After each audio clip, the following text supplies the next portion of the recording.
finish this out. Let's go to that bone broth video. I'm not cool like you. I'm hot. Burning. Fire.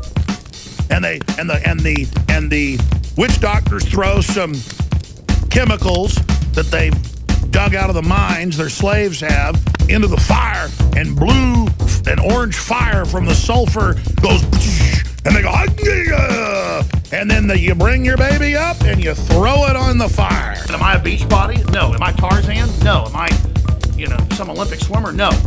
Briefly though, ultimate bone broth, ladies and gentlemen, is the strongest, purest bone broth you're going to find. Then it's got the chaga mushroom, it's got the bee pollen, it's got the alfalfa, it's got all the things known for bones, ligaments, strength.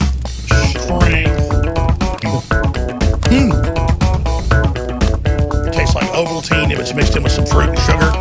But you have to order a lot of this when you do it. And we are close to selling out of it.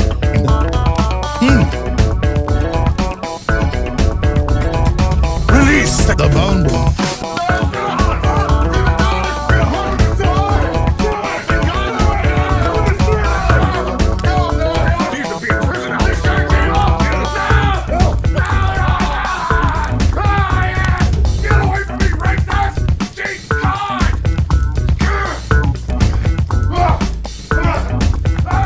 This is one of the biggest secrets out there. I mean, there are huge archaeological reports, all sorts of anthropology studies. Look them up for yourself. Get your caveman formula today. In the final equation, everyone knows our modern society has lost its vitality. The sperm counts are down like 90%. People are falling apart. They're totally depressed. They're unhappy. What is going on? Every ancient culture was obsessed with what I'm about to reveal to you.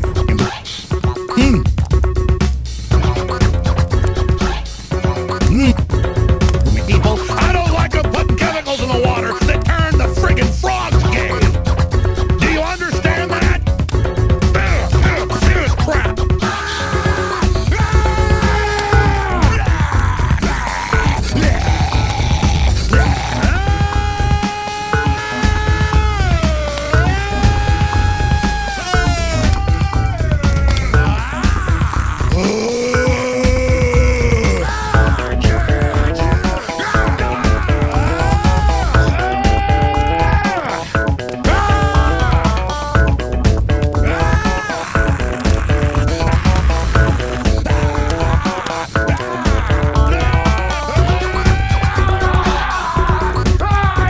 What is my problem?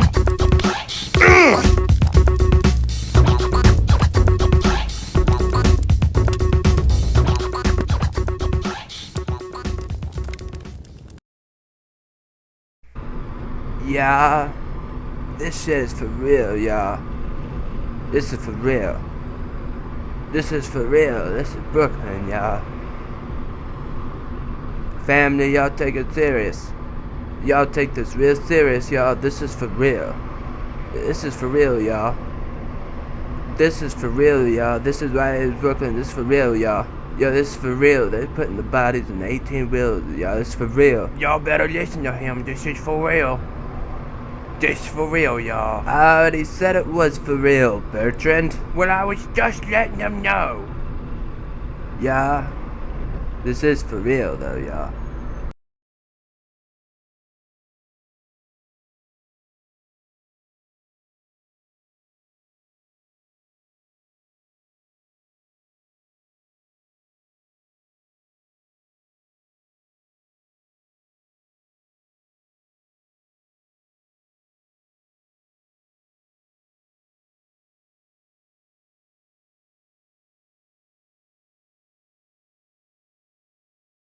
Ah, yes. This is for real, y'all. Y'all better be aware, this is for real. We're here, we're alive. We got the bone broth. We got the bone broth going. We got the bone broth. Well, actually, we don't have the bone broth going yet. That comes a bit later. Yeah, we're here. We're live. We made it. We built this city. Man, wow. What a crazy world. What isn't happening? What isn't happening? That's the big question. I like to go somewhere where nothing's happening. Everyone's just kind of lazy, you know, just lounging about, not worrying about anything, you know. I mean, just escape, I guess, Masculvania. Anyways, we are here. This is the big Friday night show here, the Bone Broth, and I hope you're having a nice start to your weekend. Right? I mean, we still have our lives, right? I hope. Hopefully, for a little bit longer before Bill Gates. I get Melinda in your body. That's you just can't wait to get that. Right? All the girls are thinking, what it'll be like to have hair on my chest. Well, just wait, just wait. Bill's working hard. He's gonna make sure. Yeah, all the vaccines are coming forth, as is the Biden and the Harris and everything else that is going on in this crazy world. This is a show, of course. I almost forgot to say, this is a show that is all about diversity, inclusion, right? LGBT, PQ, and SWXYZ, of course. We love all genders and all sexual orientations. In fact, I'm constantly changing. Every minute of every day, I try to change at least a gender or a sexual orientation. You never know what I may end up as. Sometimes I like to identify as pieces of furniture or electronic devices. I don't know. Sometimes that's kind of cool. But right now, I am identifying as Jeff C. I do have some bone broth in the fridge chilling for a bit later when I get to the good folks in the chat. I'm going to check now to make sure that I'm coming in here. Is it loud and clear? I am. Loud and clear. I just clicked on 322. There's 322 people watching. Woo. Anyways, yeah. How are you all doing? Did you guys make it through the week? You got through another week without Melinda in your body? And you'll remember those days. You'll be like, I remember what it was like to be a normal human being. Boy, oh boy, wow, it's just nuts what's going down. And yeah, there's so much to take a look at. I do have a lot of things here to share with you tonight before I get to the good old bone broth. So without any further ado, here we will just jump right into it here. We're going to get right into it here. We're going to share our screen because this is for real, y'all. All right, where are we going here first? We're going to take that around. There we go. Oh, you recognize this guy, eh? Trump makes first public comments over a week. Does not concede. So again, there is a huge thing going on in the United States. And it was meant to be. I've witnessed several elections. I've never seen anything remotely like this, of course, because it is a new normal.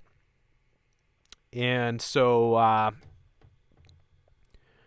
Trump has lost the election, according to the media, but he has not conceded. And I anticipated long ago that this would be the scenario that would play out, and here we are. And it's likely to play out for a lot longer. And it just further divides the country, of course. And there is a ton of, I put in quotation mark, evidence to support that there's been massive manipulations with the vote. So some of you might be upset that you got Coke instead of Pepsi. I don't know. I think it's just a selection. I think that's all part of the game. But if you want to play the left-right game, Tim Pool. There's Tim Pool. Hey, Tim Pool. Yeah, you get Tim Pool. Apparently, if you sign up for Tim Pool right now, you get a free winter cap. You might need one of those in the summertime. If you're bald. You could go to Paula Josephine Twatson, Mark Schuldice. You can go to the Bone Broth himself, of course. Anyways, we're going to listen into what Trump has to say here. My, oh my. City News, Toronto. Here we go. Administration will not be going to a lockdown. Hopefully the whatever happens in the future, who knows which administration will be. I guess time will tell. No concession, but hinting at his loosening grip on the White House in his first public remarks in over a week and days after Joe Biden was declared the winner of the U.S. election. Donald Trump delivering an update Friday on Operation Warp Speed, the American push to develop and distribute a coronavirus vaccine, saying 2 vaccines. We all gotta trust the plan. Hey, remember to trust the plan. Trust the plan. Donald Trump. Thank God for Donald Trump. He's just awesome. Thanks to the Orange Face Ogre, we get the military that is. They can't wait. They're all ready. They're all ready. They're coordinated. They're all ready to go out. They're just waiting for the word. They've got all the vaccines. I don't know how they got the vaccines. I'm not sure how that works. I think typically when it comes, don't confuse me with an Anthony Fauci or, but typically, or a Bill Gates, but typically when it comes to vaccines, it usually takes years of clinical studies for them to be approved. And then it takes a long time to actually produce them and all that. But in this case, I don't know. It's something. It's kind of different. It's gone the opposite way. It's like they've just announced a few days ago that they have the vaccine. So that's Pfizer, but somehow the military already has it. I'm not sure how that works. They've got it and they're all ready to roll it out. But typically, that's typically what we would expect. Typically, we would expect there would be all these studies, and then eventually a vaccine would be found, right? And then you would go into production, into the vaccine, and then you would have to go into distribution. But they've done it the opposite way this time. So they have the vaccine. I guess they're going to invent it later. So they had the vaccine first, and then they invent the vaccine. Or no, they had so first you have the vaccine, then you have the virus. Yeah, that's it. Right, that's it. You got it right, man. Whew, it gets tough. I'm trying to figure it out. So first you get the vaccine, then you have the virus, and then you shut everything down and you destroy everyone's businesses and you upset the whole world economy and make many people around the world bankrupt and everything else. And then you wait for a certain amount of period, then you bring in the vaccine at that point. Or then you start talking about developing the vaccines. It's just really confusing. I've never seen anything like this. I'm not sure how, but that's what Operation Warp Speed. Perhaps the way it works is that they're operating at warp speed. You ever seen the Star Trek episode? It was an episode. It was a movie. I think it's the 4th one. The one with the whales. You seen that one?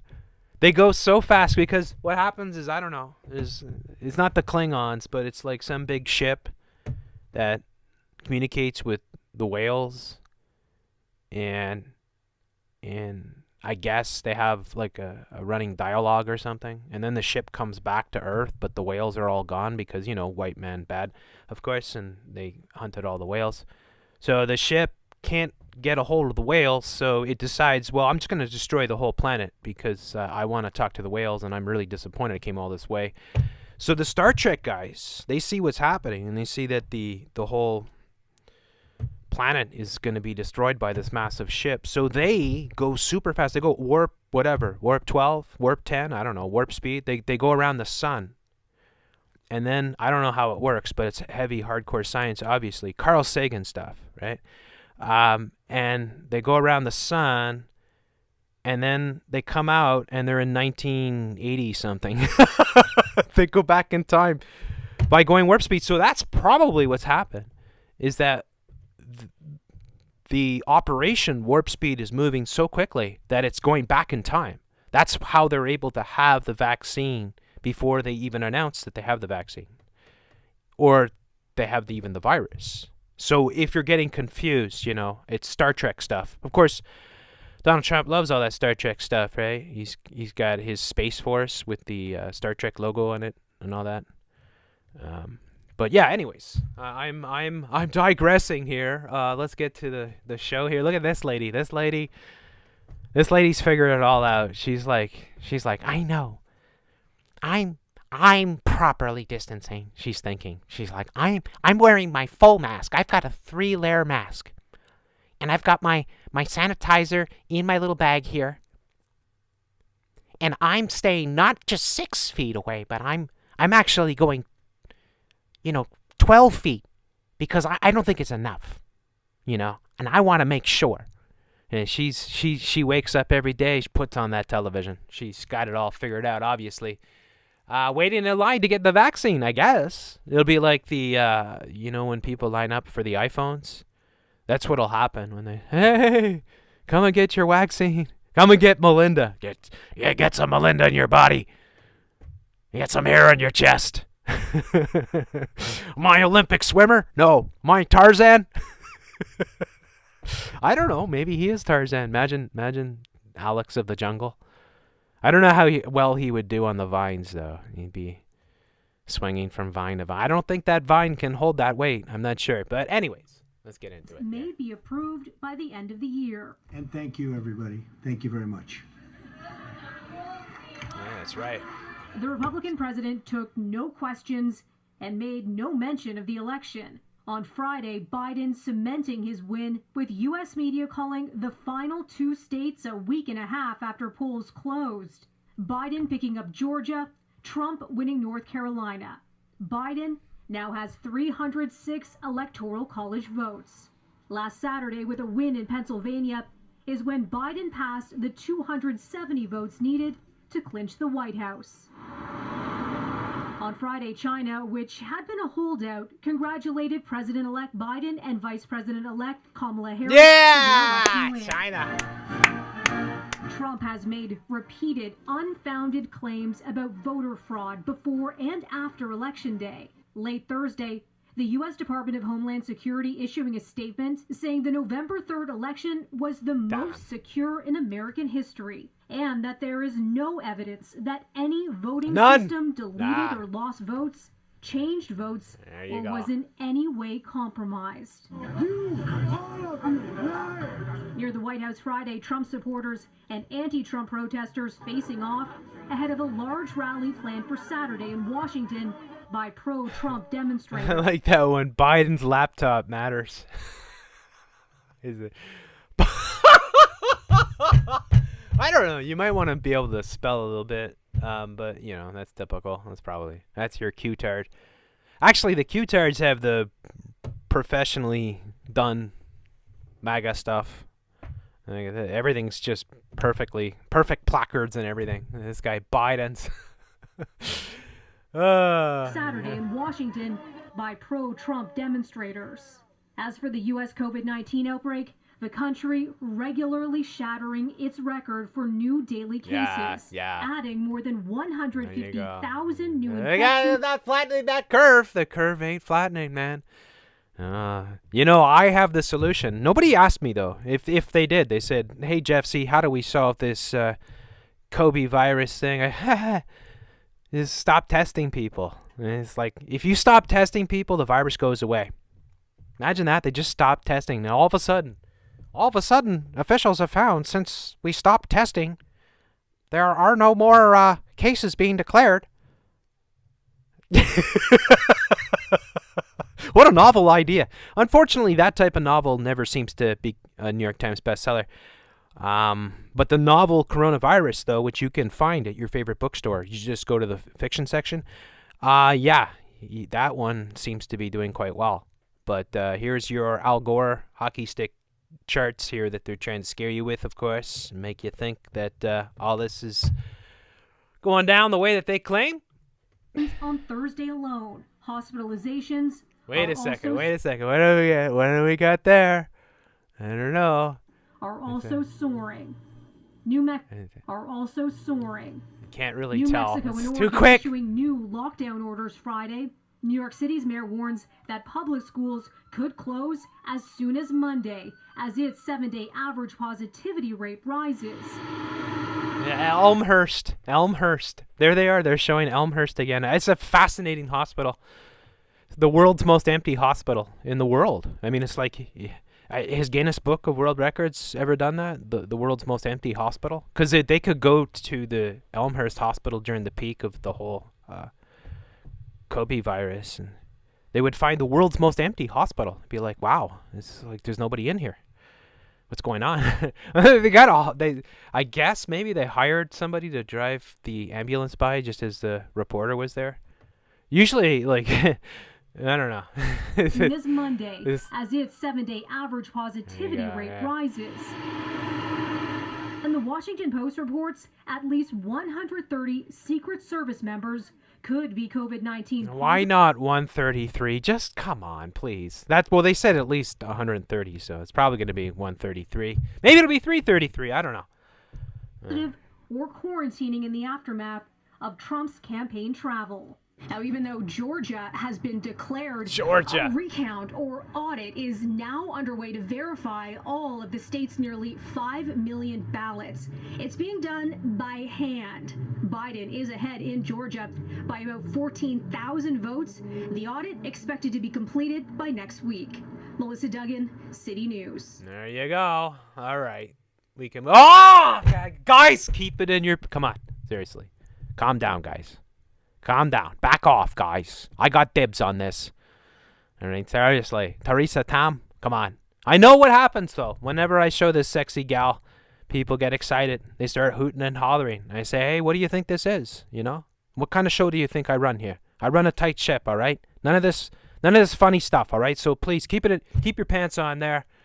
The current pace. It is estimated that there will be over 10,000 cases. Cancel Christmas, 33 CC. Yeah, there we go. Cancel Christmas. Oh, do they know it's Christmas time? I don't know. Will they know it's any time pretty soon? I don't know. I don't know what's going to happen to people. We're going to have everybody in their bubble, I guess. Bubble boys. By early December. A shocking warning from Canada's chief public health shocking. officer. And according to the Prime Minister... Nigel Newlove. Nigel Newlove. You wonder about Nigel Newlove. He's got new love. What's the new love, Nigel? Nigel, what is your new love? What do you think Nigel loves? I don't know. Maybe. I don't know. You never know. You never know. It's not these days. A lot of people, you know, it's their pets, and maybe it's furniture, or I don't know. Could be. I mean, come on, right? Love is love. Love is love. Love is new love. But Nigel Newlove here. I love that. I love the names of these reporters. Nigel Newlove. According to the Prime Minister, if the prediction does come true, Christmas may be at risk. Oh, Christmas. Oh, God! Reducing the gatherings oh, God. Are going to be most important. Please. And what we do... It's just like a you know, like one of those giant demolition balls. It's just... I don't know, God. You know, sometimes it's a vision. It's like a dream. What about a piano? I don't know. An old piano? Come on. An old grand piano? Somewhere. Oh, we had this dangling in the Parliament building. We were going to move it out, but I don't know. The rope just gave out. Unfortunately, the Prime Minister was underneath it at the time. I don't know. I just don't know. What did we do? What did we do? World, what did we do? What did we do in Rainbow Unicorn Land to deserve this? I have no idea. We must have done everything wrong, obviously, because I mean, this is just, it's it's intolerable, man. It's gone too far. What we do in the coming days and weeks will determine what we get to do at Christmas. Yeah. Parts of the country are all big red ass tree. That's such a Toronto thing to say. Look at how big our tree is. We got a bigger tree than you do. Yeah, our tree, it's big, it's red. It's in the Eaton Center. Yeah, remember when they boarded up the Eaton Center? I guess it's unboarded now? I don't know. I avoid Toronto. I just think of it as like Dawn of the Dead kind of thing, you know? I don't want to be eaten by zombies. Zombieland! Yeah, that's Toronto. Okay, anyways. What we get to do at Christmas. There we go. Parts of the country are already heading into some of the harshest lockdowns since the pandemic began. That's sending chills down the spines of business owners who have seen sales drop dramatically and their savings depleted. Hospital ICUs are steadily filling, and the mental health of many Canadians is suffering. Tam desperately pleading with Canadians to help stomp out the virus. Fires are burning in so many different areas, and right now is the time to get those under control. In the weeks following the last holiday, Thanksgiving, the country has seen a spike in cases. No, you can't play violin. What are you talking about? That spreads the Kobe. Come on, seriously. Why are you playing violin? You don't even have a mask on. You should be in a bubble playing that violin. Come on, seriously, what's going on here? How is this? How do we accept this as people? Right? Come on, seriously. Canadians are worried Christmas might become another victim of the virus. It would be a little bit depressing Hey, this guy, Another victim. somehow, somewhere, in some other life, he's certain he was some grand composer slash concerto master, and he didn't quite make it in this life, but you know, he's doing his best. He's really into it, though. Look at how much he's into it.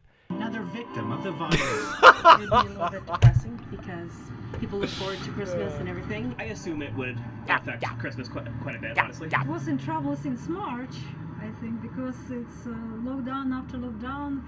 It will be very weird Christmas, I think. Health officials urging Canadians to take the virus more seriously and beef up prevention measures, reiterating the basics, reducing social circles, wearing a mask, and washing your hands. We all want this to be over, but it's We all want this to be over. Are you sure about that? Have you talked to Teresa Town? I don't know. I don't know about Teresa Town. I'm not sure. Horatio Arruda? I'm not sure. I'm sure there's a lot of people that don't want this thing to be over. Bill Gates? Bill Gates, come on. Seriously? That might remove the smile from his face. I mean, seriously. You guys, you got to be kidding me if you think that we all want this over with. It's so ironic coming from him, though, isn't it? We all want this to be over, but it's not going to be over for many more months. Oh, well. How bad it gets in the coming months depends on all of us. No. It depends on all of you. It depends on you. It depends on you, scumbags. We have nothing to do with it. Unfortunately, we have, the sheeple, I guess you could say. Will COVID-19 cancel Christmas? And that's the big thing. I think that they're dangling. They got the carrot there, which is the vaccine, right? And they're going to say, we can save Christmas. We could save Christmas. We could do this. Operation Warp Speed. Anyways, let's move on from that. What do we got here? Possible hoax triggers police response in Montreal. Housing game designer Ubisoft. So they had this police exercise happening downtown today in Montreal, Stan. Well, we know so far that there are no injuries and we still don't have a suspect, and that the operation is still ongoing. Police have been evacuating the building slowly throughout the afternoon. We've been seeing dozens of people coming out escorted by police. Yay! Police state! Police state! Yeah! Police state! Police state! Going into STM buses. Yeah! To Awesome! Awesome! Awesome! To social workers. That's it! That's it! Police state it, man. I love it. Any excuse. You got to do this every day, Montreal. Seriously. Seriously. And look at the police. I love what they've done with the police. There's no more blue. None of this pansy-ass blue stuff. Full body armor. Helmets. Black. Black is midnight. Yeah. Because black armor matters. Black helmets matter. And this is the way to go. I think this is the proper way to police state it. I think Montreal's got it down. I think we really have improved a lot. And I like seeing these daily exercises. It reinforces so many things. It just makes me believe in the police state so much. It just makes me feel warm and fuzzy inside to see police vehicles and armored tanks and everything on the streets every day. It's awesome. Ubisoft, too. Hey, Ubisoft. Ubisoft! Ubisoft. I'll be hard. Ubisoft. How about that? Microsoft. You could be like Bill. You can be Microsoft. I'd rather be hard. But Ubisoft. I guess, I don't know. Maybe there's a joke in there. I wonder about Ubisoft. Should we check them out? Should we take a gander? Let's just see. What's their symbol? Ubisoft. See, it's coming up right away. Here. Ubisoft. Oh, that's interesting. What do they got here? Yeah. One eye symbol. Interesting. Ubisoft. I guess you'll be soft if you play a lot of these games. You'll be very soft.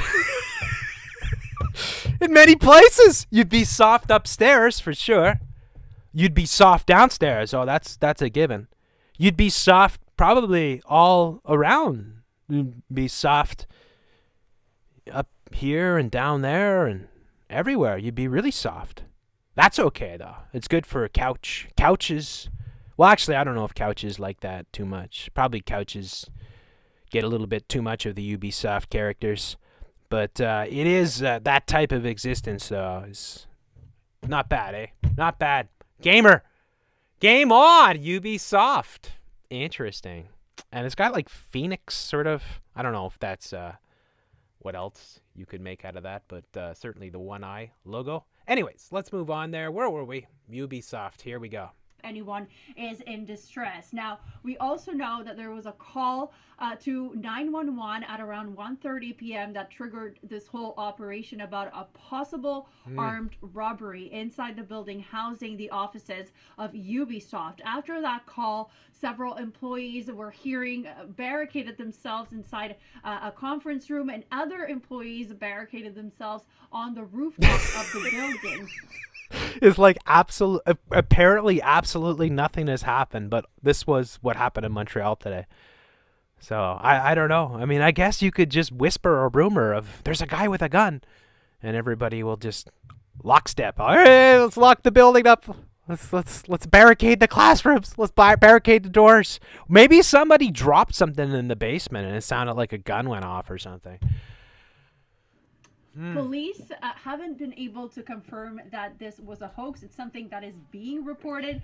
We haven't been I just love the police. You just look at them.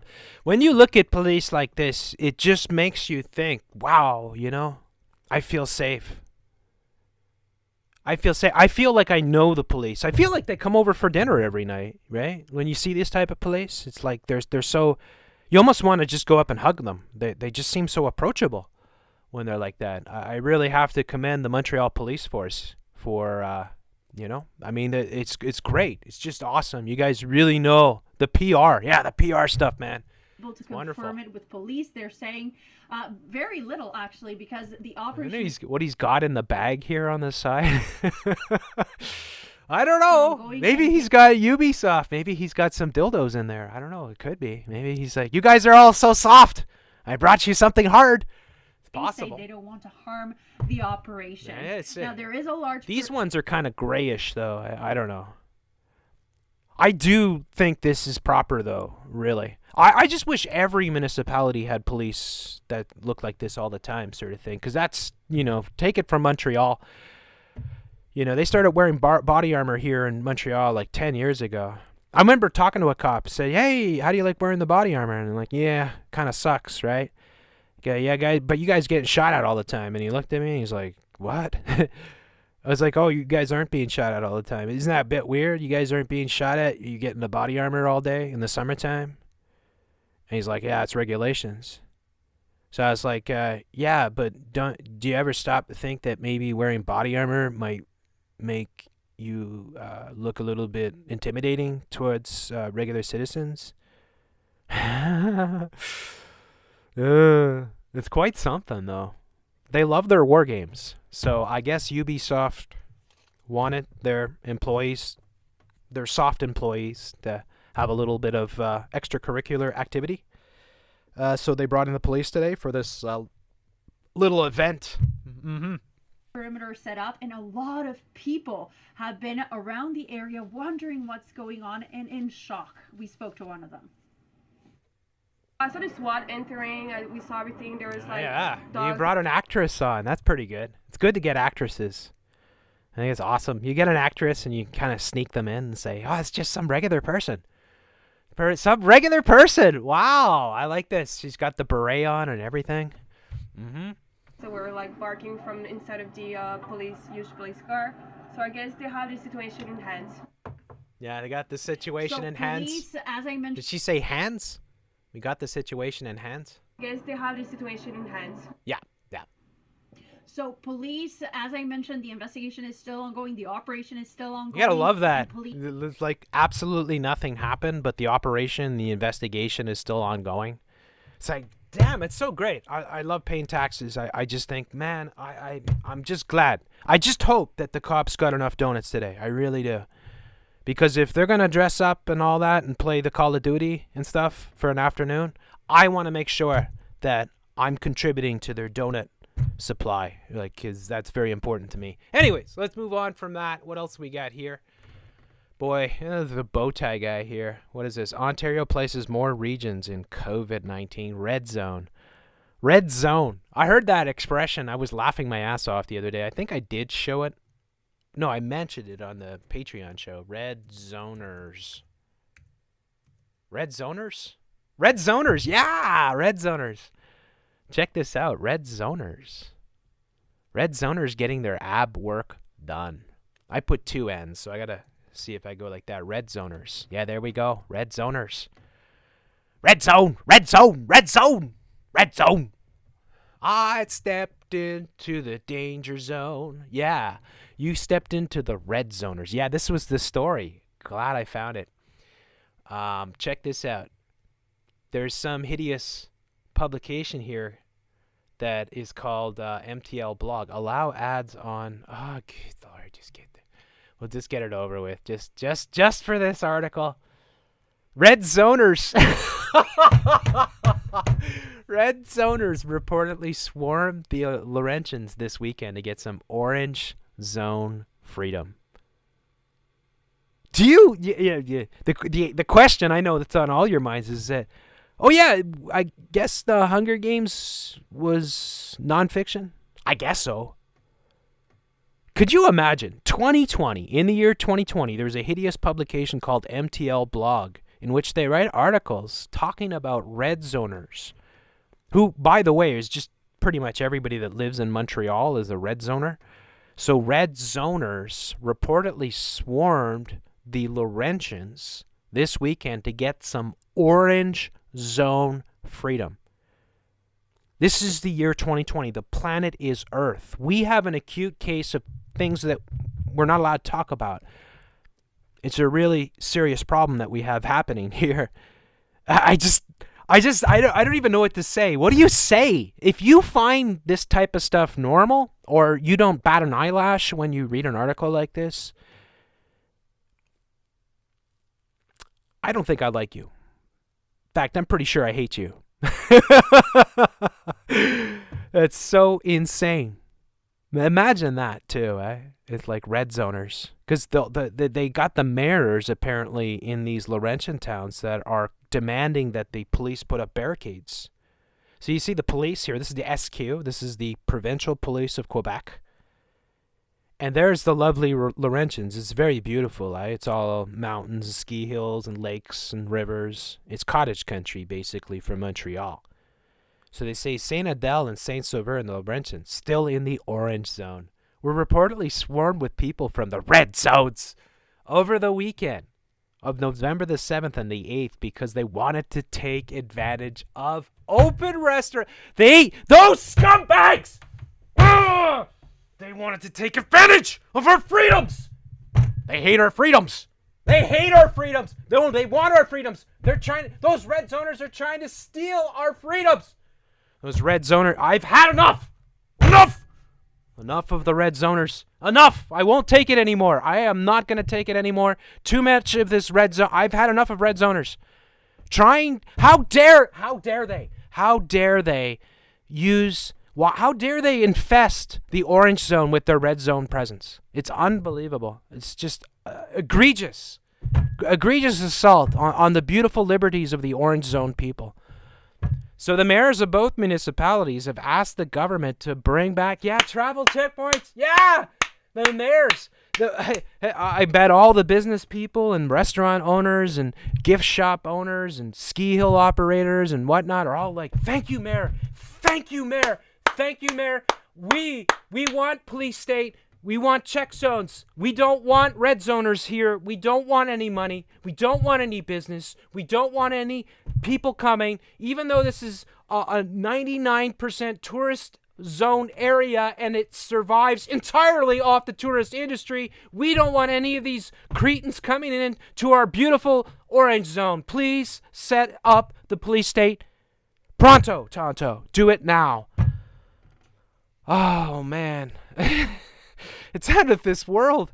It's out of this world. I don't what world is this? I don't understand. How did this happen? Well, I know. Unfortunately, I do know.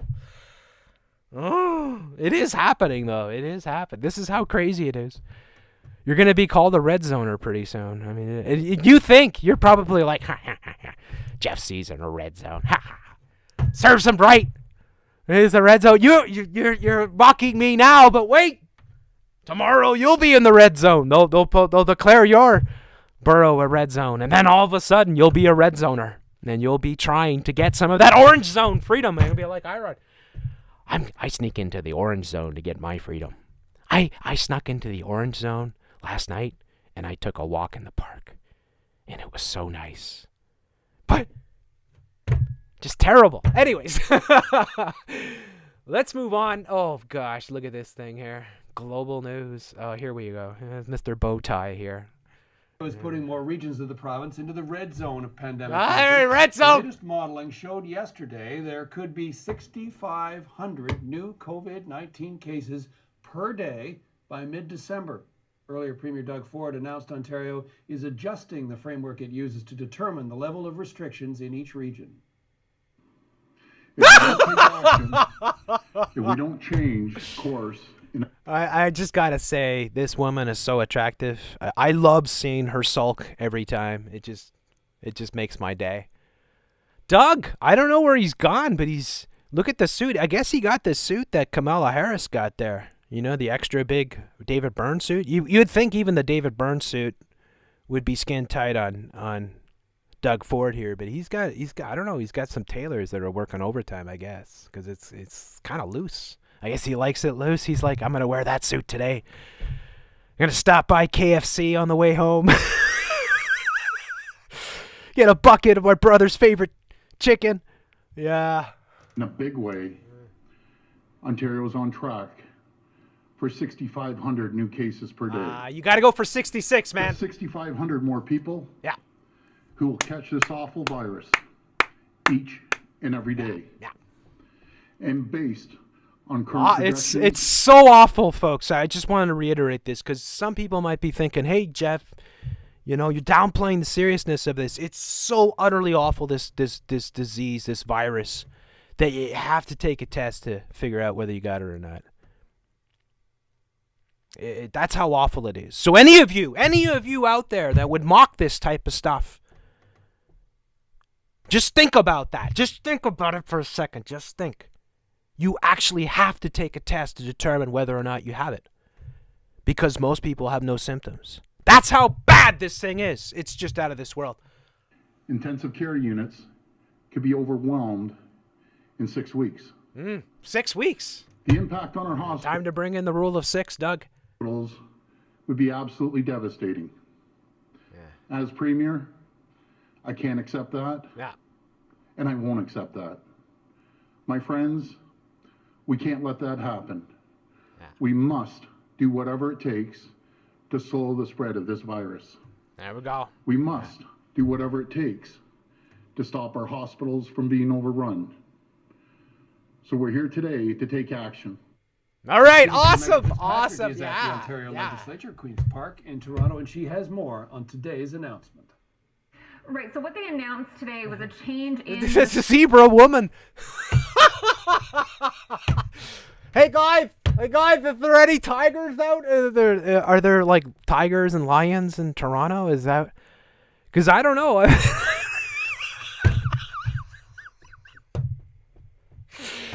I mean, obviously, right? She's trying to camouflage herself. See, if every sheeple wore zebra coloring, then you would never be able to find anybody, ever. Because they'd all you just see a mass of black and white colors moving sort of thing. So this woman has figured it out, though. She's woken her ass up, that's for sure. Framework that they just recently announced, John, this color-coded system. They have lowered the thresholds that dictate what zone or region is in. So, for example, under the previous framework, the weekly incident rate of case rate had to be more than 100 cases per 100,000 people in order for a region to be in the red zone, and the positivity rate had to be above 10%. Today they've announced they've reduced that significantly, so the incidence would just have to be 40 cases per 100,000 and a test positivity rate of 2.5% or higher, John. What this means is more regions in Ontario are being moved into the red zone on Monday. Woo! Those include Hamilton, right. Hamilton, and York region. Hamilton! Peel region is already in the red zone. As if Hamilton isn't shitty enough.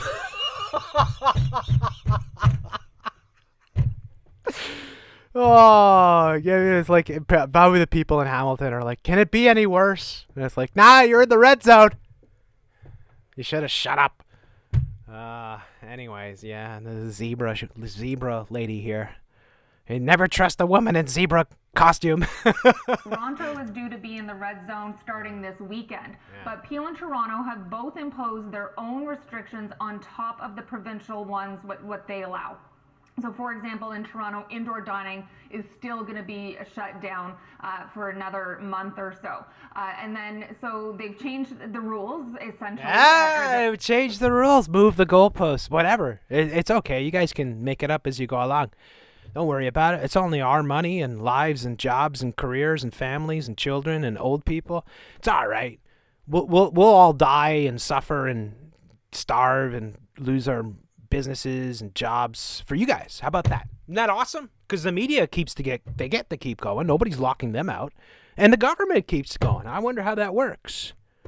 It's interesting how that works. Is it possible that the media and the government might be on the same team? Is that possible? Really? Has anybody ever thought about that? It's like, maybe the media is actually working for the government. Yeah! That's possible. The criteria for each of those color-coded zones. Why they did that is because of the modeling that came out yesterday from the province, which showed Ontario on a very bad track, essentially projecting about 6,500 cases. This guy with his bow tie. My word, you people, I gotta say, I don't know. There's a special place in hell for you. There's a special place. There is, for sure. I'm sure they have a special place for reporters and shills of the media. This is where you guys go. Jerome. It's like, Jerome. Hey, Jerome, you want to be the chief medical doctor? He's like, I don't even know what medicine is. It's all right, Jerome. Just read the script there. There's Jerome, of course.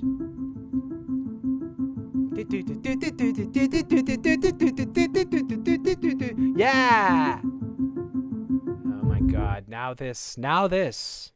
You've got to be, like, seriously, you honestly need about 50 lobotomies to like watch this news. Like, seriously, you'd have to have at least 50 lobotomies. And then maybe you could tolerate the gay music that they play and the sheer, utter propaganda that they post in your face. I can't even stand it anyways. We'll go to this one. Ontario updates COVID-19 framework. Here's our friend here, Mark McAllister. Yeah, you get him, 33. Good evening. Thank you for joining us. A shift in strategy from the Ford government after... Hey, wait a second. This statue's still up. Somebody, hey, go and get this statue taken down. What's going on here? Come on, Antifa, BLM. Come on, get on it.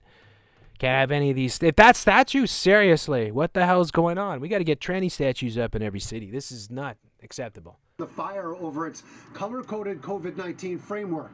The thresholds for each of the levels or zones have now been lowered, so more regions end up with more restrictions. Yay! Lockdown despite some grim projections for the weeks to come. More areas in the GTHA will be seeing red after the province's move to better control COVID. This is wonderful. A sharp contrast from the messages that have been delivered in recent weeks. We're staring down the barrel of another lockdown. They're staring down the barrel of another lockdown. Yeah, I guess so. I mean, it's out of this world, folks. It's out of this world. It's just out of this world. Look at this. They are half measures. Albertans react. So Albertans, this is what they call these people here in this City News propaganda piece here. Albertans. Do you think there might be any actors and stuff that might identify as Albertans? It's possible. Let's take a look at this. As COVID-19 Oh my God! Surge, so Oh my God! Are you freaking kidding me? They're playing the freaking Purge! Oh my God! You gotta be kidding me! See, I haven't seen this one yet. I'll just find that for you so I'm not making it up. Purge Siren. There you go. So let's listen to Purge Siren. What? Alright, that's not the siren. That's not the siren. That's the siren. That's it. It's the Purge Siren. Okay, so Purge Siren. And go back to this one. And they're actually playing the Purge Siren. Oh my God. As COVID-19 cases surge, so do online videos. Oh my God. He's putting the... Alberta seemingly lax restrictions.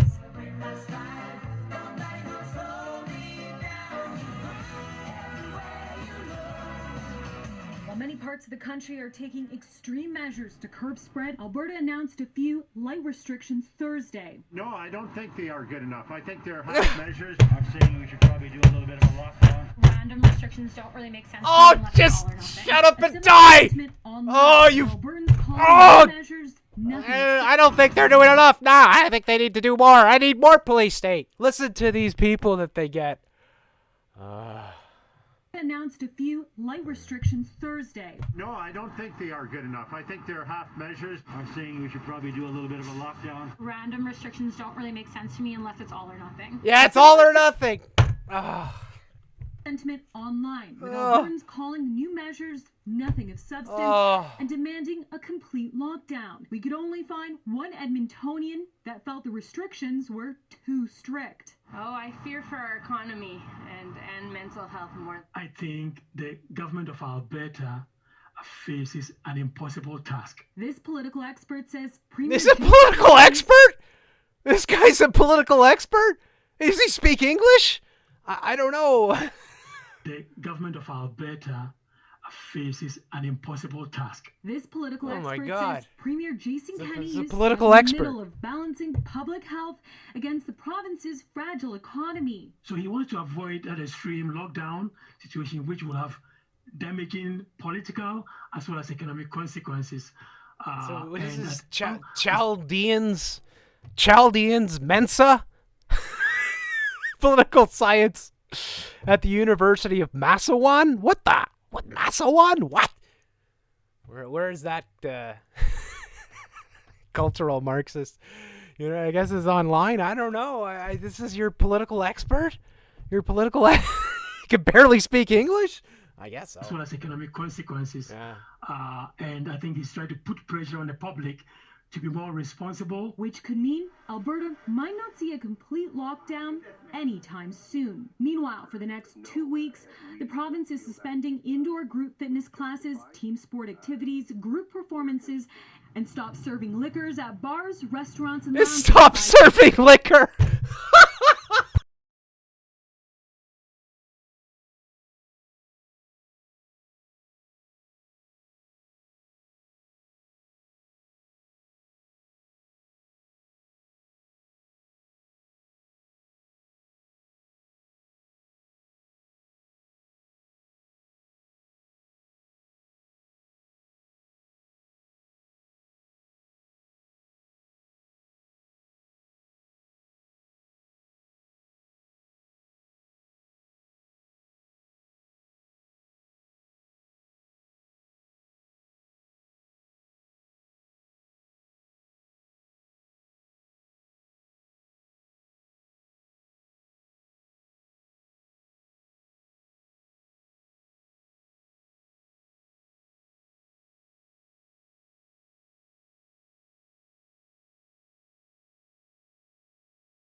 Shit.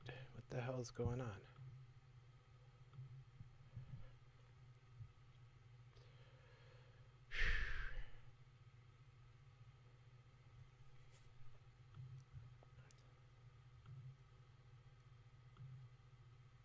Hello? Testing?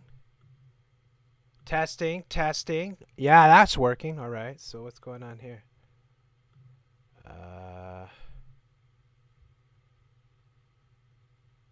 See here.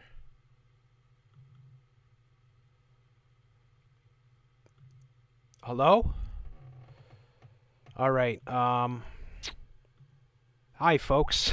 I just realized that my sound cut out, and I was like, why? What had happened?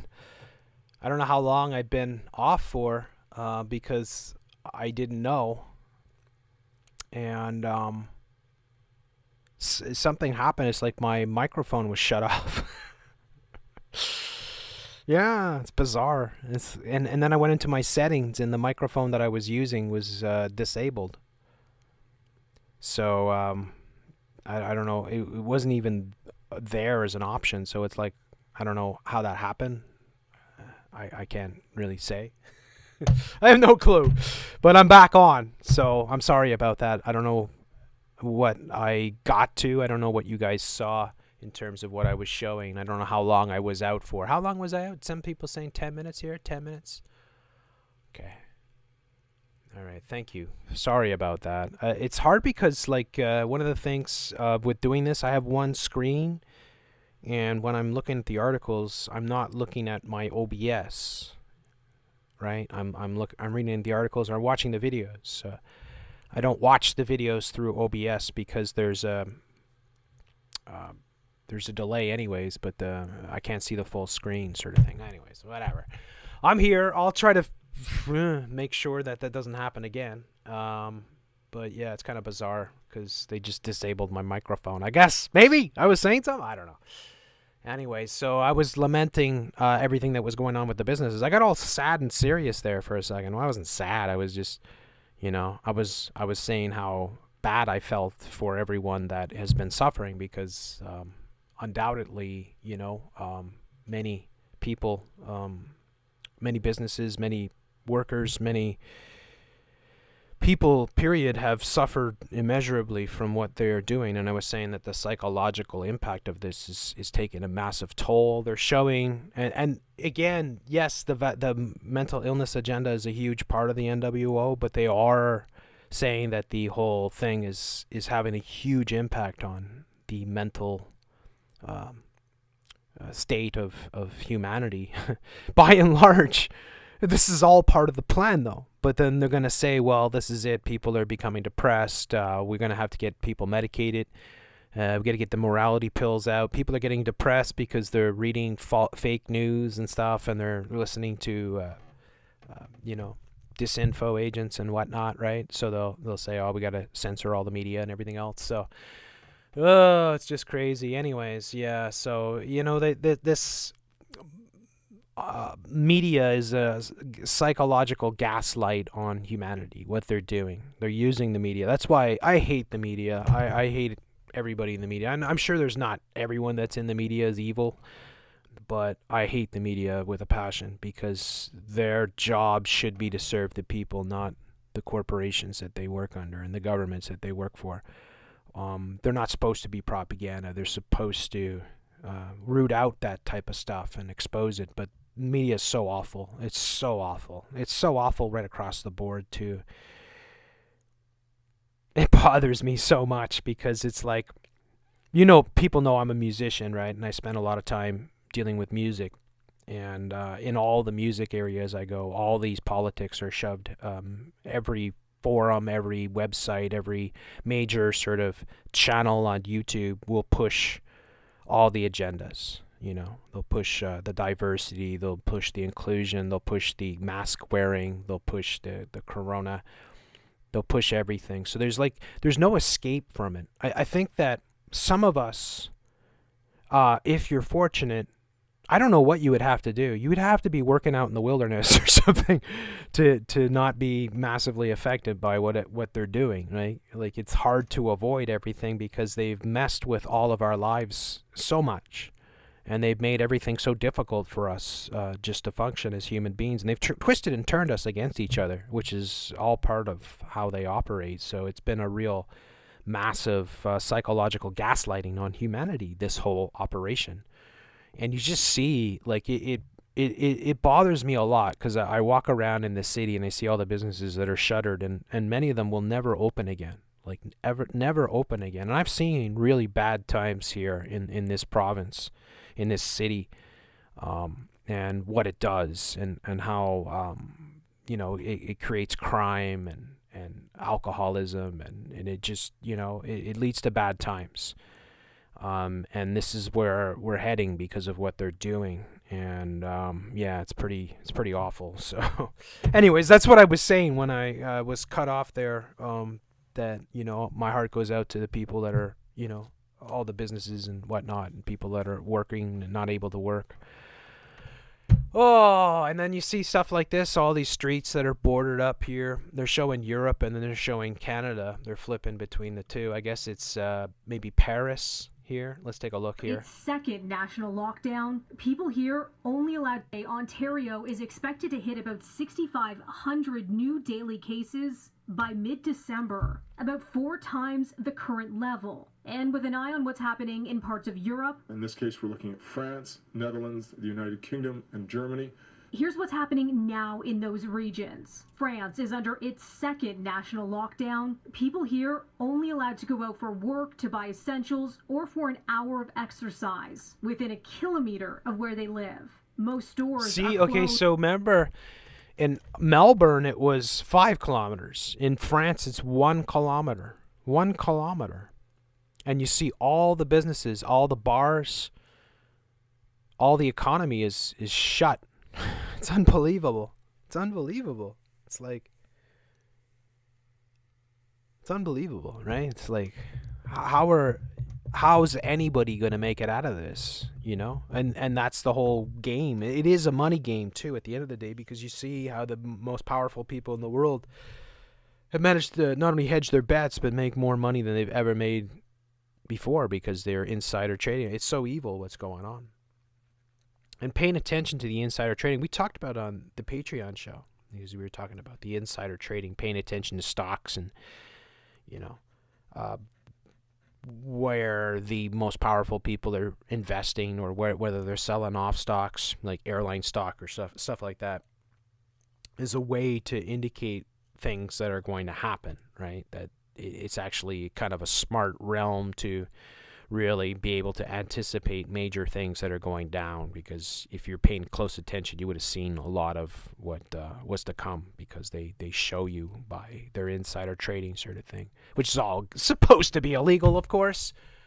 But is this the future that they have for us, right? The future is you're not going to be able to go out.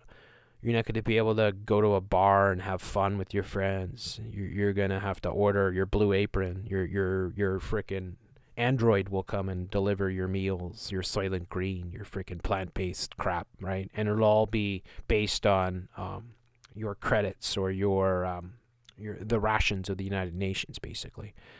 Klaus Schwab. Anyways, yeah, pretty sad. Schools are still open, though. Hospitalizations here just hit a record high.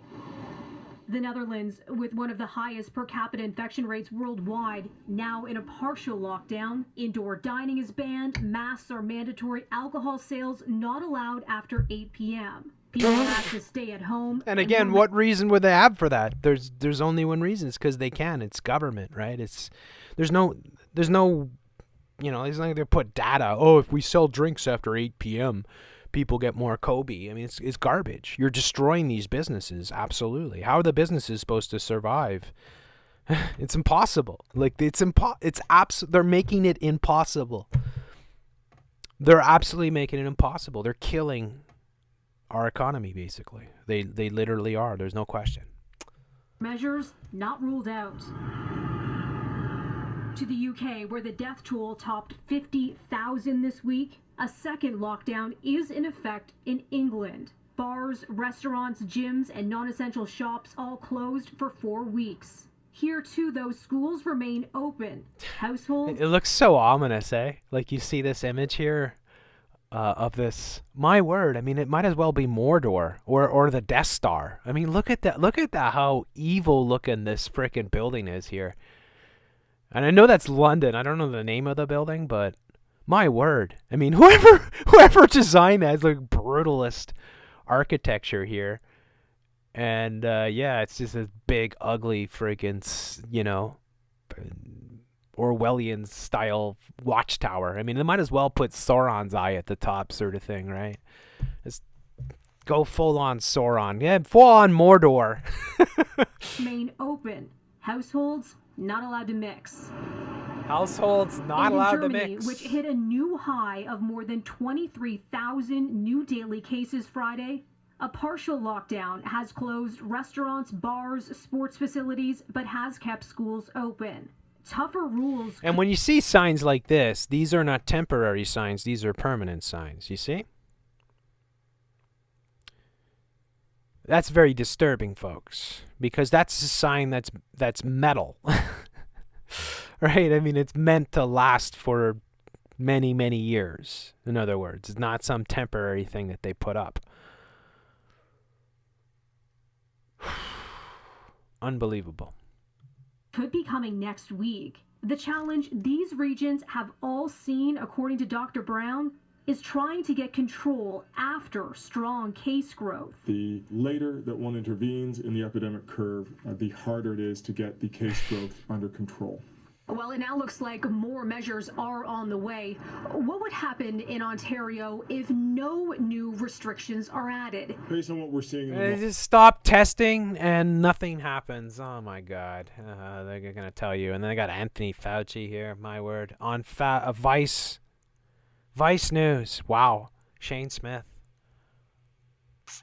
Hang on. Hang in there a bit longer, he says. I'm good. How are you this morning? In there, I think.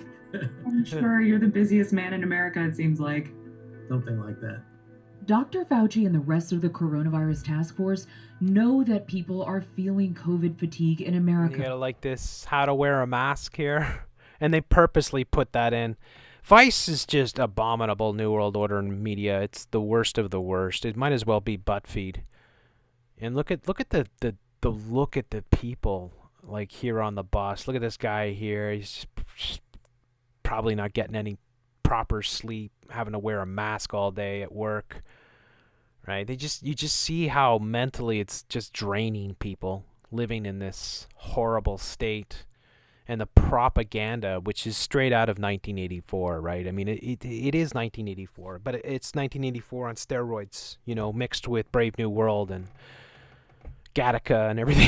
It's like you take Black Mirror, take all these things, put them together, you get 2020. That's how bad it is. So awful, and it's global as they're doing this, right? So, but they keep sounding the alarm on the spiraling cases, crazy high positivity rates, and the risk this winter.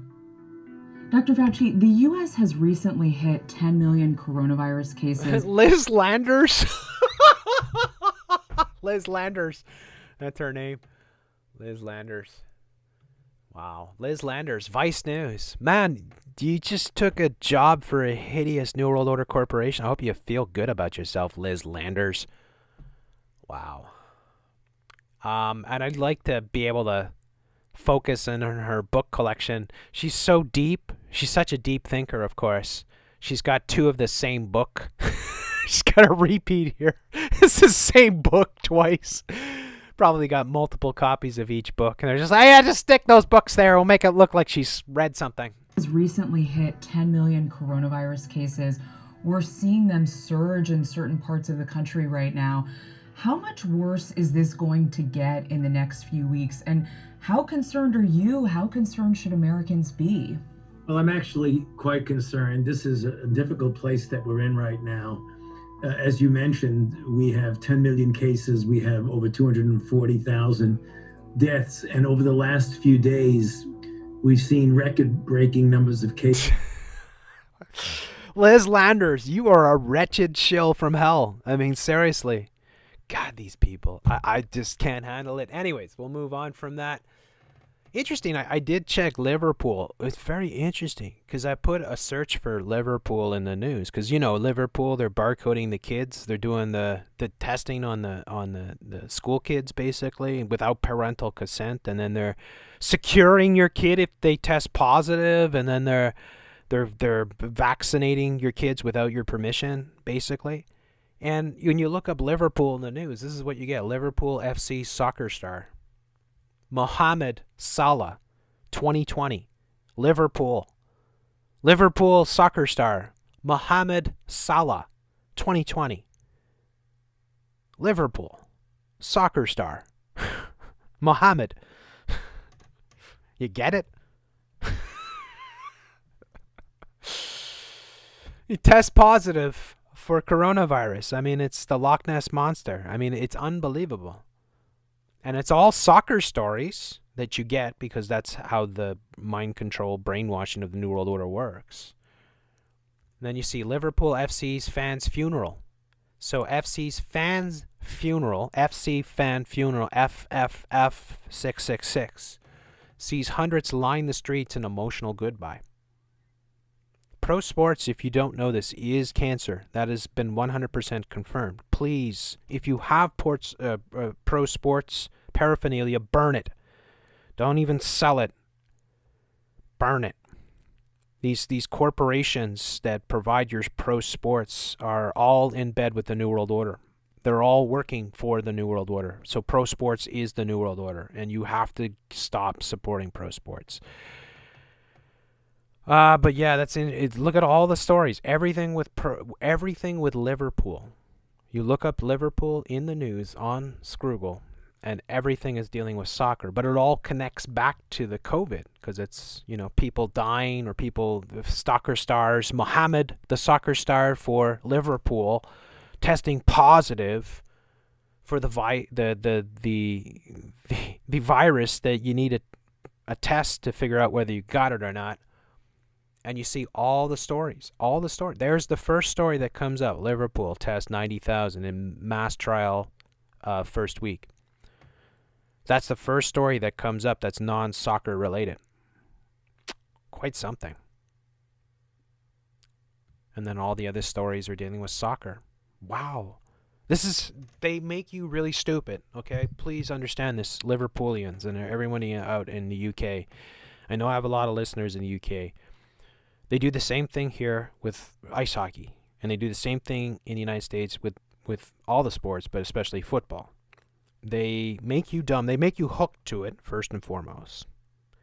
They build up a lore and a history, and then they get you to pledge allegiance to a team, which is a lifelong thing. So these are the process that you go through as a pro sports fan. Then they give you an endless supply of, you know, drama and stories and stats and whatnot, highlight reels and pundits and commentaries and controversies and everything. So your pro sports are purposely littered with stories every day to keep you coming back for more, like a crack cocaine addict. This is how pro sports works.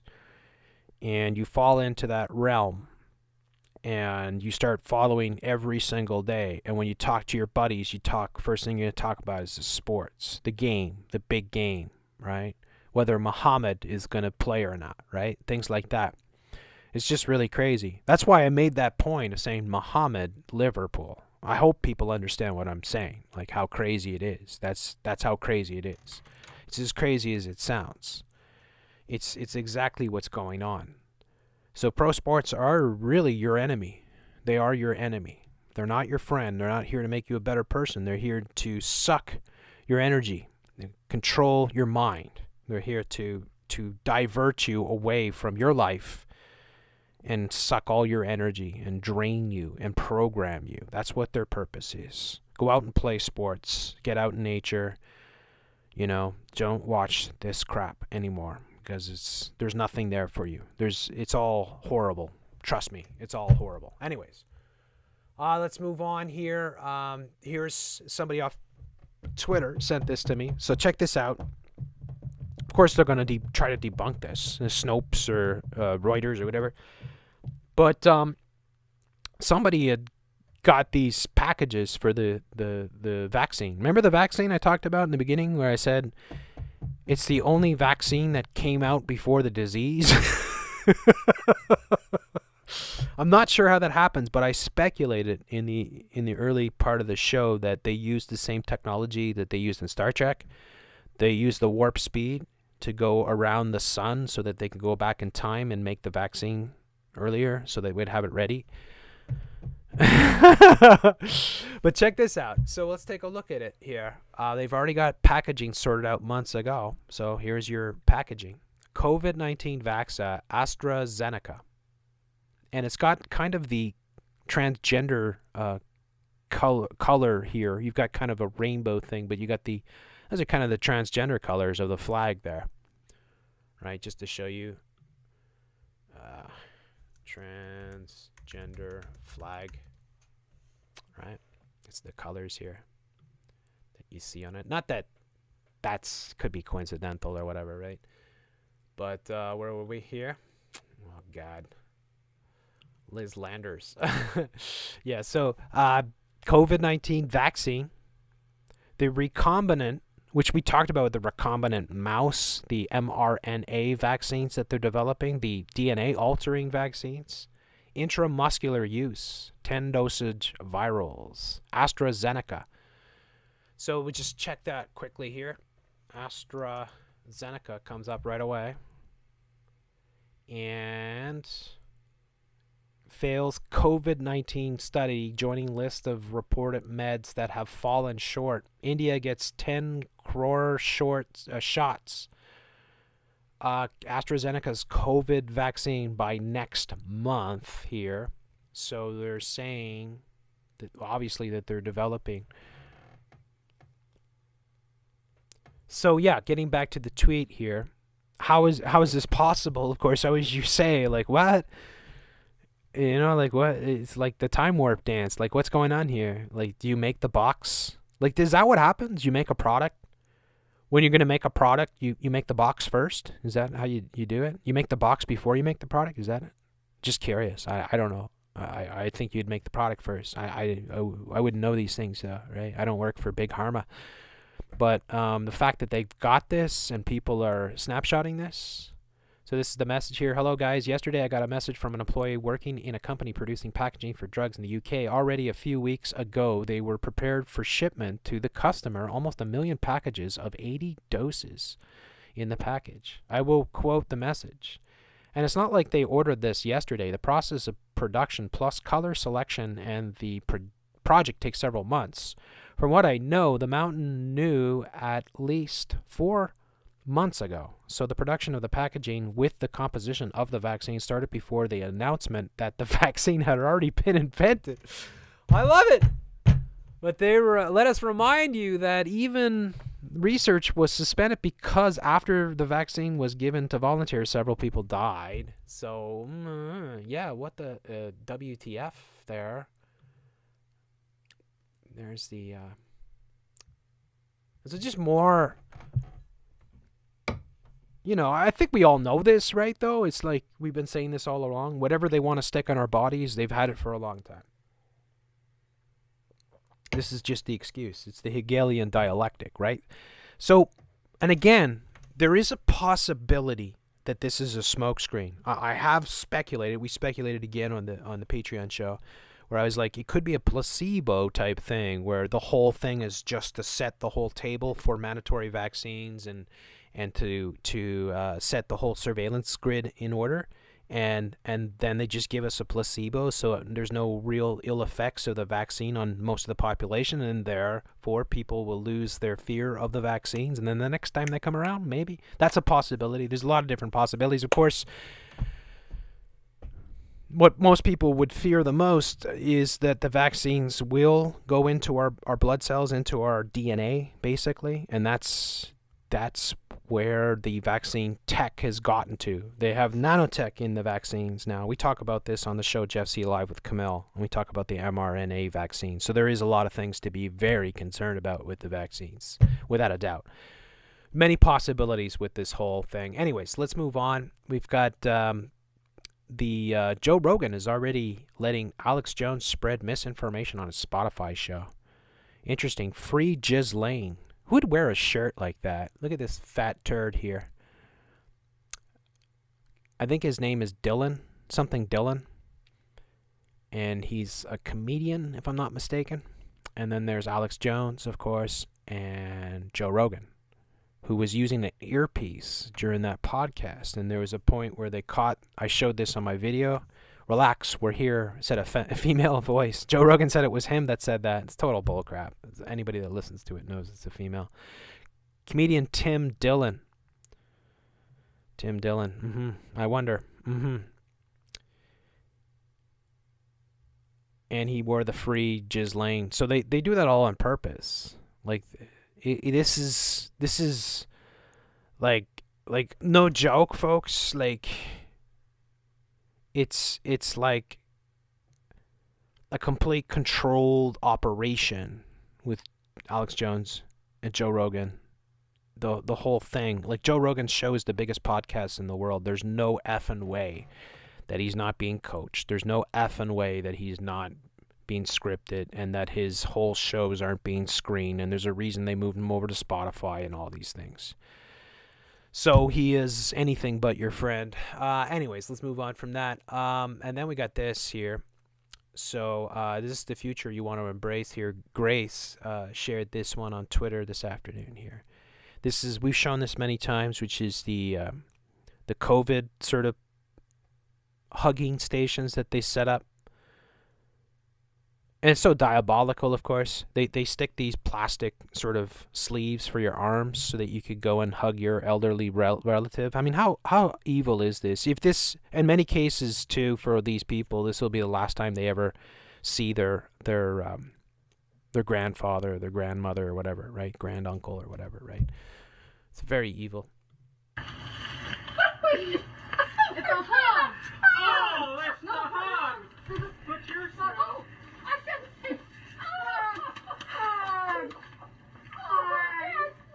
Don't forget mine. Oh, we can put more holes in it. It's gonna make me cry. I don't like this when it's this way. I don't like this. This is, again, it's nothing new. We showed this months ago back on this channel. So anyway, then we look at this. Look at the headlines here at the Canadian Brainwashing Corporation. Impossible choices will have to be made if premiers can't lower COVID-19 caseloads soon. Premier warrants. Or PM warrants. The Prime Minister. Impossible choices. Impossible. The whole narrative is being set up for them to use the martial law and whatnot, right? Like to use the extreme powers that they said they would never use, which we've talked about many times. The Emergencies Act that they can invoke, which has never been used before, which should be a wartime type of act. But they specifically rewrote that back in 1989 or something like that. I covered it, or in the early 90s, if I'm not mistaken. And the Canadian Emergencies Act gives the government power to, quarantine whole zones and evacuate people and detain people and do all, basically your full-on police state type of stuff. So yeah, they're setting the whole thing up. And then now Ontario is the whole red zone, as I showed before. And then BC, British Columbia. We had a gal on from Alberta the other night, was talking about what was going on there. It's very, very disturbing. What's going on. Very, very disturbing. And again, wherever you are, if you're somewhere out of, and you're not having to deal with this, good for you. Most of us, it's pretty bad, though. Anyway, so let's move on. What else we got here? I looked up Impossible, too, just to see, because when they use the big terms, it's interesting. There's this movie coming out this week called The Impossible. The Impossible is a true story of a family that survived the 2004 tsunami. Like, I read that, and it's the true story of the Loch Ness Monster that rode on top of the Sasquatch to survive the tsunami in 2004. Right? I don't believe any of their stories. I believe zero. In fact, if they tell me based on a true story, I know it's a lie. I know instantly. Any movie that says based on a true story, I know instantly is bullcrap. Instantly. Instantly. So if you see a movie and it says based on a true story, you can take it to the bank that that means the entire thing is absolutely 110% fabricated and has no basis in fact. It's complete fiction. Anyways, and then you got, is it impossible to love Mary more than Jesus did? The impossible. What happened to the real family after the movie? No, they broke up, and then the wife became a lesbian, and the husband went gay, and the son transitioned. Probably something like that. The impossible return of AC/DC. You could feel the electricity in the air. Really? It's getting a bit old now to be donning the old schoolboy uniform there, Angus, don't you think? But money, money, money. Great list to do impossible things. Anyways, let's move on from that. This is the British Brainwashing Corporation. They all on Biden, of course, showing Biden here, yelling, screaming, whatever. And then they got this story here, which I found interesting. I don't know if you know about the first man boy, the second dude. He's not the first man, he's the second dude. So Biden, I'm not sure if you know about Biden and Biden's family and what their religious sort of affiliation is. But you might want to know about Kamala Harris's hubby. Yeah, his name is Doug Emhoff, the second dude in the White House. Damn. Doesn't he look like, who's that late night guy that he looks like? He looks so much like that guy, you'd have to think that they're related. Does anybody know who I'm talking about? Which one is it that he looks like here? Can somebody in the chat help me out? He's got a really big nose here. He looks like somebody from one of those late night talk shows. I don't watch these things. But not Jon Stewart. Is it one of the other ones maybe? Jimmy Kimmel maybe? Yeah, I think it's Jimmy Kimmel. And anyway, so the moment that Kamala Harris celebrated the news she would be the next vice president, captured on camera for posterity, was history making 3 times over. Oh, they love their threes. Come January, she will become the first female, first black, and first Indian. How can you be the first black and first Indian? I don't understand that.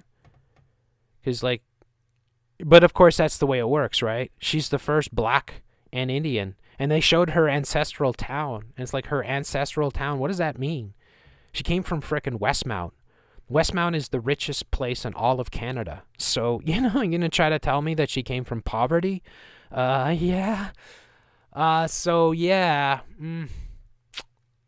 Anyway, so this guy here, Douglas Emhoff here, will become the country's first second gentleman. He was already the first male spouse at all on a winning presidential ticket. The 56-year-old so far seems to relish his role as a political partner. He became a star surrogate during Ms.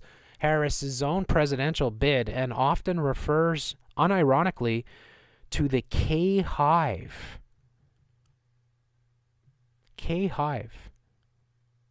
Hive mind control. Wow. K-Hive. Should we take a gander?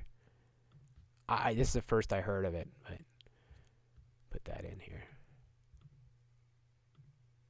K-Hive. K-Hive. Ice Cube is a know-nothing rapper, and we're angry he didn't mention trans and LGBTQ in his WXY. And then we look at the images. K-Hive. Yeah, so this is what they call the supporters of Kamala Harris.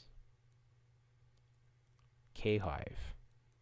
Very interesting. Because if you don't know this, I talk a lot about the hive mind control. If you don't know hive mind, programming of the masses, which is what is happening right around the world right now. It's quite serious. So here we are, and this is Douglas, Mr. Emhoff here. This is the guy. And he does seem to have really taken it to it. Sorry, says Aaron Jacoby, a longtime friend and former legal partner of Mr. Emhoff.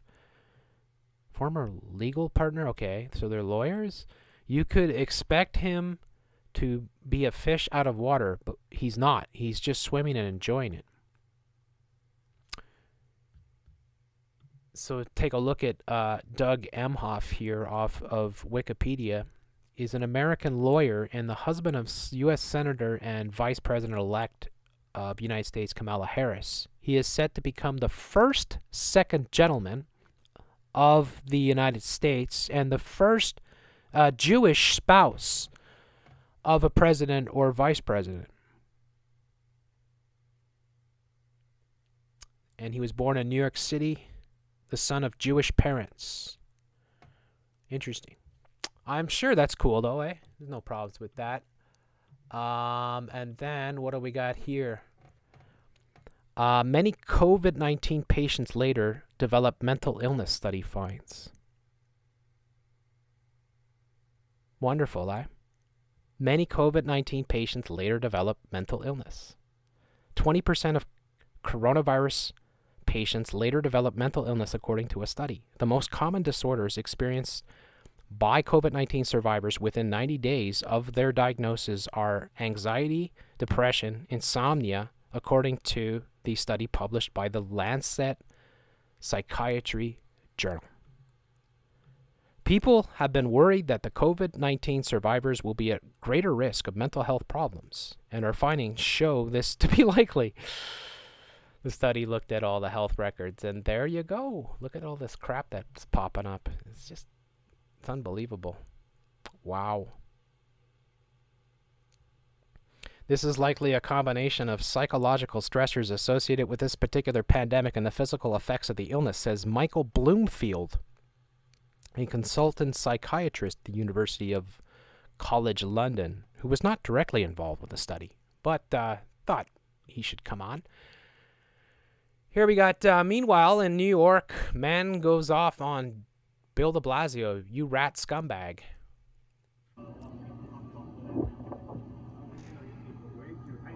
Not fucking good, you fucking rat scumbag, fucking fag, you fucking scumbag. Oh, get your fucking mask off, you fucking scumbag. Fuck you. Fuck you, you motherfuckers. De Blasio, you're a fucking cunt rag. You fucking rat. Oh, man. Not fucking good, you fucking rat scumbag, fucking fag. You're in the wrong fucking city, you fucking scumbag. Oh, take your fucking mask off, you fucking scumbag. Fuck you. Fuck all you motherfuckers. De Blasio, you're a fucking cunt rag. You fucking rat. Rat. Fuck out of here. You gotta love that. He's got the Jersey accent too and all. Awesome. Awesome. Just love it. That's the way, though. I guess that's the way. You know, you wish that every one of these scumbags would get greeted like that throughout the day, always, you know, because then maybe they wouldn't be so, they wouldn't be so smug. De Blasio, though. So, yeah, that's kind of funny. All right, let's move on here. Here's this city. Mayor of Miami here. The mayor of Miami here. City of Miami's partnership with MyVax. Interesting. You notice the breakdown of language? Why put with when you can put a W with a slanty line? Right? Like, seriously, what's the matter with you people? Why are you spelling things out? Why would you want to spell a 4-letter word out? Why not just make it 2 syllables instead? Or 2 characters. Anyways, MyVax is a smart way to organize, manage, and control your medical data while connecting you to an entire care team. Oh, they care so much! They care. They care. They just care. It's a care team. I need a care team tonight. They need a care team. I know what type of care team I wouldn't mind. Care team. Through one single system together, we are bringing telehealth. Oh, yeah, telehealth. That's the health that you need. Your television makes you healthy. You know that. So telehealth totally makes sense. I mean, how to get more healthy? Watch more television. I recommend Ellen DeGenerate, if you're not familiar with Ellen DeGenerate. You watch that every day, and you get a good-sized mallet, good-sized one. Or you can hire somebody. You can hire a personal mallet wielder. I hear it's a growing profession. And you get the person with the mallet just to whack you on the head about 500 times a day. Then you'll watch whatever the television puts on. You'll believe everything, too. Together we are bringing telehealth services to all Miamians. It's like Miamians? Is this what they are? I was thinking mammalians or something, right? Like is this some sort of subspecies? What are we? Miamians. Okay. MyVax will be distributing 50K smartphones. Better than getting those dumb phones, I'll tell you that. Along with 2 years of cellular service directly on myvax.com for Miami residents. There you go. You get your free smartphone. They're going to give it to you. Free download. Wow, how magnanimous. And use of MyVax. It's just, imagine all day. I mean, what else would you want to do? You just have it. No, I'm just gonna use my MyVax app. That's all I want to do. I just go on all day and hang out and play on your MyVax. You can check your colors. You check your color. They might change. It's possible. So the mayor of Miami said last week the city of Miami announced the beginning of a collaborative partnership with MyVax. MyVax One is a leading telehealth service that empowers, yes, their patients, our residents, with direct access and control over their medical records. Nothing better than just doing it over the internet, right? All your mental health and all your health records. I'm sure it's perfectly safe, very kosher for sure. To help build up the telehealth infrastructure in the city of Miami, MyVax will be distributing 50K smartphones with 2 years of cellular service. When does the government give you things? Let's just think about that. Let's just think. When do the governments give you things? Like what do governments give you first and foremost, right? When they give you something, is that typical for a government? That like governments come to you and say, "Hey, we wanted to give you some stuff. We brought you a few truckloads of food and stuff." I don't know. I'm sure it's very, very legit though. Creating Miami for everyone. Miami for everyone. Wow, Miami for everyone. Did that include the people that don't wear masks? Wow. And there is look at the guy. Look at that. What is he doing? What is he doing there? He's like, look at this cute old black lady. Look at it, it's so cute. Oh, it's so cute. I mean, that's a weird photo. Why are you grabbing her chin? What are you doing? Like, what's going on here? What's going on here? It's like somebody's right in front of him here. It's a little bit weird. Anyways, yeah. What else do you expect, right? These are the type of psychos that they install. NSW Premier calls for one-word change to national anthem to make it more inclusive. Oh, look at this. Hey, guys, you better back off. Holy crap. I'm sick of this stuff, guys. I mean, seriously. All right? I saw her first. All right? You back off. Okay? This is one hell. Wow. That is, oh my gosh, that is one hell of a good-looking gal. That is really, I don't know what I can say. So yeah, this is it a woman? Is that a man in there? I'm not sure. I'm not sure what it is, but this is NSW Premier calls for change to national anthem to be more inclusive. Of course, you got to be more inclusive. Let's see here. It's loading. Doesn't seem to want to play. Just quickly, there are reports this morning you support changing our anthem from "We Are Young and Free" to "We Are One and Free." Is that correct? That is correct. You got it. Yeah. Look, first of all, it's Remembrance Day, so can I thank all our veterans and servicemen and women for their contribution to our nation? And I say that in a very heartfelt way. But I also feel we need to recognise our Indigenous heritage. And it's so hard for me to listen to somebody that's so attractive. It's just like I get so distracted. I'm just so distracted. I'm just like, wow. But yeah, she wants to change the whole "We Are Young" to "We Are One," because it's got to be more inclusive, of course. To say we're young and free, it really ignores the fact that for tens of thousands of years our First Nations have inhabited this continent, and it's just a word, it's just symbolic, but I think everything matters. Everything matters! I'm really upset whether it's elite athletes or anybody else don't feel the anthem reflects them. And And I think if we at least recognise that we have a proud First Nations culture. I'm not sure. I'm not sure, but I think her nose got a little bit bigger since she started talking. I'm not sure, though. I could be wrong. YouTube community, please don't get me wrong here. My word. So that's NSW Premier, and that is Gladys Berejiklian. Berejiklian? Gladys. Aren't you glad? Are you get glad? Are you getting glad enough? Are you guys glad enough? Guys gotta get glad. If you get glad, you get gay. You get more gay. So there is that ravishing beauty there, Gladys Berejiklian. Just ravishing beauty. I don't know how. I don't know.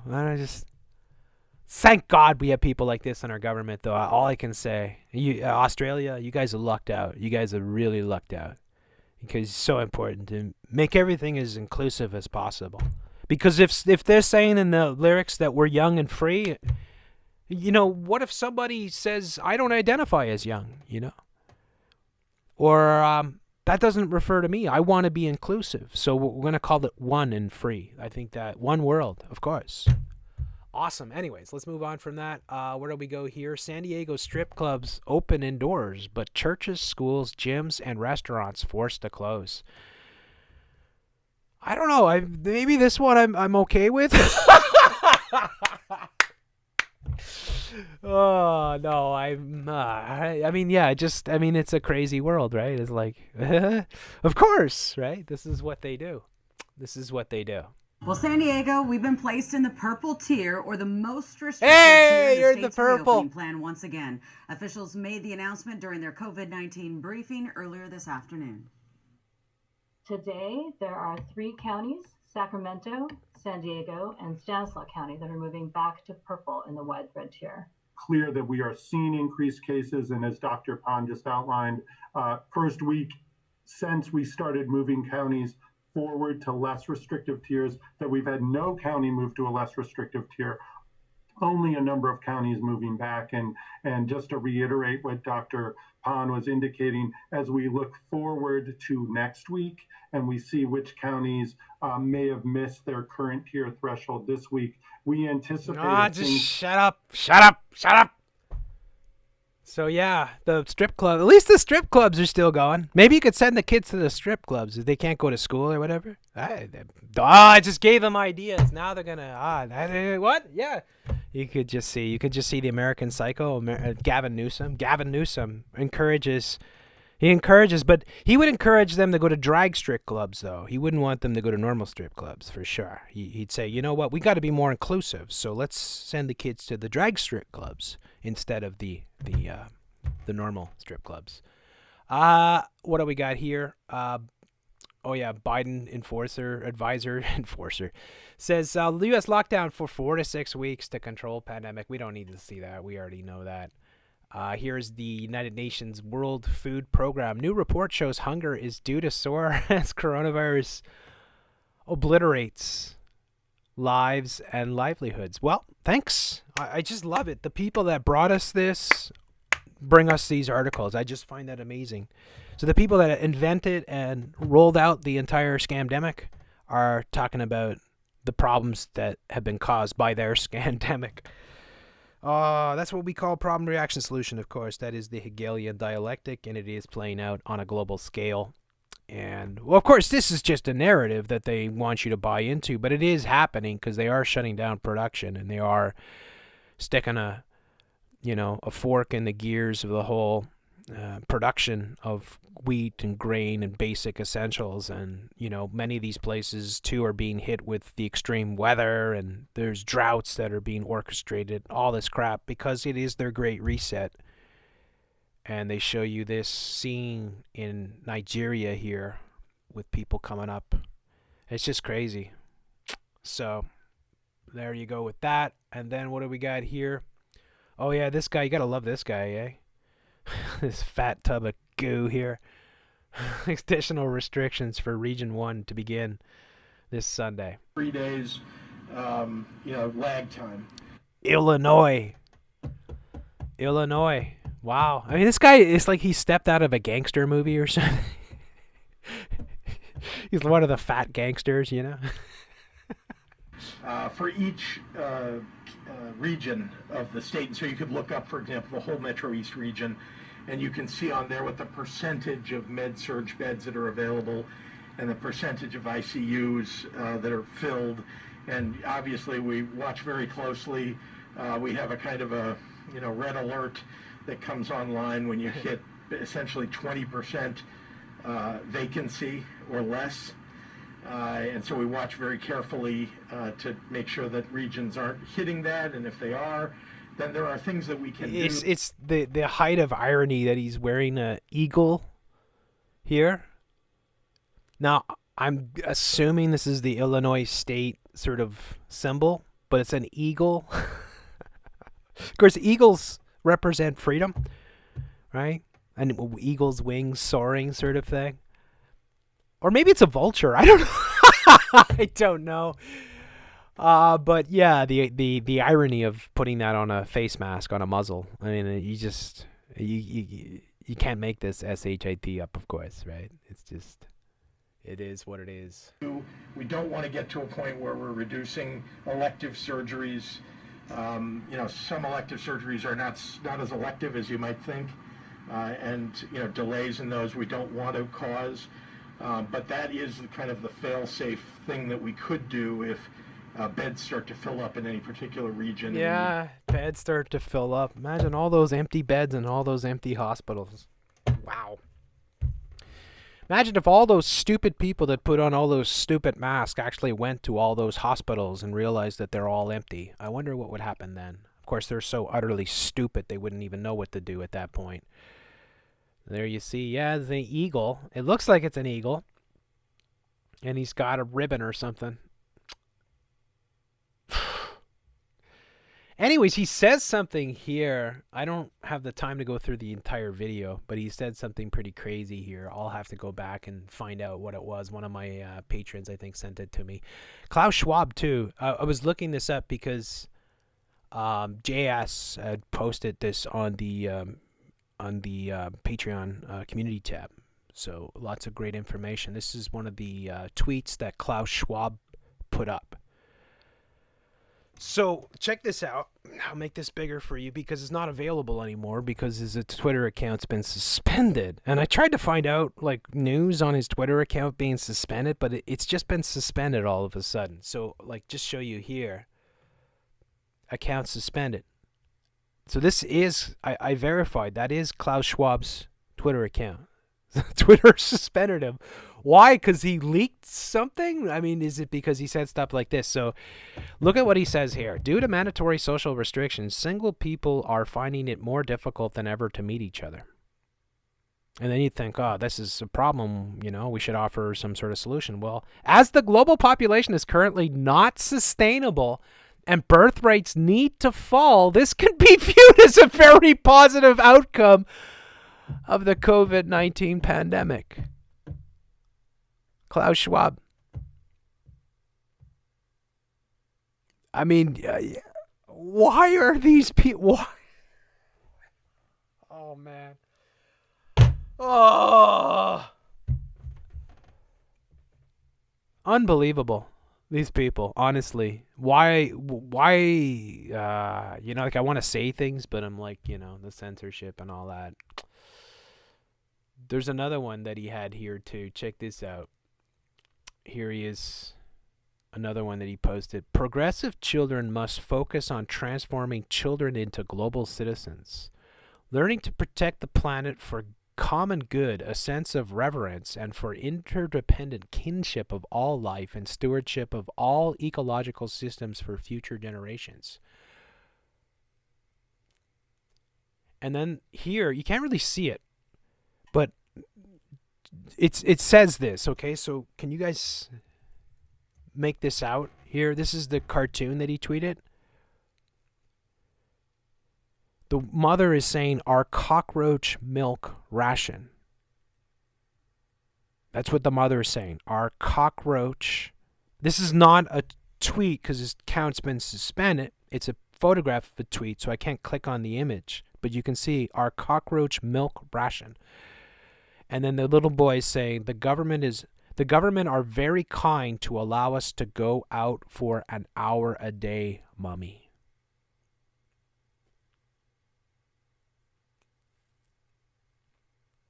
And they're not even wearing masks. So this is in the future. This is like Agenda 2030. So what are they saying? That potentially by Agenda 2030, you're only going to be allowed to go out for an hour a day, and you're going to be drinking cockroach milk. Now, you know this because I've talked about it so many times. We'll bring it up, though. Cockroach milk. The New York Times says this is the way to go. It's the healthiest stuff you'll ever get. Rich in protein, crystallized substance, produces a specific type of cockroach called whatever. And then scientists think cockroach milk could be the next superfood. Insider.com, what to know about cockroach milk, the new protein pack. How to milk a cockroach. Is cockroach milk a superfood? BuzzFeed News. Is cockroach milk the next superfood? The doctors. Would you try cockroach milk? Women's Health Magazine. Women's Health Magazine. What is cockroach milk and how is cockroach milk made? NPR.org. Cockroach milk, yes, you might read that right. The salt. Everything you need to know about it. Forbes magazine. Cockroach milk, what must happen for it to become a staple? A superfood trend. Now, you could say that the NWO has a sense of humor, and I would agree. You could say that they don't like us at all, and that they consider us useless eaters, and I would wholeheartedly agree. The reason why they're going to make you drink cockroach milk is because that is what they think of us. That is all. And they showed us many, many times that this is how it would play out. With their movies and their books and their New York Times bestsellers. If any of you think that drinking cockroach milk is going to be a good thing for you, you're a fucking idiot. That's all. It's unbelievable. It's unbelievable. So yeah, Klaus Schwab. And they suspended him on Twitter for, I don't know if it was one of those posts, but he got suspended. And I tried to find information on it. I was like, Klaus Schwab, Twitter. But no, his Twitter page has been suspended. There it is. See? I just clicked on a suspended account. Could be that he just put up too much shit and they're like, okay, shut him up. He's spewing too much. He's letting everything out, sort of thing. And then what else do we get here?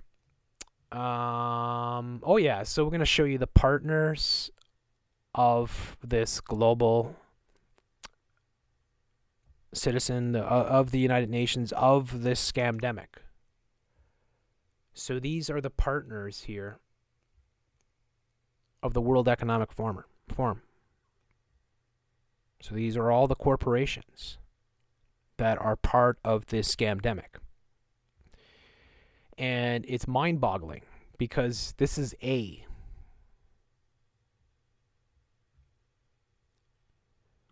This is B. Bloomberg, BMO Financial Group, Boeing, Bridgewater Associates,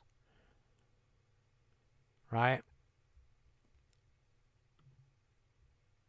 AARP, interesting because we showed them with their commercial. African Development Bank Group, right? The amount of corporations, Apple, of course, over here. These are all the biggest corporations in the world, and they're all here. So they're all part of this. This is what's important for people to realize. is that all these corporations, Heineken, right? Hydro-Quebec. What? Yeah. That's how it works. This is the only way you can carry out something so massive is to have this type of coordination and control. And Ticketmaster, of course, you heard that they were going to set up a whole scanning for... So they're teasing you with the carrot, right? The vaccines are coming, and they're saying, "Oh, wow, this is wonderful. We got the vaccines coming. We're going to start our sports up again." And, of course, Ticketmaster is going to check people for COVID-19 status before allowing you access to a concert or a sports event. I'm done with it all. I'm 100% done. I will never, ever go to another sports event, concert, any of it. I'm done. I have signed out. I am done. Fuck you. Like, sincerely, Jeff C. I'm done with all your garbage. I'll never support any of your shit again. I'll never, ever, ever, ever take your stupid vaccines, and I'll never support your disgusting mind control. That is all there is to it. So we know about that one. Then we got this McGill students host Fight Club event. So, you know, Fight Club from our controllers, of course, our programming that is meant to be imitated and is full of all kinds of 9/11 sort of predictive programming and whatnot. And so now here they are at McGill recreating Fight Club. So we'll play this for a sec here.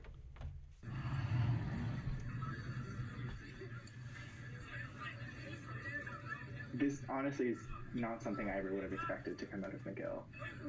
And it's really quite shocking that this is kind of the reality that we're dealing with right now. Remember the movie Fight Club? Well, some McGill students seem to have started their own, hosting a fight night with nearly 60 people attending at a park nearby campus. Organizers circulated this flyer online, grabbing the attention of many McGill students. Have you seen this before?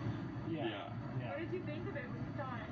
I thought it was a joke at first, but apparently it wasn't. Fight Night heads the flyer with a list of students' names scheduled for fights like Maxim versus Justin. It also advertises gambling on the fights would be organized in one of the residences. I saw the fight schedule and I was like, okay, this is weirdly detailed. And then to find out that no, this is actually happening, like there was actually a fight, was really surreal. The fights took place here at McGill's Forbes Field and Jean Mance Park just after 8 p.m. on Monday. We actually somewhat were invited to go, by we received the thing, but we ended up not. We didn't think it was worth going to. The part that stood out the most was definitely the organized betting. That didn't really seem too great. Yeah. McGill University spokesperson Cynthia Lee tells City News in a statement, "We were made aware of a possible gathering on Monday evening. Security services were dispatched on site, but did not witness any gathering. There were additional patrols that evening, and no incidents or gatherings were reported. At this time, we cannot confirm this event took place." City News obtained a screen recording of a video posted to Snapchat and quickly erased after the alleged event. This stuff happens more or less. It just so happens that we are in a pandemic, and it makes it all the much more serious. Some students... I used to get in fights at McGill. We weren't part of a club, though. Yeah. I wonder what's going on here. Of course, it's all part of our programming, right? They are raising the... So, one of the things that you could speculate with this is that because of all the pent up sort of youth, right? Especially when it comes to that age group, right? The 18 to 25 type student, the typical person that'd be at a place like McGill, and they're being locked up, and they're it just showed Klaus Schwab. The young people aren't able to meet each other. They're not able to breed, so the guys aren't able to get laid. And so what's happening? And that's kind of some of what they show you in the movie Fight Club. I haven't seen Fight Club. I've probably seen it once. I probably have to watch it again at some point in time. But I know it's from David Fincher, who made Contagion, by the way, which was released on 9/11, by the way. Because you know how it works. So yeah, I'm sure there's a ton of symbolism, and I'm sure there's a ton of things worth checking out or seeing with that. But yeah, I would suspect that this is just part of how they're ramping up the purge style, encouraging violence and stuff like that amongst the youth, and getting men to go out and fight instead of what they would traditionally be doing, which is meeting girls and getting wasted. So yeah, that's been all over the news here in Montreal. I'm not going to play Anderson Cooper. We don't need to see that. And then we got this. Prosecutors say Michigan suspects plan to burn down state capitol. This is the biggest pile of bullcrap, but they're all piles of bullcrap. If David Muir is there and he's doing that thing with his arms on the table, it's a staged bullcrap event, because that's what David Muir does on a daily basis, right? These people, it's just garbage. It's already been corroborated that the people that were planning to do the whole Capitol thing and kidnap the Governor Whitmer were FBI. It was like FBI informants or FBI operatives that were involved in the whole thing. It's all garbage. It's all bullcrap. But here you go. Here's the story. To Michigan, prosecutors claim the alleged extremist plot to kidnap Governor Gretchen Whitmer actually went much further, including an alleged plan to burn down the state capitol. Authorities saying the hope by those behind the plot was that no one would come out alive. Here's ABC's Adrian Bankert now. Yeah. Tonight, new disturbing details of that There she is. There she is. Governor Whitmer, a.k.a. Diana. Diana, if you know from the TV show V. Now, if somebody could get her and rip the skin off, we'd probably see scales beneath her, because there's no question that this is a demonic alien entity from hell. But yeah, total bullcrap story. Of course they made these stories up because, it's all part of how they bring in their police state and their New World Order. And they want the idiots at home to cheer on the police state, and they want to be able to justify the massive amounts of money that they're going to be spending on, of course, more, surveillance and more military and everything else. Kidnapping plot show that Michigan Governor Gretchen Whitmer was only one alleged target of suspected homegrown terrorists who were planning to violently overthrow the state government. Court documents claim the alleged ringleader Adam Fox sought to recruit. Fox, of course, is 666, right? So the chances that this is real are 0.0000000. Put as many zeros as you want, maybe a 1 right at the end, sort of thing, right? It's just how they do it. And they're going to show you a whole bunch of spooky white guys because they want you to feel that white supremacy is the biggest threat to America, which is the biggest fairy tale I've ever heard, pretty much. 200 men to storm the Capitol building and televise the execution of politicians taken hostage over the course of about 1 week, with no one coming out alive. Investigators say a second alleged plan involved locking people inside the building and setting it on fire. Authorities releasing video of some of the suspects firing guns in a makeshift boot camp. ABC News visited an alleged training site raided by the FBI with one of the suspects' neighbors. There were many times that we would hear gunshots, and it sounded like automatic weapons. And I've heard that. Okay, let's just take a look at this. Stop with the actor. Isn't this interesting, though? Like, I can see, I don't know how close you can see this, but I can see a target here. And I see, like, maybe half a dozen bullet holes. I don't really see any bullet. It's hard to tell here on the wood, but I don't really see any bullet holes there. But I can see one there, one there, one there, one there, one there. I mean, like, how many of you have, like, if you do have guns, you have target areas, you'd probably have bullet holes everywhere, right, on a thing. But this is just the narrative that they want to bring up. They show the tires, too. It made me think of Mad Max sort of thing. Automatic weapons. You can hold the trigger and go, and I've heard that. And I've heard explosives going off. Of the 14 suspects taken into custody on Wow. state and federal. All right, let's get a look at all of them if we can here. Isn't that interesting? a lot of times too, at this point in time, I'm not saying that this is the case with these characters. They can CGI these characters, and they do this over and over again, and they boast about it. They say, "Oh, people can't tell the difference between." But you know, they're all white first and foremost. They're mostly bearded, and most of them have pretty short hair, and they all look like criminals. Like they have that look. They look like losers and they look like criminals. And this is typical of how they would. And the guy that's the leader, the Fox guy, the 666 guy here, has got that kind of smug look, like, yeah, fuck you, suck my nuts. So this one looks like Dan Dix. And federal charges, 2 appeared in court today seeking bond reductions. Defense attorneys for some of the suspects have claimed the alleged plot was nothing more than a lot of big talk. And David, a judge did decide today to reduce bond for those 2 suspects. 6 suspects remain in custody facing federal charges. And David, a judge did decide today to reduce bond for those 2 suspects. 6 suspects remain in custody facing federal charges. David. All right, Adrian Banker tonight. Thank you, Adrian. Oh, look at this. Lindsay Dunn. Toronto DJ Shepherd raises more than $20,000 for local businesses. Pandemic begun, artists around the world are trying to find a way to safely connect with their fans. And for Toronto DJ Ryan Shepherd, that meant playing a show on the rooftop of a building on King Street.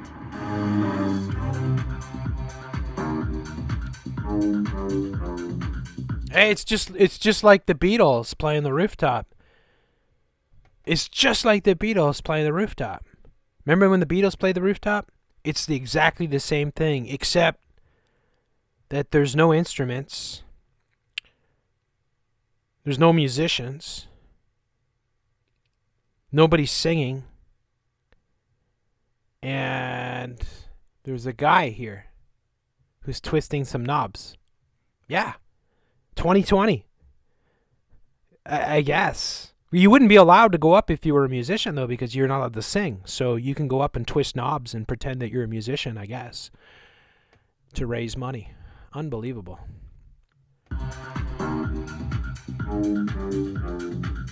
To be honest, I'm terrified of heights. It was just a special night, and watching the sun come down over it and seeing all the condos and people going on their balconies and watching me and dancing. And at first, I'm not gonna lie. I have to say, if you were across the street from me, I'd be digging into the vegetables. You know, looking in the crisper for the ones that are, you know, expired. These guys are killing jobs for real musicians. I'm sorry. You go watch my video on Supreme Lord Commander about DJs. I don't really respect. I don't hate DJs. It's just you're not a musician, right? And you're just, I don't know what you're doing. You're just making noise, basically. Well, because I was scary, but once music starts playing, you get in the zone, and got over the fear really quick. For the last few months on a Sunday, Ryan has been live streaming a performance called Hello Sunday. He partners with a local business or charities and uses the performance to help raise funds for them. See, if you tried to do this, you'd be arrested. But he's able to do this. How comes he's able to do this?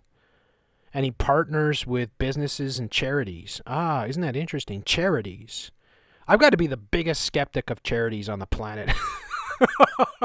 When I hear charities and nonprofit, I'm like, yeah, whatever. Yeah. Anyways, let's move on from that. Toronto doctor hopes screening tool with help. So look at this. Toronto doctor hopes screening tool with help curb gun violence. I guess nobody bothers to typo or check their spelling. What if the next time you visit the hospital emergency room, you're asked questions about whether you've had a gun pulled on you recently? A doctor and Toronto native is developing a screening tool that asks these types of questions with the hopes of helping to reduce gun violence south of the border. But could it work here, where despite the pandemic, gun violence rates remain alarmingly high, most recently claiming the life of a 12-year-old boy? Seeing innocent children being killed by stray bullets is heartbreaking, to say the least. And, you know, when I left Toronto, I initially trained in Chicago. and I was pulling bullets out of babies all the time, and it was just shocking. Oh, give me a fucking break! Is the director Shut the F Center up. for Gun Violence Prevention at Northwell Health in New York State. He, like many health experts, sees gun violence playing out as a public health crisis. Gun violence is a public health crisis. What gun violence? Why don't you call it what it is? Of course you don't call it what it is, because why would you ever be honest? We're not going to say it's gang violence. Right? We're not going to say it's criminal violence. We're going to say it's gun violence because we don't want anyone to have guns but the government. And this guy, and he's like, yeah, when I was in Chicago, I was pulling out bullets out of kids every day. Yeah, you're full of crap. You're full of crap. I bet you never pulled out one bullet in your life. Right? And so now he wants a screening tool for anybody that comes to the hospital. So now you go to the hospital and they're going to start asking you all these questions. Interesting. Police state. Over and over again, we as physicians are having to tell parents that their children have died from a preventable disease. But when in your life, over and over again, this guy's the biggest bullcrapper ever. When in your life have you had to tell a parent about a child dying? When? You show me. What's your name there, douchebag? Whatever this douchebag's name is. Show me. I hate this type of unbelievable propaganda, because it's like, yeah, every day I'm pulling out bullets out of kids. Yeah, really? Okay, give us proof. Show us one time. Oh, you don't have any times. Oh, sorry. So you're just talking directly out of your rectum. It's such unbelievable. Are having to tell parents that their children have died from a preventable disease. Sathya believes hospitals have a role to play. Preventable disease, he says too. Disease. Gun violence is the disease. There you go. It's a disease. Only guns get it. Preventing it. He recently received a U.S. federal grant to develop a universal screening tool to assess a patient's risk for bullet injuries. He hopes this will significantly reduce the number of shooting victims south of the border. So when a patient comes into the hospital, you gotta love that. I mean, like, who came up with the idea to shoot the feet of the frickin' hospital staff? Like, what's the purpose of this? I hate the media. I hate the media so much. Oh my God, you guys are just horrible. You're so full of crap. You're so full of crap. So when a patient comes into the hospital, either via a tablet or the nurse is just asking questions, they're going to be screened for firearm access and gun violence risk. He said firearm access. So they're going to be screened for firearm access. I thought you're trying to prevent gun violence, but you're screening for firearm access. So what they're doing essentially is they're circumnavigating the law, and they're screening people to determine who has access to weapons. So anybody that signs on to this, if you're somebody that goes into a hospital and they ask you, well, do you have access to guns? First and foremost, tell the person that's asking you the questions to take a fucking hike. And that, no, you will not answer any of those questions because you have no right to ask those questions. I didn't come here to get queried on my access to firearms. I came to the hospital because I broke my leg or whatever, right? It's unbelievable. I mean, these people. Risk using a special score. And then depending on the score that they get, they'll get appropriate resources. The questions will be along the lines of, have you had a gun pulled on you in the last 6 months? And have you recently heard gunshots in your neighborhood? Patients can then be referred to counseling or community services based on the risk. The pediatric surgeon who did his residency at the University of Toronto believes a tool like this could also be helpful here at home, where gun violence rates climb higher than many U.S. cities. The violence in Toronto hasn't slowed amid the pandemic. The most recent stats from Toronto police show that there have so far been at least 425 shootings this year. Yeah, you got a city of like 8 million people. And you've got a shit ton of gangs. That's the reality. You've got all these different ethnic groups that don't mix at all, by the way. I don't see Indians mixing with black people, Kamala Harris. Now, this doesn't happen in Toronto. It doesn't really happen anywhere. I'm not saying there's at first and foremost, there's absolutely nothing wrong with that. And that's, just to get that out of the way so you don't get accused of being a racist. But, I mean, come on, seriously? Like, anybody that's in Toronto can chime in. The way that Toronto is that you have these boroughs, and it's all Chinese, or it's all black, or it's all East Indian, basically. And that's it. And it's oil and water. These people do not mix. And the gangs that form, right, are street gangs for the most part that are dealing with drugs and whatnot. And they're involved in crime. And they're the ones that are shooting and killing people. So it has nothing to do with average people. Anyways, that's just the way it is because they just want the excuse of coming in here. Look at this. Diverse City, Big Dreamers, Volume 2 here. Montreal here. Just all your themes. People oftentimes think that, Canada was a safe haven where a lot of slaves from the South, came and escaped and they came to the North. We were void of slavery. We were void of racism. That's not the case. We need to understand the root of the problem to be able to grow and flourish. Montreal humanitarian and community activist Akila Newton is releasing Big Dreamers, the Canadian Black History Activity Book, man. Volume 2. Hey guys, it's the coloring book. The coloring book. Look what it's got here. What's this? It got a crayon. It's like a bingo board. Like, what the hell is going on here, folks? I mean, seriously, all right? I mean, it's agendas being rammed down your throats. It's all their agendas. That's all it is. You got Samuel L. Jackson going around, trying to find wrecks of the slavery trade. I mean, you're digging up old crap for the millionth time to try to program people into this notion that we have problems. You're creating problems that don't exist. You're creating victims out of people that don't have any legitimate claim of being victims. I showed a couple weeks ago where they had this this woman in a niqab, and she was complaining about not being well received by Quebecers. I'm like, you're coming from Afghanistan. You speak a completely different language. You wear a tent on your frickin' head. And you're in a completely different religion, and you're coming to a land where everything you do is completely different than everyone that lives there, and you're expecting all these people to bend over and kiss your butthole. I mean, it's and then they make it seem like these people are suffering from racism, and it's like, no, you people are pushing your agendas, your New World Order, open border, immigration, Kalergi plan, all that crap, diversity, LGBT, because you're pushing this on all of us. And you're telling us we're bad people if we don't lockstep completely.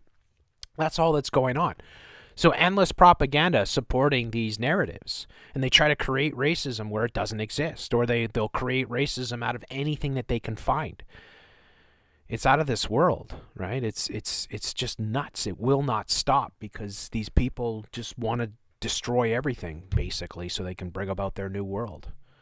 Of Black Canadians who overcame adversity and went on to achieve greatness while changing the course of history. Akila co-wrote the book with her twin brother Amari while at home during COVID-19. And until we're learning about the sacrifices and struggles that a lot of Black Canadians made. Interesting name, Akila Newton. It is an interesting name. Anyways, let's move on from that. I think we know. And that's it. Okay, I got through the whole thing. Thank you all so much for taking your time. I'm going to go over the chat now, see who's in the chat. Say hello to everybody. We got about 600 plus people here. Thank you all for coming to check out the show tonight. And I hope you enjoyed it thus far. And I'm ready to take some of your questions and commentary based on what we discussed here. And yeah, it's good that the show didn't shut down again. I was thinking maybe they would. Newtown, yeah. There's Rumford. VD, Asif, Mankind, Follower of Christ, Joanna, Humble, Asif, Patricia, Mr. Jones, Superman, Imagine, Think Beyond, and Emerald, and hey, who is in your greater I can't read your name there. Everyone, thank you all so much for being here tonight. You guys are awesome. Nice to see you. There's Jen, James, Jason, Gcash, Blood Saves, Ice Cream Day, Road Jogan. Jokin's in the house. Lorraine Trout Mask. Who else is here? Bud. Awake all ye nations. Yeah, right on. So what's up? You guys, thank you. What's up? I appreciate that. Oh, Allison's in Scotland. Awesome. Awesome. Miss Newton stole the race card all the way up. Hey there, uncool. Nice to see you. How's Naya? How's your baby? I hope she's doing well. Blake Nunn drums. Hey Sean, nice to see you. They got the bone broth. I did grab a bone broth. I snuck away when I was playing the last video, so I'm gonna have to get another one here in a second. But yeah, it's Friday night. Jeff, did you see that Greece is making people text the government for permission to leave their homes during the lockdowns? I know you talked about this. Yes, absolutely. That's insane. That is insane. That is insane. But that's what they did in Russia, so I'm not surprised.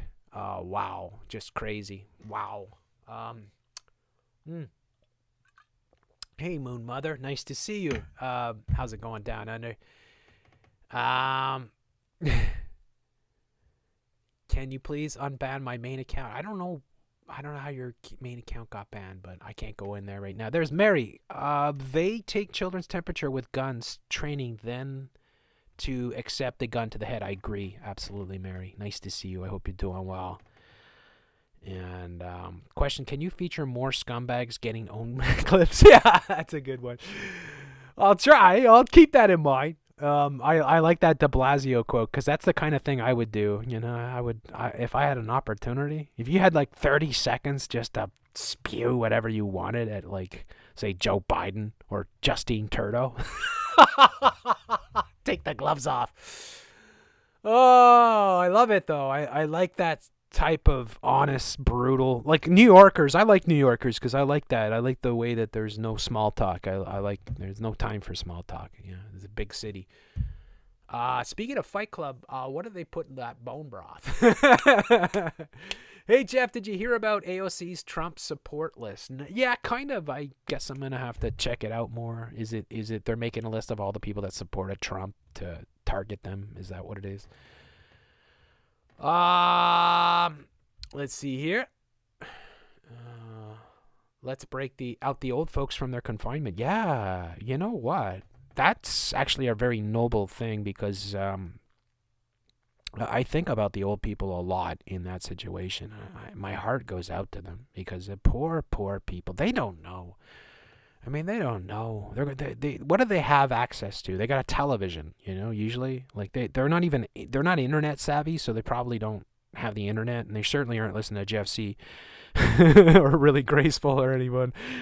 So they're probably just watching the news and, you know, thinking, oh my gosh, you know, we're going to die if somebody breathes on us, sort of thing. And then they're spending their final days alone. I mean, that's the worst thing. I mean, it's just so evil what they're doing. So yeah, really breaks my heart to see it. That and the children, that's what really makes me so angry.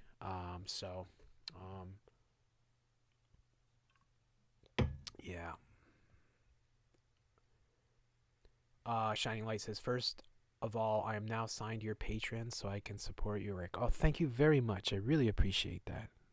Shining Light, very appreciate it. I sent you a message. Okay, I will. It takes me a while to get to the messages. Usually give me about a week if you can, to get to all the messages that I get to. And I'll get to it and I'll read it and I'll, you know, because I like to be able to take my time and respond and see everything that you write. But I'll definitely message you back. Thank you very much. Thanks to everybody that supports the show. I really appreciate that. Kamala is a battle axe. Yeah. NYC here, says Christine. Awesome.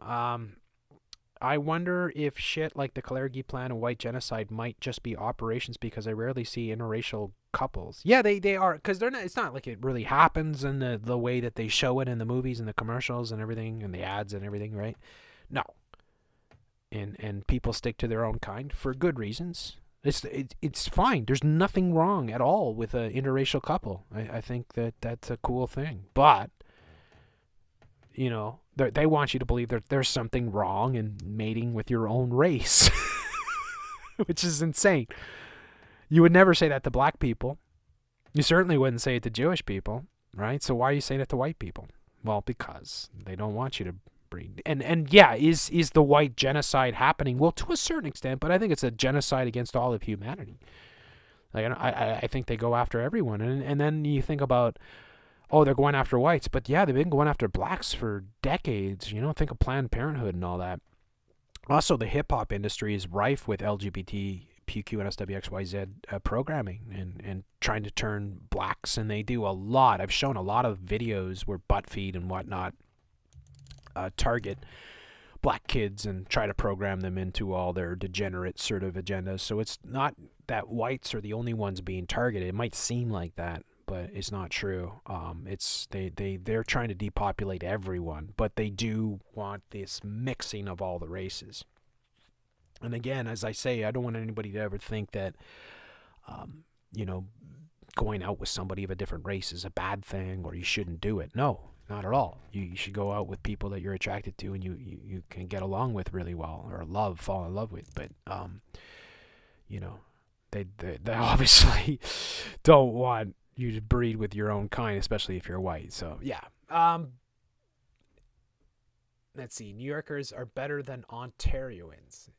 I like New Yorkers because I like that. Like, I dig that. Like, I like New York because I like that just, yeah, what's up? You know, like, there's no small talk, right? You just talk with anybody. They don't care if you're a celebrity either, right? Like, they don't fawn over celebrities. Like, that's why celebrities kind of like New York, Central Park and places like that because, you know, people leave them alone kind of thing.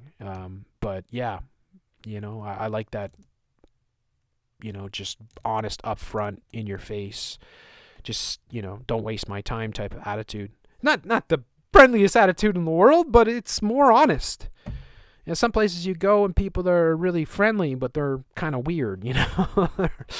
You know, they're like, yeah. So it's a bit fake, you know what I'm saying?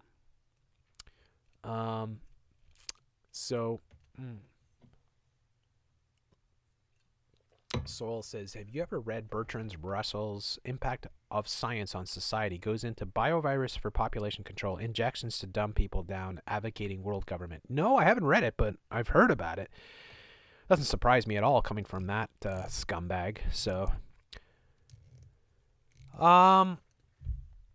in the future, all humans are gonna be beige. Beige horizon. Your friend KJ says that the bottom of the rabbit hole is Jesus, and I couldn't agree more. I'm gonna do a show with KJ probably maybe next week. We're orchestrating something, so we're gonna try to do a show pretty soon. So shout out to KJ. I hope you're doing well, buddy. Jeff, do you believe in UFOs? I don't really know. I mean, I think a lot of what they show us is garbage, but I don't know. I don't really. Yeah, sure, maybe. I don't know. You know. I think that probably if you see something, it's probably their tech, but it's possible.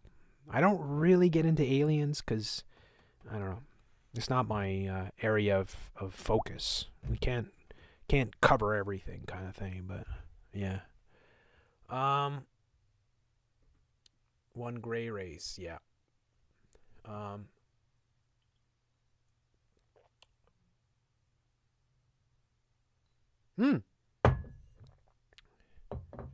All right, I gotta go and grab a bone broth. I'll be right back. Hang in there, folks.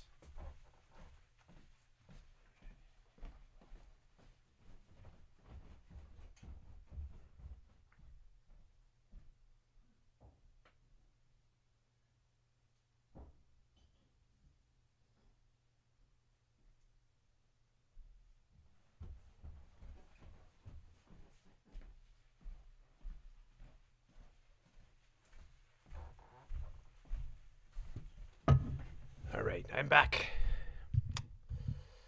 Let's see here.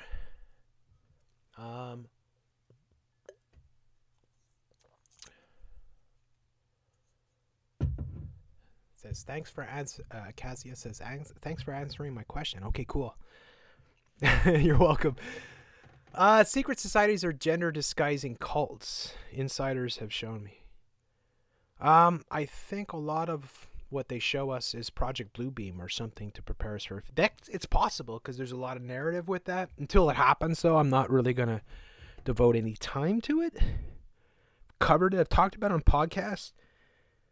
The whole Project Bluebeam. It sounds so crazy, though. It's like they would never be able to pull it off. But then again, look what they're pulling off now. So don't put it past them. People are dumb. Restaurants are closing here and Weed Stars are open. That's exactly what they want.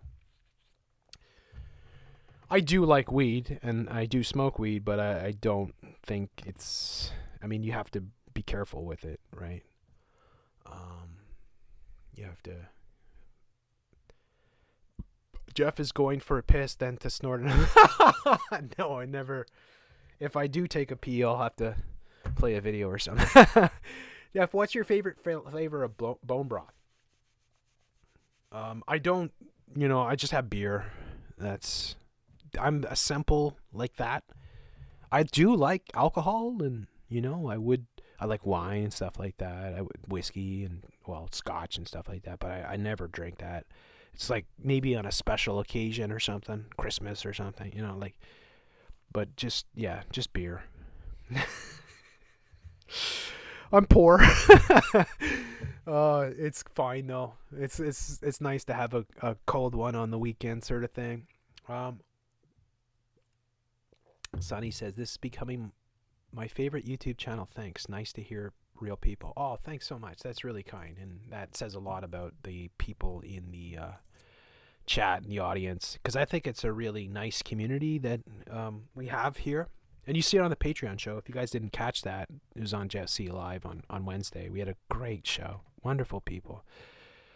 Really intelligent, great discussions. People from all over, too. So it really makes me feel very privileged to have such a great audience and, community around the show sort of thing. So very, very lucky. Why couldn't there be more life forms? The possibility is greater than we are alone. Yeah, I agree. Absolutely. I mean, if the universe is what they say it is, then there's probably gazillions of life forms out there. But I don't really... These days, that's a campfire thing. Like, if I was at a campfire, I'd be looking up at the stars. I'd be speculating on all kinds of stuff. But, yeah, I don't do it on the shows because I don't really have time to devote to that type of... genre of, or that field of sort of, yeah, that topic. That's the best way to say it. Topic. Yeah, that's it. Don't fart, Jeff. We will hear it. If I can get it really loud, I'll get the microphone ready for it. Why does Pyramid Head have a construction pylon on its head? Pyramid Head. I don't know, you're talking about James there. Jeff, have you heard about people being forced to be injected with harmful and antipsychotic psychiatric drugs for court-ordered punishment, regardless if there is a crime committed? I've seen that in shows and stuff. I don't know if it's really happening, and if it is, maybe you could let me know where. And that's certainly what they will do, because with the mandatory vaccines, that opens the whole door to everything else being mandatory. So, say, for instance, mental health.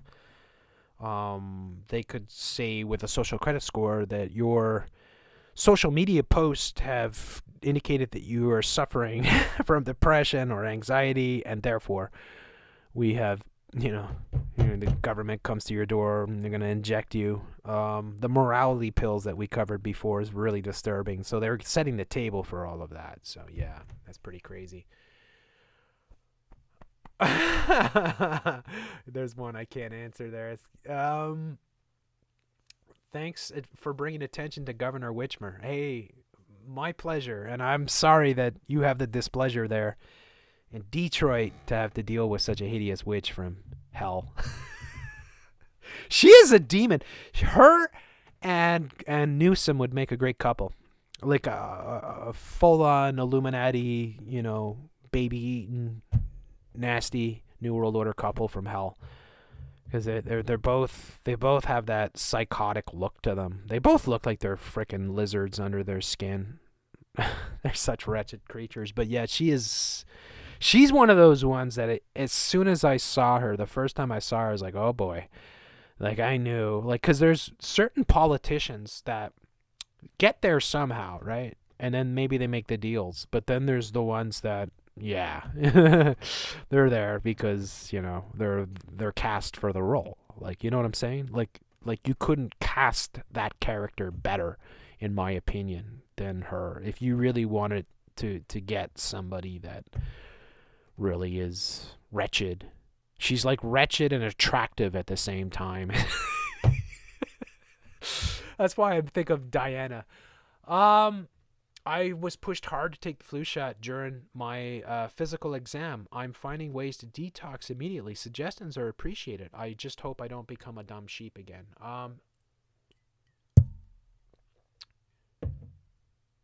So did you take the flu shot? What I'd say, detox, okay. You could try fasting maybe for 24 hours, or, you know, I mean, that might be too much for the first time, but you could try it. Fasting's pretty good. If you go longer, you'll detox more. So I don't know. I've done 48 hours is the most I've ever done. Tom, though, Press Reset, he's been doing quite a bit of that. So I'll get him on a show in the future, and we'll talk about those things. I think it's important for us to not talk only about problems, but solutions as well. So yeah, that's detox. You know, obviously, you just drink water if you're doing a fast. You don't want to take anything else. Not even, I wouldn't even say coffee or anything. Just water alone, sort of thing. And try that. And if you can do that for a day or two, you know, maybe you'll help clean out your system. A longer detox or a longer sort of fast would really clean the system, but it can be a real challenge as well. So I wouldn't know, but just funneled 2 bone broths and a little bloated now. Well, you got the bone broths in you. Let's see here.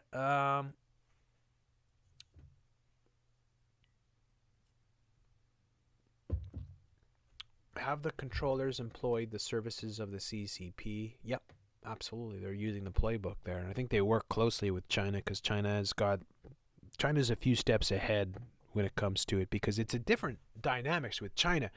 China's a transition country, right, where they have the greatest transition in the history of humanity. The largest economic growth in the history of the world happened in China. So the whole conversion of a sort of mostly agrarian sort of lifestyle to, you know, a sort of quasi-communist, somewhat capitalist, limited capitalist sort of society has been the greatest transformation in the history of the world. So I think they look at that and they say, wow, China's the blueprint. For sure. For sure. So, yeah. We have loads of manic mushrooms in Scotland. They grow great on golf courses. Are the magic mushrooms, I think you meant to say. Manic. I don't know if I want to take manic.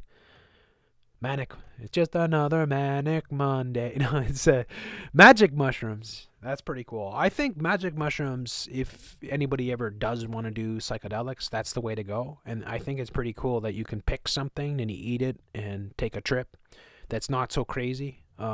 You know, avoid the LSD and the more powerful sort of artificial chemical labs made stuff, and go with Mother Nature and have a cool, clean trip. If you're going to do that, that's what I would say.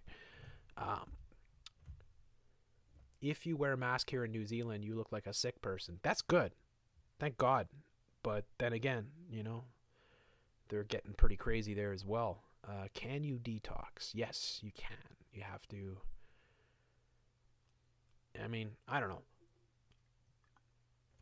I would love to go through a full detox where you do a full sort of 2-week sort of fasting, right? And you completely detox. some people die when they do that, though, because it can be pretty dangerous because if your body's never gone through it. But your human body's designed to go through periods of long periods of not eating, for instance, which it's pretty amazing how the human body can, because it starts to break down because you store a lot of things in your body.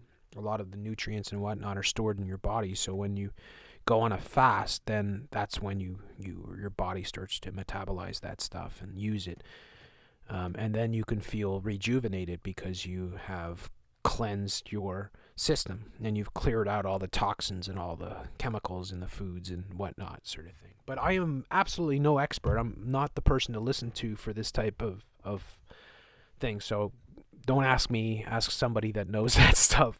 I do fasting, which is more like the restricted time eating. And I've done that I still do it, but I don't do it like I consciously think of it like I used to. So I did it for a good year, and it was very good. Like I found that, and so my restricted time diet was I wouldn't eat between, or I would only eat between noon and 9 o'clock.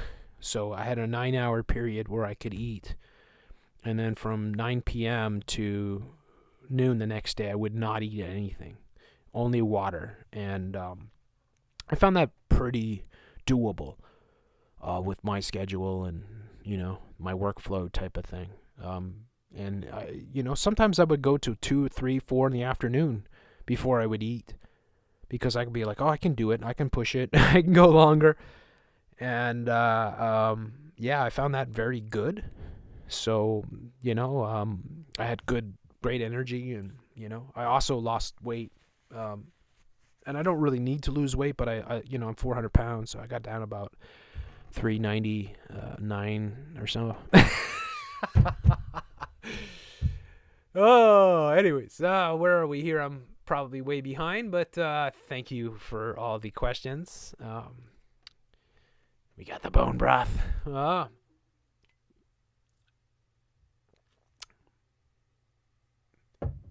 see here.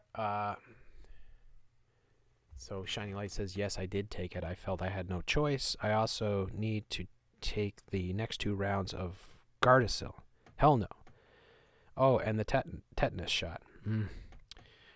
Jeff, your thoughts on V for Vendetta, and do you think the truth community could pull out something like that where they hijack news stations, tackle pooper scooper to the ground, and educate? Yeah, I kind of like the They Live. I've seen V for Vendetta, but I only saw it once, and it was a long time ago, so I got to watch it again, but I know the basic gist of it. They Live is kind of that scenario as well, where it's like everyone's oblivious to the mind control that's all around them. And so these guys take over a television station to shut down the signal so that it breaks the spell kind of thing. And could truthers orchestrate something like that? I don't think it would come down to truthers. I don't identify as that first and foremost, but I mean, like, I don't think it's up to people like me to orchestrate events, and I wouldn't orchestrate events. It's not the person that I am to overthrow governments. But if you were in that situation where you're faced with full-on tyranny, we're getting there really quickly. And then you have to take actions in your hands. Like they've gone, like it's at a point where there's no question that, people have to fight the government, right? Where you're in open arms rebellion against the government. Well, then, yeah, you take whatever steps, I guess, at that point. Let's hope that we don't have to go there. My hope is that we wake up enough people so that people stand up and put an end to the tyranny of the government. Or that, again, too, with this whole thing, one of my big hopes about what is happening is that people will be horrified by everything that their governments have done, all the overreach and overstep and all the tyranny and all the surveillance, that people will revolt en masse and will not, just never allow it to happen again, sort of thing. That people will say, you know what they did during this thing was so awful, egregious, and evil that we will do everything in the future to prevent this from ever happening again. And that we will never sacrifice our liberties for any apparent sort of problem, right? whatever it is. I don't care. And I say that. I mean, this is the way that I believe people should be. So,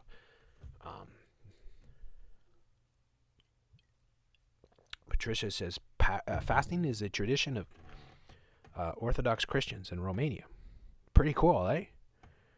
There's a reason why those are traditions. There's a reason why you have, like, breakfast, right? That is fasting, right? You're breaking the fast. When they say breakfast, that's what it is, breaking the fast.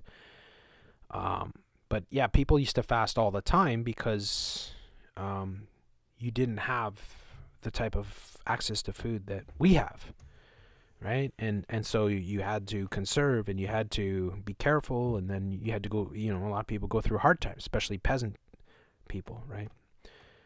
So fasting became a normal sort of way of life. But yeah, I do think that it's a very wise and beneficial sort of thing to employ in your life if you can. I think there's a lot of people that would benefit from it. But I don't know if it's for everyone, but I say that I benefited from it. So, but I've never been a hardcore faster. But I did the restricted time fasting for a long period, and had good success. I would say really good success with it. I wouldn't say it if it wasn't true. So please check out the video of the song from the film called Infected Repo, the generic opera, starring Alexa Vega, a horror musical. You will enjoy the lyrics too. Okay, Alicia, thank you very much. I'll have maybe you could send it to me on either Patreon or Twitter. I know Repo. You ever seen Repo with Emilio Estevez? Repo Man. Oh, that's a cult classic, I guess you could say. Bihar is a pretty cool place. It comes from Sanskrit word for Buddhist monastery. The tree where the Buddha achieved enlightenment is 5 miles from where my father grew up. Oh, pretty cool. That's awesome. So are you in India then, I'm assuming? Let us know, Asif. Fasting 8 hours per day. Good stuff. Yeah, that's great.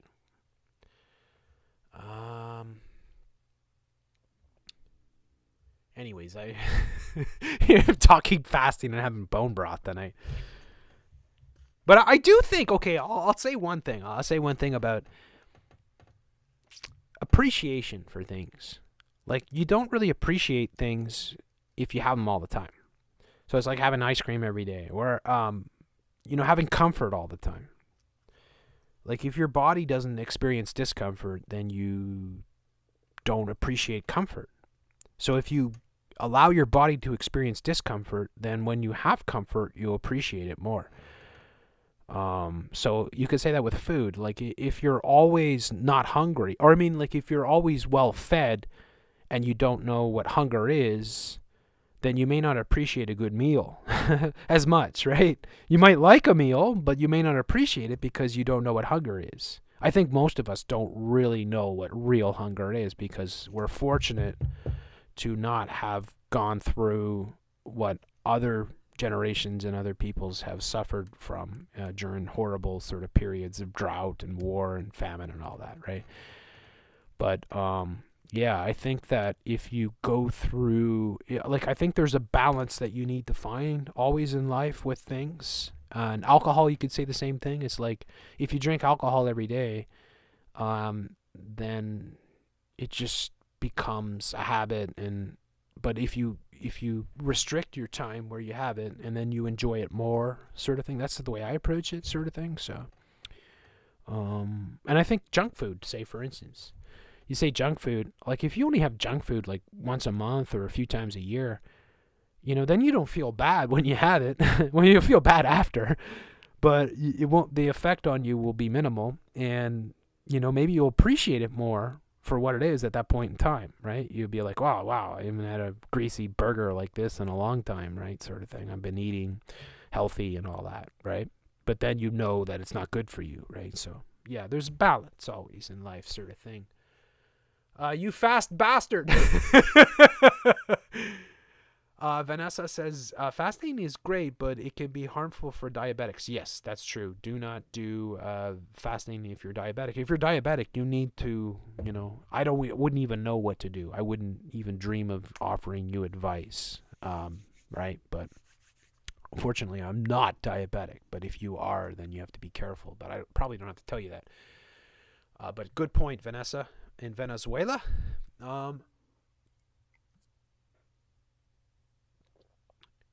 is Jeff a reincarnation of WBC? Who's WBC? I don't know who you're talking about. No, I'm not in India. My mother and father were born in India. My father emigrated to America. My mother in February in 1987. I was born. Okay, so you're in America then. That's pretty cool though.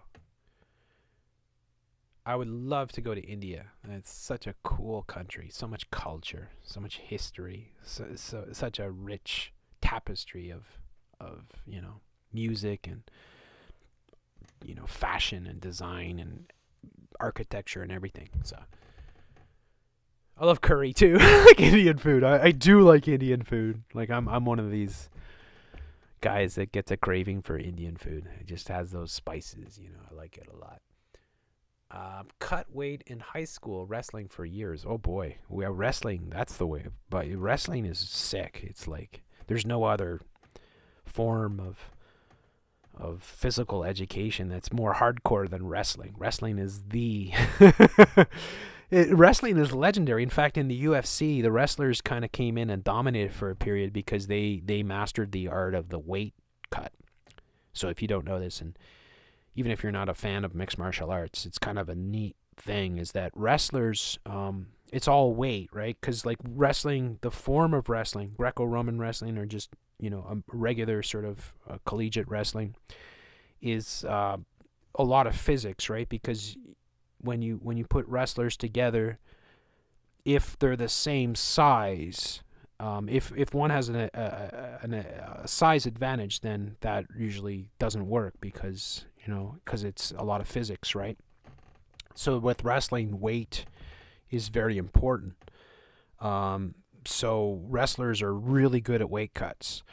And so wrestlers would be experts at fasting and cutting weight and losing huge amounts. And so in the UFC, for instance, the wrestlers came in and they had that down to a science where they would cut. So like on fight night, like you may not know this, but like a lot of times when fighters fight, they suck all the water out of their body, all the salt and water, the day or two before they get weighed, so that they can bring their weight down. And then right after they get weighed and they pass the weight, they put all that water and salt back in their body, right? They drink a bunch of fluids and they eat a bunch of food. So a fighter could be 20 pounds heavier than they weighed in a day before, kind of thing. 20, yeah, easily. And the wrestlers are the masters of that. Oh, excuse me.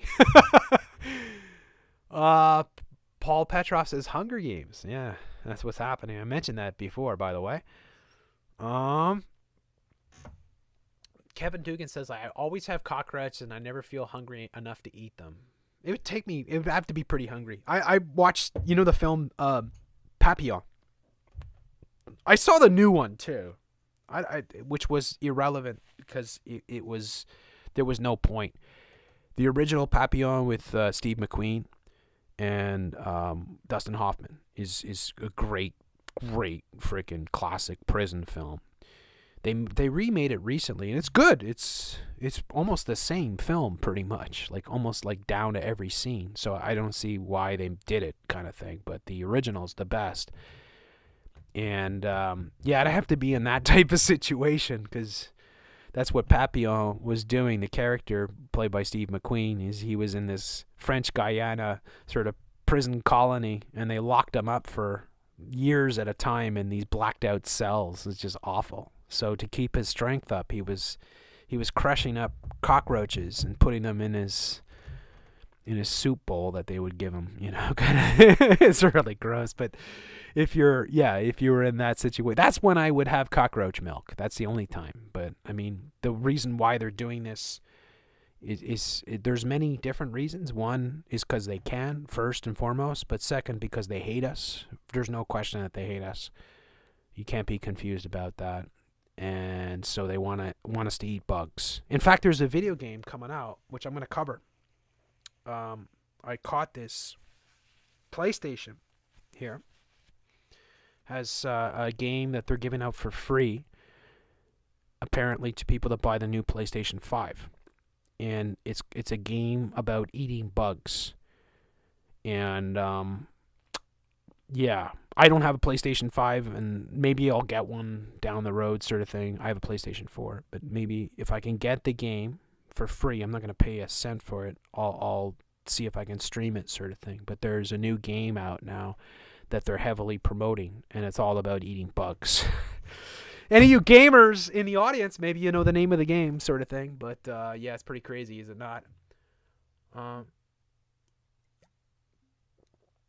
We should use the Antifa philosophy and drag these clowns out of their parliaments, line them up on the wall, fight fascism with even more fascism. But then we fall into the cycle, the Jacobin sort of cycle of revolution, where the revolutionaries execute the old government, and then the new revolutionaries execute the old revolutionaries, and the cycle just repeats itself until everyone's dead, kind of thing. And then, you know, the banksters laugh.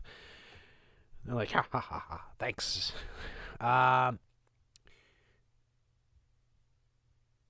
the bug diet thing too. We talk about that too with Camille on the show. We've done a few shows on the bug diet. We've talked about the cockroach milk and everything else. Better to keep hydrated than dry out yourself. Hungover is because alcohol dilutes water out of your body and your brain gets dry. Yeah, exactly. Kai, that's 100%. I haven't had a hangover in ages. I can't even remember the last time I had a hangover because I never... But I used to get them all the time. When I was a strapping young buck, I was getting wasted like you wouldn't believe. So I know what a bad hangover is, believe you me. So, and you're 100% right. That's a very good point. The only time I took the flu vaccine was because my parents and I were traveling in India in December 2017, and on their recommendation, the vax gave me a flu a few days later. Yeah, not surprised.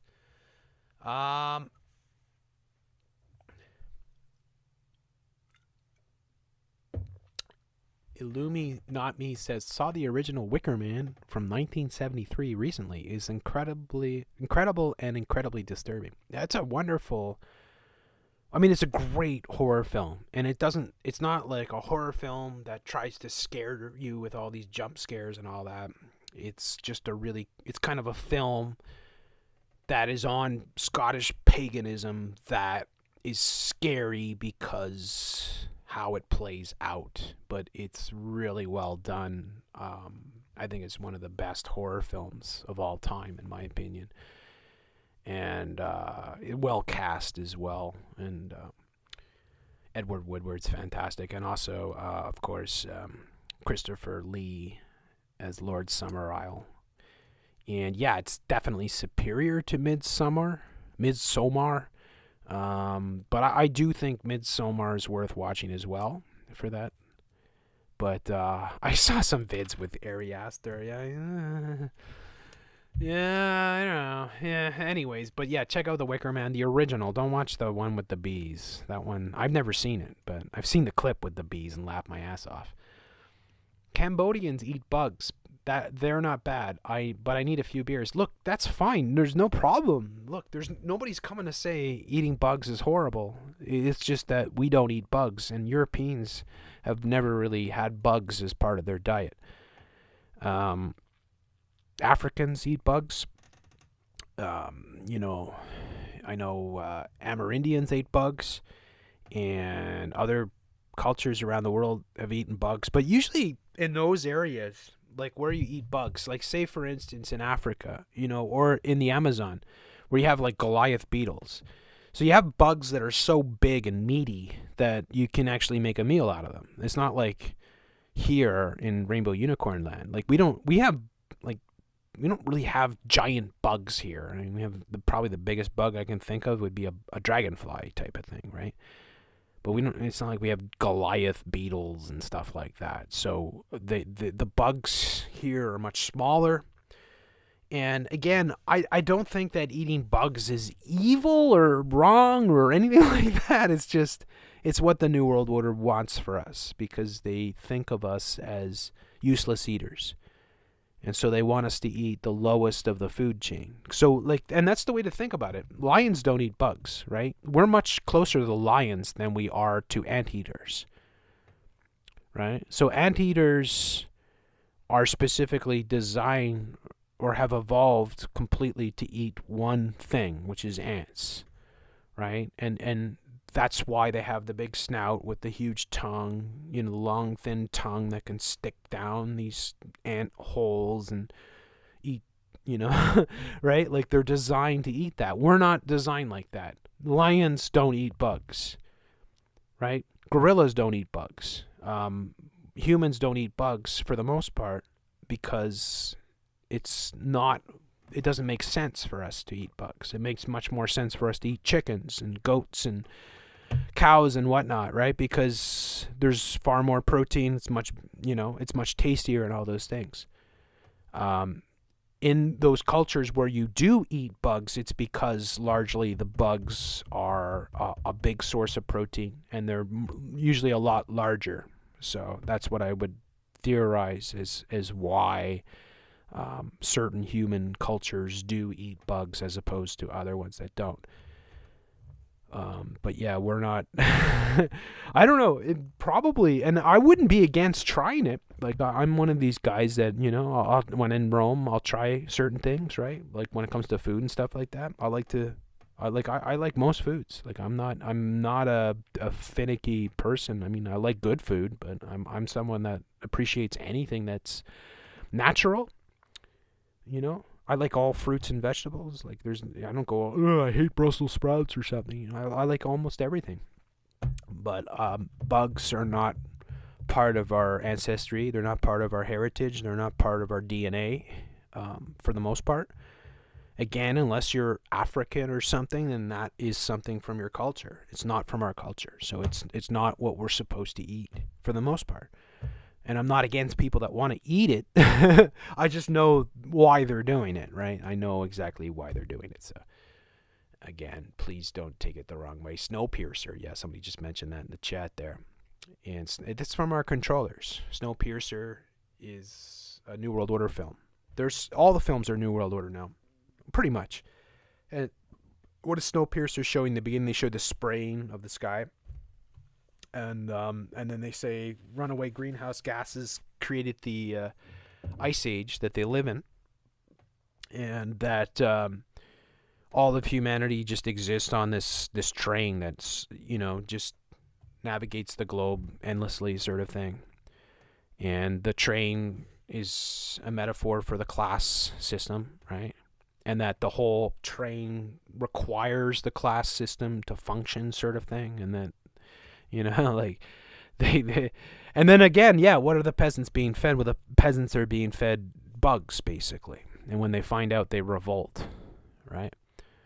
But they actually have, you can check this out, and we've shown this many times, so I'm not going to show it now, but they have a snack bar that you can buy. It's called Snowpiercer, and it's a bar that's made from bugs.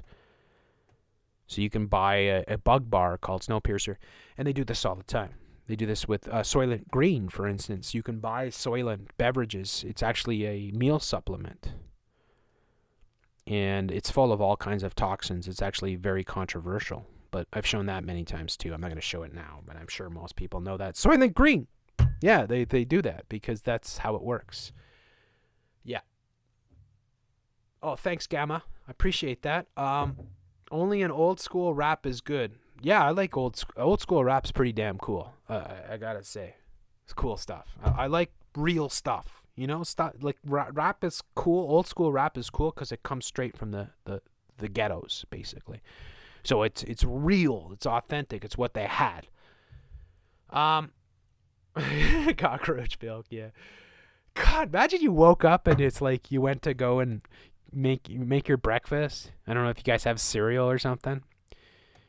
And you poured your milk and then you started eating your breakfast and you're like, oh my God, it tastes horrible. And then you look at your milk and it's like, this is now cockroach milk. Man, oh man, that would be pretty nasty. Oh boy.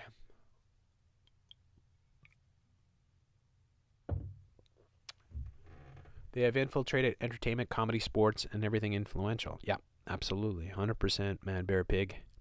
They're making man, bear, pigs. That's what they're doing. We are designed to be omnivores. God gave us canines and molars, so a mix of meat and vegetables is ideal. I agree. I couldn't agree more. Yeah, exactly. I mean, look at your teeth, and that tells you what you're supposed to be eating. Right? Right? We're supposed to be meat eaters. Yeah, without question. I would never, ever stop eating meat. Right? I mean, I could live without it, but I wouldn't want to live without it. And I love animals. I freaking love animals. Everybody knows that, right? And yeah, but I don't hunt. I've never really hunted, but I've fished a whole lot.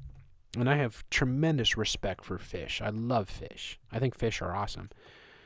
And do I feel guilty when I fillet a fish? No, I don't, because, you know, it's the cycle of life, and it's the struggle. And I feel good, actually, because I'm like, yeah, here's a meal that I made for myself, kind of thing, or my family, right?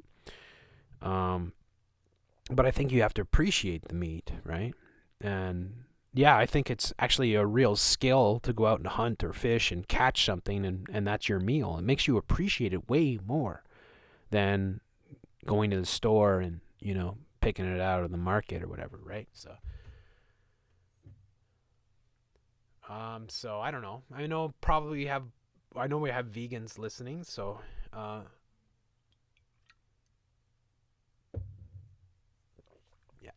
I see some old school rap fans. That's good to see.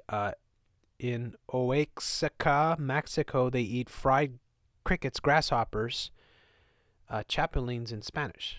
They put guacamole on it and wrap it in a tortilla. I've never had this. See, I would try that. I wouldn't have a problem with that. If it's part of the culture, I don't have a problem with it. You see what I mean? Like, if I went to Africa and I went to a place and, yeah, this is what we eat. We eat these beetles, or we eat this, you know. I would be like, okay, cool, I'll try it. But like, to come to Toronto or New York and say, you're going to eat bugs now. You know, it's like, no, my people never ate this stuff, and this is not what we are, right? And I don't want to eat bugs, period. And again, I don't want to eat bugs from our controllers. If I'm going to eat bugs, I'm going to go to Mexico, or I'm going to go to Africa, or I'm going to go to the Amazon, and I'm going to go there. I'm going to go amongst the people that Bolivia or something like that, you know, have these old recipes and this has been a big part of their culture, because that's the way that it would be real and authentic. Molar. Canines can't pierce hide and uncooked flesh. That's true. Yep. They can't. And that's the whole thing with humans, though. Humans evolved differently because with, say, dogs, hyenas and things like that have really strong bites. So like a dog can chew bones. And so dogs, for instance, and hyenas, you'll see this in the wild, the bones are the most nutritious part of the animal. The bone broth, right? You got the bone broth. The bones, the marrow is the most nutritious part of any animal, really. So, you know, to get into the marrow, the thing is, the difference with humans evolved. Now, some people don't believe in evolution. I totally understand. I'm not going to get into that. But humans evolved developing tools rather than using their teeth. So as opposed to trying to crack open a bone with our teeth, we would use a tool to crack open a bone to get to the marrow, for instance.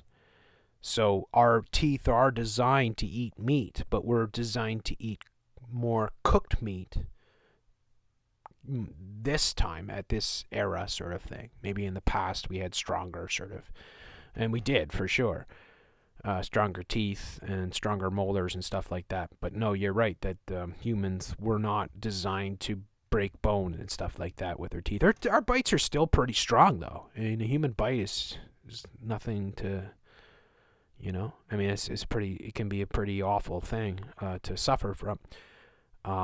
But then you look at some of the other bites, like hyenas, for instance. They can crack right through bone. I saw a video of hyenas stealing a freaking buffalo carcass from lions, and it was crazy. It was like a whole pack of hyenas, and they crunched through the rib bones like it was like tortillas. They were, you could just hear them crunching them, because their teeth are so powerful, or their jaws are so powerful. They can just crush right through it. So, yeah. But our teeth are designed to eat meat. There's no question about it. But we're also designed to eat vegetables. So we get the best of both worlds, basically, in my humble opinion. And I love vegetables and fruits and all that. It's wonderful. Nuts, berries, all those things. So those are all great for us. We're fortunate because we eat all these different things, as opposed to other animals that only eat meat, right? Carnivores, right? Like your kitties. My teeth look like I'm supposed to eat cockroach. Jesus ate meat. Yeah, and drank wine and all that. Yeah.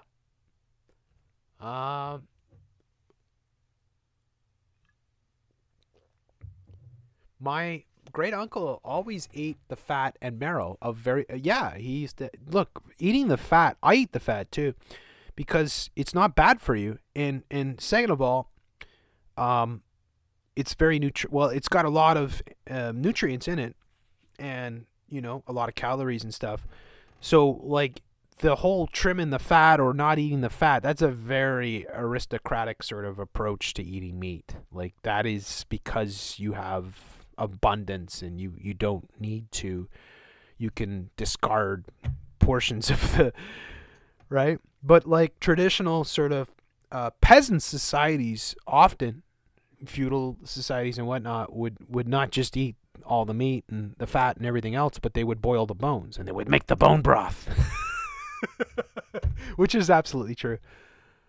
So yeah. Jason said I gave a cop 7 stitches from biting him. Wow.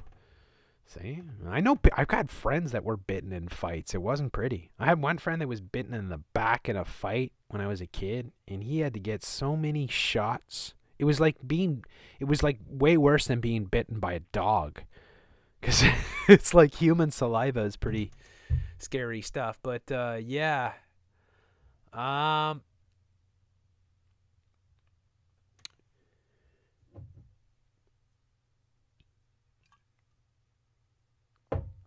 Oh, did I open the whole evolution debate?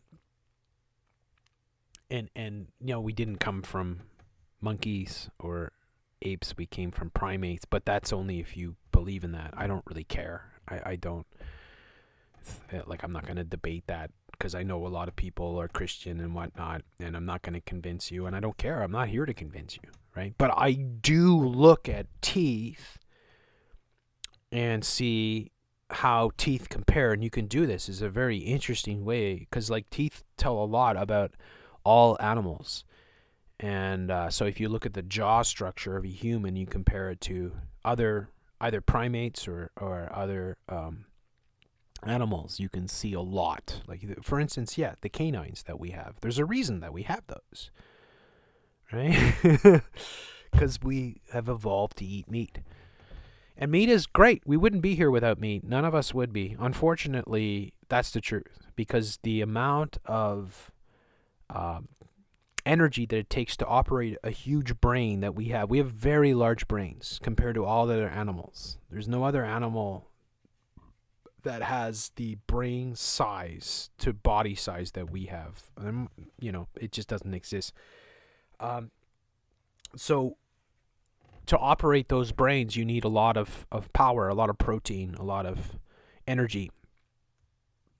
And you wouldn't be able to do that. Like, no vegan would survive in a caveman or a tribal sort of society. You wouldn't be able to survive. Like, if you lived in a current day sort of tribe, there's not too many left, but they still do exist. You wouldn't be able to survive as a vegan. You just wouldn't. Right, so you'd have to hunt, and you would have to eat meat, because you need that energy. It's only in our sort of convenient sort of world that people can be vegans at this point in time. And I have nothing against anybody that wants to not eat meat or just eat vegetables. No problem. I know many vegetarians and dated vegetarians and stuff. Like, there's no problem with that. And yeah, it's all personal. Hopefully it's personal and you're not being programmed into it. But yeah, I do think meat is very important for brain function. And I think that's something that they want to eliminate is people. They're lowering everyone's IQs, right? So and if you're like a soy boy, for instance, and you're eating a lot of these things that will not enhance your brain power, then that's exactly what they want, right? So I think that eating meat is another, because the New World Order wants to take away your meat. Like, trust me on this. By 2030, if they get their way, none of us will eat meat again, or we'll get it on our birthday. And what kind of meat will it be, anyways? Because by that point in time, their plant-based stuff, you won't be able to, like, they'll make it so indistinguishable from what real meat is that you'll probably be fooled. Can't be fooled now, but they're getting there, right? So yeah. Meat. Why do they want us not to eat meat? Because they want us to be stupid, first and foremost. They want us to be infertile. They want us to be meek and wimpy. They're blurring the lines, blending the sexes. They're weakening the males, right? And they're strengthening the females. But the strengthening of the females is an illusion, because the females actually get weaker because their men are weak. And women aren't supposed to be the physical sort of domineering or the physical sort of entity within the family nucleus, right? They're supposed to be the child bearer and the right. So let's see here.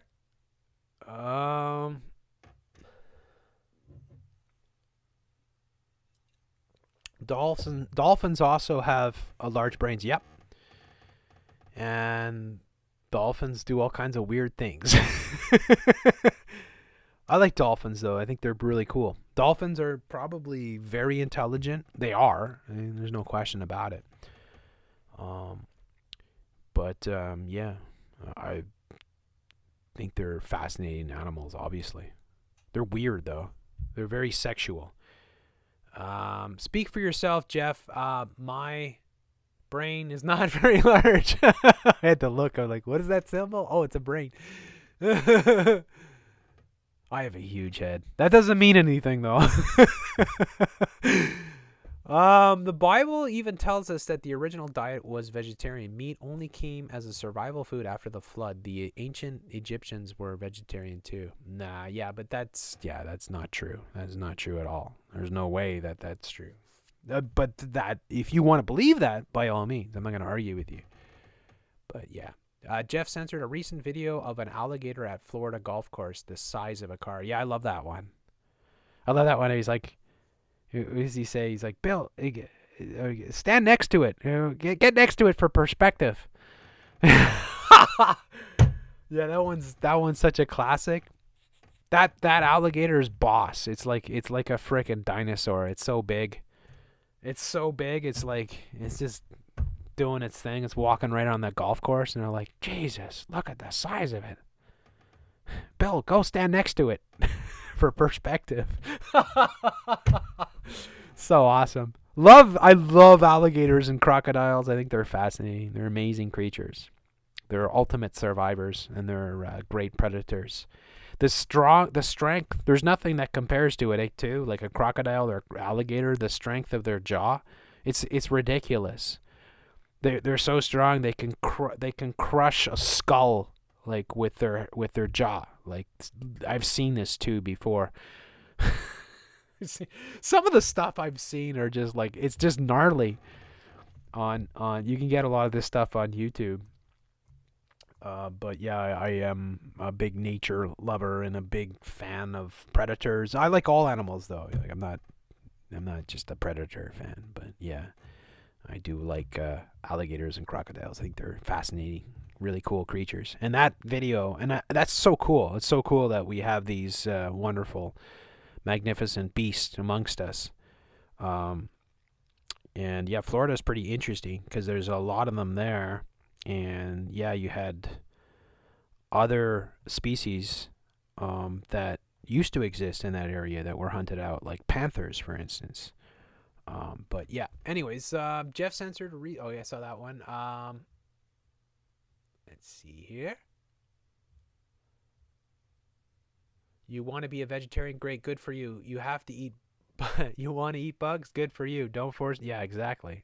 I agree 100%. And there's Vanonymous is in the chat. Nice to see you, buddy. Oh, he's got to go. That is what they are trying to do to our population with the mass. Break down our God-given immune system and stop us from eating what God has given us to eat. To have us not be strong and healthy. Yep.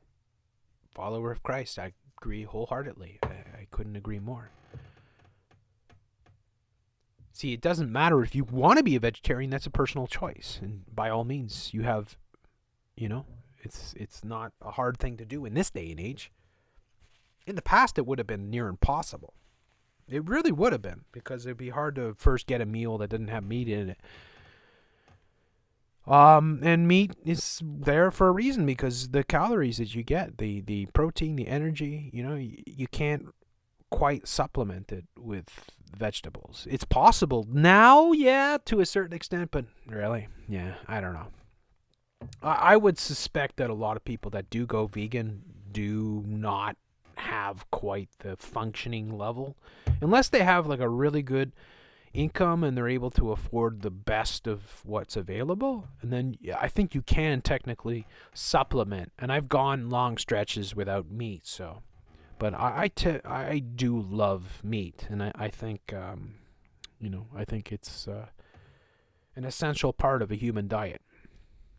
And I do not think it's barbaric, and I do not think it's cruel, although we can be cruel in the way that we treat animals, and I think we should try to stop that from happening. I think that chickens and pigs and all these awesome animals that we have should be treated as well as possible before we use them for meat, and that we should give them good lives, and that we should treat them humanely. That's the way I see it. And that's why, I think it's better to be close to your food. I'm in a big city, so I can't live this lifestyle right now.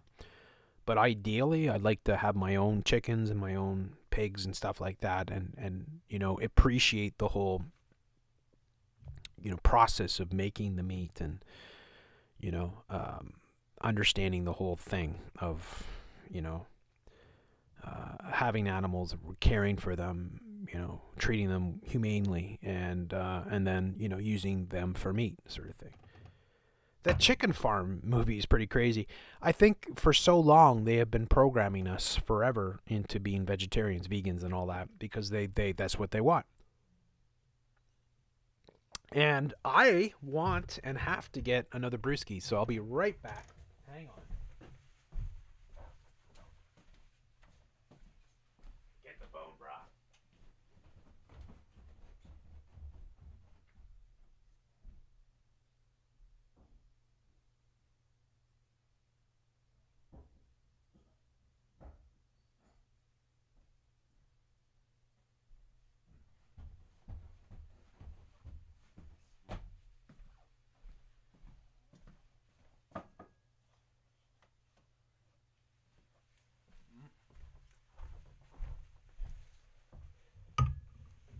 Alright, I'm back here. And let's see here. Alligator Alley is a fun drive. Is that in Florida? Imagine, eh? Is Florida the only state that has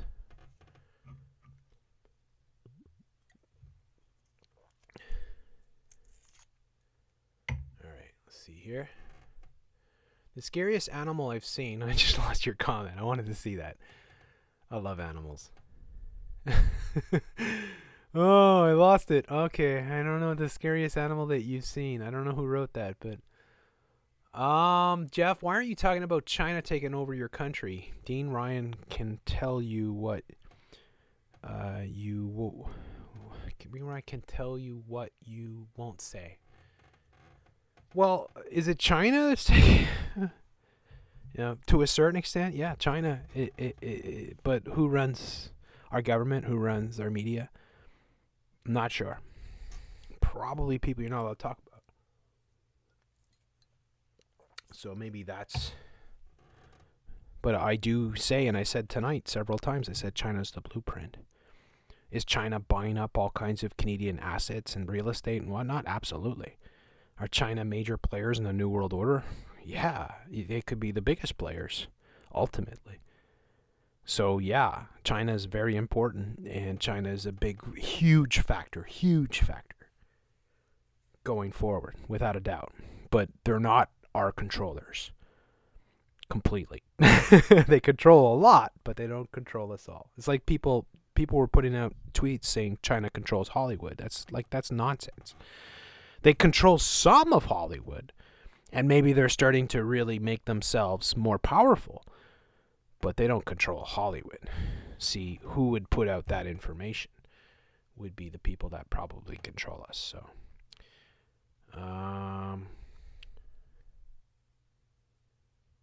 this topic sucks. I'm getting all soft and sensitive about animal talk. I only think about the blood we spill for eating meat. Sorry, it's not in my might to ignore that. Yeah. But then again, it's the way that we are. It's like I watched a video the other day, which, was suggested to me on YouTube, and it was these foxes that had set up this burrow right where this, I think it was in Alberta or something like that. It was right where people come to park to watch nature, sort of thing. So they set up a burrow right there, and everybody was watching them and videotaping. And you can see this on YouTube. And the really cute fox family, right? And the male fox goes off to hunt all day, and the female fox is rearing these pups. And then one day a badger comes along. Fucking badger. Badgers! We don't need no stinking badgers anyways. The badger, long story short, the badger takes over their den, and then they make another den, and then the badger invades that den, kills the frickin' pups. And that's it, right? Like the two, the male and female fox go off, and I guess they go off to another place, right, to restart their family.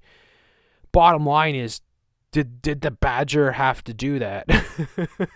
Why is the badger so mean? Like why can't the badger just eat some berries or some twigs, right? Well, that's what we are. We eat meat, right? So it's not evil that we eat meat. It's not an evil thing. It's what we are. It's ants, for instance, use aphids. I see this in my own yard, right, where ants will use aphids as basically gardeners. So the ants will set up the aphids and like lick the dew or the moisture that they produce, right, which is full of nutrients and whatnot, and they'll use that. So they farm the aphids. They use the aphids to eat the leaves, and then they take what they get from the aphids, and they protect the aphids. And this is throughout the animal kingdom. There's all kinds of animals that are they're like, it's like seeing a hippopotamus, right? And a hippopotamus is wandering around. It's got all these birds on it, right? And the birds are pecking out all the frickin' parasites and all the bugs and whatnot on the hippopotamus, right? And nature can be very cruel, but it also kind of balances itself out. So humans eating meat is not an evil thing, because half of the animal kingdom eats the other half, kind of thing, right? And nature is very brutal. If you watch, say for instance, I watch a lot of lion videos, and if you watch lions, they don't give a damn. Like they don't care. Like they don't care if you're suffering.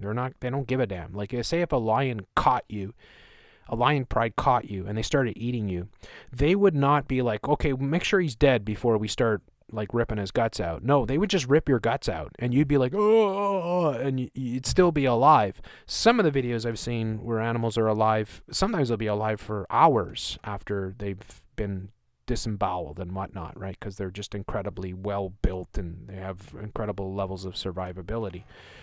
Eventually they die. The thing is that we're conscious of our, of how the suffering that we can cause, and that's what we have to be aware of. If we don't want to cause suffering to other animals, but other animals, all those animals, like say if you say I don't want to eat meat because it's cruel to eat animals, those animals would be eaten by something else and it'll be worse. If you think like a cow, for instance, being eaten by humans is brutal. Well, like they'll say like a cow, like like the air gun that they used to kill cows is cruel. Well, I don't know how is it perfect? Probably not, but it kills the cow because it punctures the brain and it kills them as quickly as possible. And they used that gun during the No Country for Old Men, if you know what I'm talking about. So basically what I'm saying is that these animals would be brutally murdered. Brutally murdered, and it's not even murdered, right? They'd be brutally killed. All of them. The animals don't die of old age. Like they get eaten. Lions get eaten by, like if a lion gets injured and can't function, a pack of hyenas will come and rip it to shreds. And then vultures will come and rip out its intestines while it's still alive, and they'll eat it, right? The animal world is brutal. We don't have to be brutal. In fact, we can be much more humane, and therefore we can have animals and we can treat them really well, and then we can kill them humanely and eat them and benefit, and it's a mutually beneficial relationship, because those chickens, those pigs, those cows, those goats and everything else that we would eat in the wild, their lives would be probably much shorter and much more brutal. Yeah, for sure.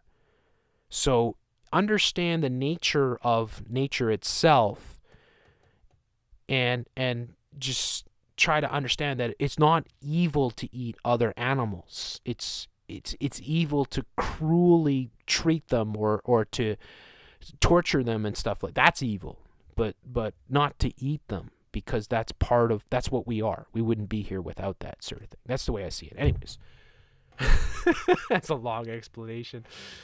I watch a lot of animal videos, so you'll have to excuse me. So yeah, I'd like to see what your thoughts are on that, but Native Americans ask animals permission and gives thanks and respect to the animal before killing it for food. Prayer over the food before consuming. It isn't a bad. I think it's a wonderful idea, and I love that whole thing, because that's the way I feel about it. It's like, thank you so much. Thank you to the animal for giving me food. Who wants to see, like, if you want to see animals suffer, you're a bad person. You're probably a psychopath. Like, have you ever known somebody that got pleasure out of seeing animals suffer? Like, I had one friend when I was a kid, and I dumped that friend quickly because I saw that they took pleasure in seeing an animal suffer. I would never, ever, ever take pleasure in seeing an animal suffer. In fact, I would go out of my way to make sure an animal doesn't suffer.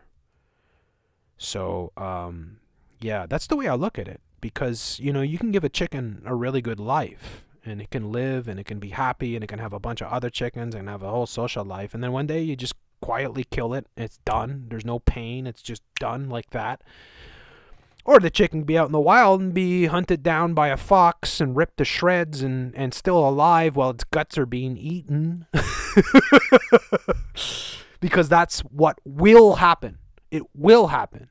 It's not that it won't happen. It will happen. There's no animals that escape this. They all go through this. So it's not like animals get old and they go to the old age home and they die with dignity. No, they die brutally, and they'll die much quicker, more likely in the nature than they will, say, on a farm. And most of these animals that are on the farm are completely domesticated, so that means they wouldn't survive in the wild, period. You can't let the cows loose. You can't let, like all these animals that have been domesticated pigs, domesticated, cattle, domesticated, chickens. They can't survive in the wild because they're not. They had this sort of relationship with humans for so long, and they've been domesticated for so long that they've lost all their instincts to survive. So all these animals would be dead real quick in the wild, right? So that's the reality. Nature is brutal. It's beautiful and it's brutal. And we're the conscious sort of element to it, like that we can come in and we can be different than other animals and realize that we don't want animals to suffer. You can't blame lions for what they do. Lions don't do it because they're cruel. Like, lions aren't going to chew out the guts of a wildebeest while it's still alive because they're cruel and they want to see the thing suffer. No, that's just because they're going to eat while they can, and they're going to eat right away because their lives are so brutal anyways, and there's some other predators that are going to come and try and steal the prey away from them, and like their lives are very difficult, period. So it's not like lions are evil. They're just eating. So what I'm trying to say basically is eating meat is not evil. It's just the reality of the world. And this is and all these animals that you think that if a human stop hunting, that somehow they're going to live happier lives. No, they're not. They're not going to live happy because other animals are going to eat them, and they're going to eat them, and it's going to be far more brutal.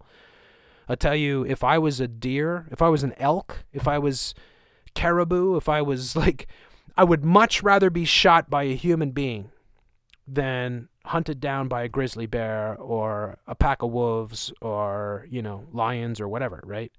And we don't have lions here, but we have mountain lions. We have lions. Yeah, we have mountain lions. Mountain lions are brutal too. So yeah. Anyways, it's an interesting sort of element. I think it's an interesting debate because I would relish the opportunity to debate vegans on this because I think they get all this stuff wrong. I think they don't understand the real cycle of life, and I think that they think that they're being on the moral high ground because they refuse. But what about vegetables too, right? You're killing plants. Do you think the plants like being killed and eaten? Probably not, right? You can't really gauge the suffering of a plant while it's being eaten, but that's a living organism, so, it's not like you're squeaky clean anyways.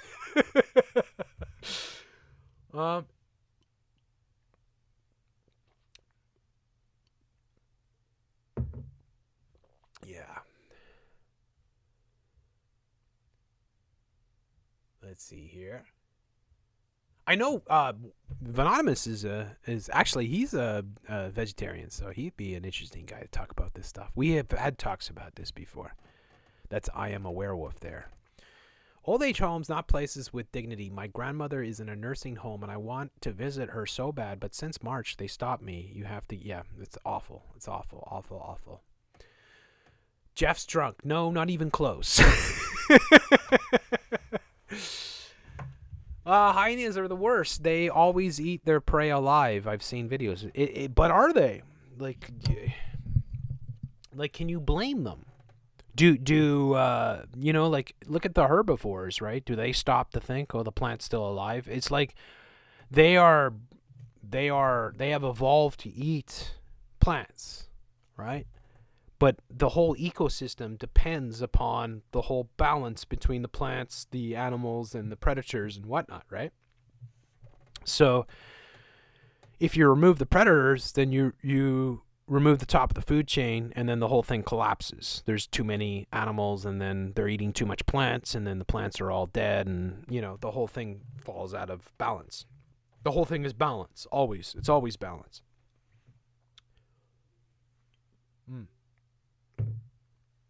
And then Adele says, we allow animal suffering, pig pens, chicken stations. Yeah, I agree 100%. No question. No question. You are right about that. That's not the way that we should be doing it. And I'd be the first one to say that's wrong. That those things shouldn't exist. That we should have small farms all over the place where you can go and visit the animals before you cull them or before you kill them humanely. And you can see how they live, and you can see their lives. That would be far better. And I have experience because my family was farmers, right? Like, I grew up not on a farm, but, you know, I had family that had farms. So I know what farming life was like. I got a lot of experience with that as a child, which was very important. So, yeah, I think it's, and I love that. I freaking love going to the farm. It was like, because I love animals, right? So, but yeah. Hey, Jeff, sing. What do you want me to sing? I killed a water moccasin and got into my pool. I had to do it. Could have killed my children. No regrets. Poor Eskimos doing it wrong all this time. Idiots. Yeah, there you go. So Eskimos, yeah, that was most of their diet, obviously. Jeff isn't drunk because he's got to keep his 400 pounds. Stefan Molyneux, Chicom, controlled together, character together. There you go. Stefan Molyneux here. Stefan Molyneux. My God, what a. If you ever want to talk about some douchebag narcissist, you know, egotistical cunt from hell, Stefan Molyneux. He's just insufferable. I can't stand him. I don't think Jeff is drunk. He is sounding pretty coherent to me. Yeah, I've had 2 beers, so I don't know how I can be drunk on 2 beers since I'm 400 pounds. So if you do the math, 400 pounds, two beers. I don't eat chicken every day. Okay, plant feelings matter, yeah. Plants have feelings. Plants react. Plants have emotions. Plants are misunderstood. Plants react to music. Plants like classical music, for instance, which says something. We talk about that. Classical music. What? Most people don't care that their food is factory farmed. They are happy to eat the cheapest, most curly race food. Yes, mushroom magpie. You nailed it. Yep.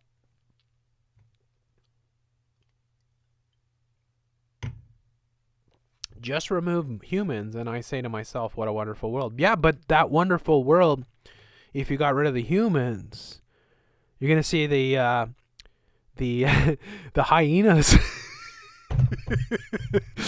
ripping apart a buffalo and crushing its ribs with their teeth, right? You're going to see, like, I tell you, because somebody mentioned alligators before. There's a video on YouTube, which I don't advise you to search, but if you're curious, you'll find it quickly. But it's a crocodile rips zebra's face in half kind of thing. And it's like a crocodile grabs the snout of a zebra and then twists and then just rips the whole thing off in one motion kind of thing. And it's like, whoa. Nature is brutal and nature is cruel. And the animal, and it goes right down. Because I remember one time with one of my buddies and we watched a battle. It was the most epic thing I've ever seen on a micro scale. We watched a battle. We smoked a big doob and then we watched this battle between this frickin' tiny little spider and 2 ants, and I was blown away. I wish I had a video of it because it went on for half an hour. It was like, when you think about it, what goes on in the insect kingdom is exactly what goes on in the animal kingdom, but on a micro scale. And I watched this one little spider that looked like it was a day old fight these 2 ants and win, and it took it half an hour to beat them, but it was unbelievable. It was like, wow, like how incredible. Like the fight between these creatures was so intense, and the spider was doing all these crazy things. It was like it would like put the web sling on one of the ant's legs, and then it would rope it around and tie it to a branch, and then, you know, they would frantically be trying to free. The other ant would come and try to free it, and the spider would come and get one of its legs. It was just insane. It was like, wow. So the point being that nature is brutal, and it's beautiful at the same time.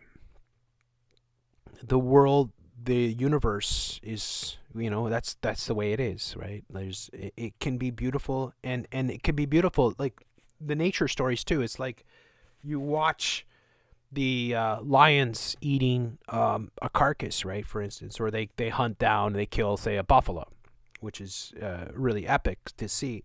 But most of the time, the lions are sleeping. Most of the time, the lions are loafing about. Most of the time, the lions are licking themselves, playing.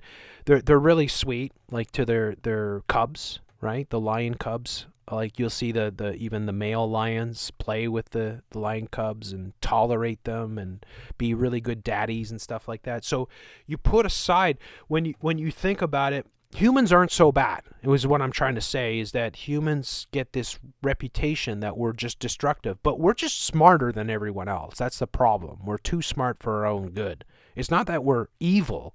It's just that we're really smart, and we figured things out, and we use tools. So we've got an edge over all the other animals. But the other animals that are out there in this animal world, this animal kingdom, can be very brutal to themselves, and it's from our own perspective that we judge it as brutal. Like we judge it as brutal because we're so shocked by the violence, but that's the way of life. That's the cycle of life.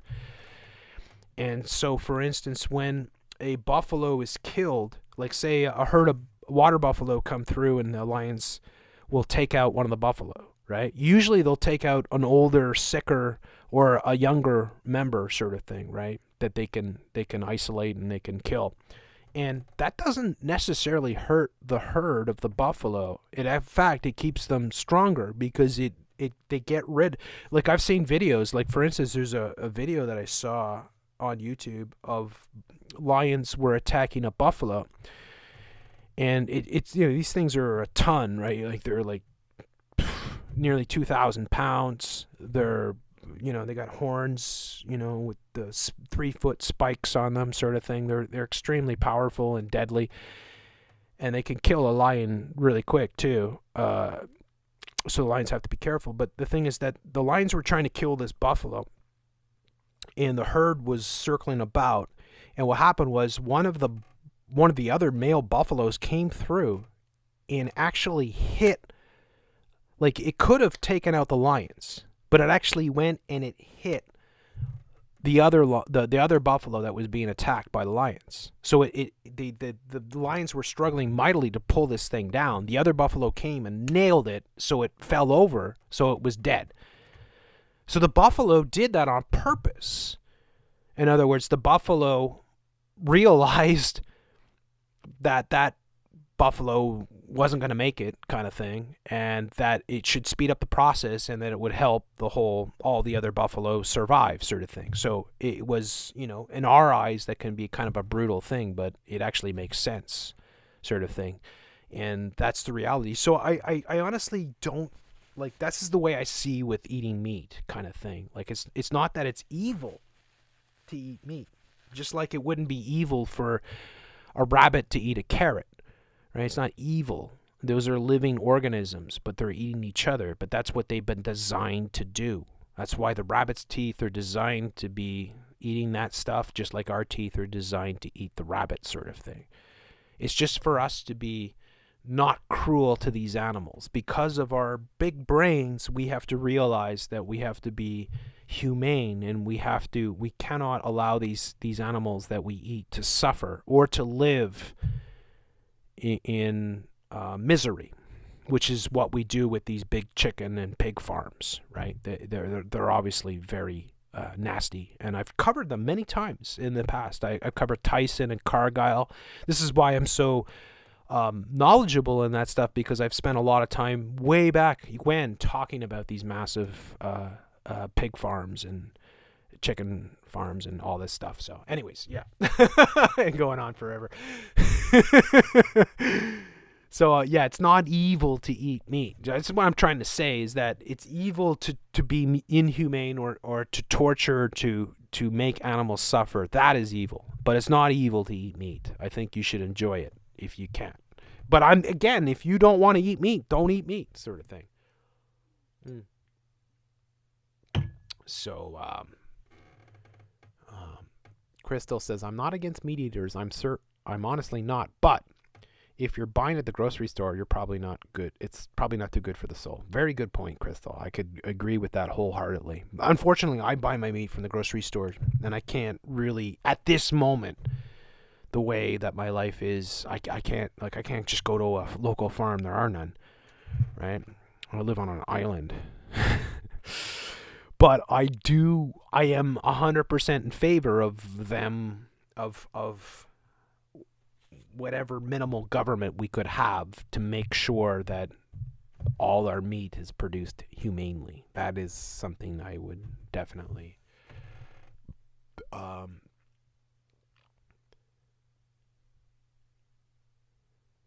see here. Bible says the weak eat herbs. There you go. Remember the beginning of the lockdown when Jeff went 6 to 8 hours a day? Did I? Damn. I probably... It's too much for me to do that, because that's psychological. That's a real toll. Doing live shows, I find, 3 to 4 hours. 3 hours is almost the perfect. Like tonight's been longer. What are we at? I don't know how long we've been. So I started at 10, so it's 2, so it's 4 hours. And that's perfect for me. I can't do 8 hours. If I did 8 hours a day, I'd go bonkers. I'd probably end up in a padded cell sort of thing. But yeah, I like the 4-hour shows. And yeah, it's a lot of work though. I spend most of the day prepping and, thinking of all the things and going through all the articles and videos and whatnot. So yeah, it's a lot of work. Tom Collier said that we would have accidentally swallowed lots of spiders in our lifetime. Yeah, I've swallowed them. I know, because sometimes I wake up and I'm like, but I don't mind. I like spiders. I'm actually like, I like spiders. I wouldn't want certain spiders crawling on me. I don't freak out when I see spiders at all. I kind of like them, because I look at spiders and I say, spiders are like, honestly, anybody out there, I know spiders get a nasty reputation, but anybody out there, if you think about it, ants are horrible. I'll fucking tell you this. It's not that I hate ants per se, but having ants in your home is the worst. Ants are just terrible, because they're fuckers, right? Like, they want your food, first of all, so they're trying to steal your food. They're not there to eat other bugs. They're there to take your food. Secondly, they'll build colonies, and then they'll build more colonies, and then they'll multiply, and they're kind of like communists. They just pop up everywhere. So ants are nasty. Spiders, I look at like, I don't kill centipedes, and I have centipedes in my house, and I don't kill them if I see them. And it's like, hey, Jeff, what are you, crazy? It's like, no, they hunt other bugs. Why would I kill them? Like, they're going to get rid of whatever the other bugs are out there, because they're not going to eat anything else. They're not going to eat they're going to get into your pantry, right? Like, so I look at spiders that way. Like, I don't kill them. Like, I'll, unless they get in my way and they're like,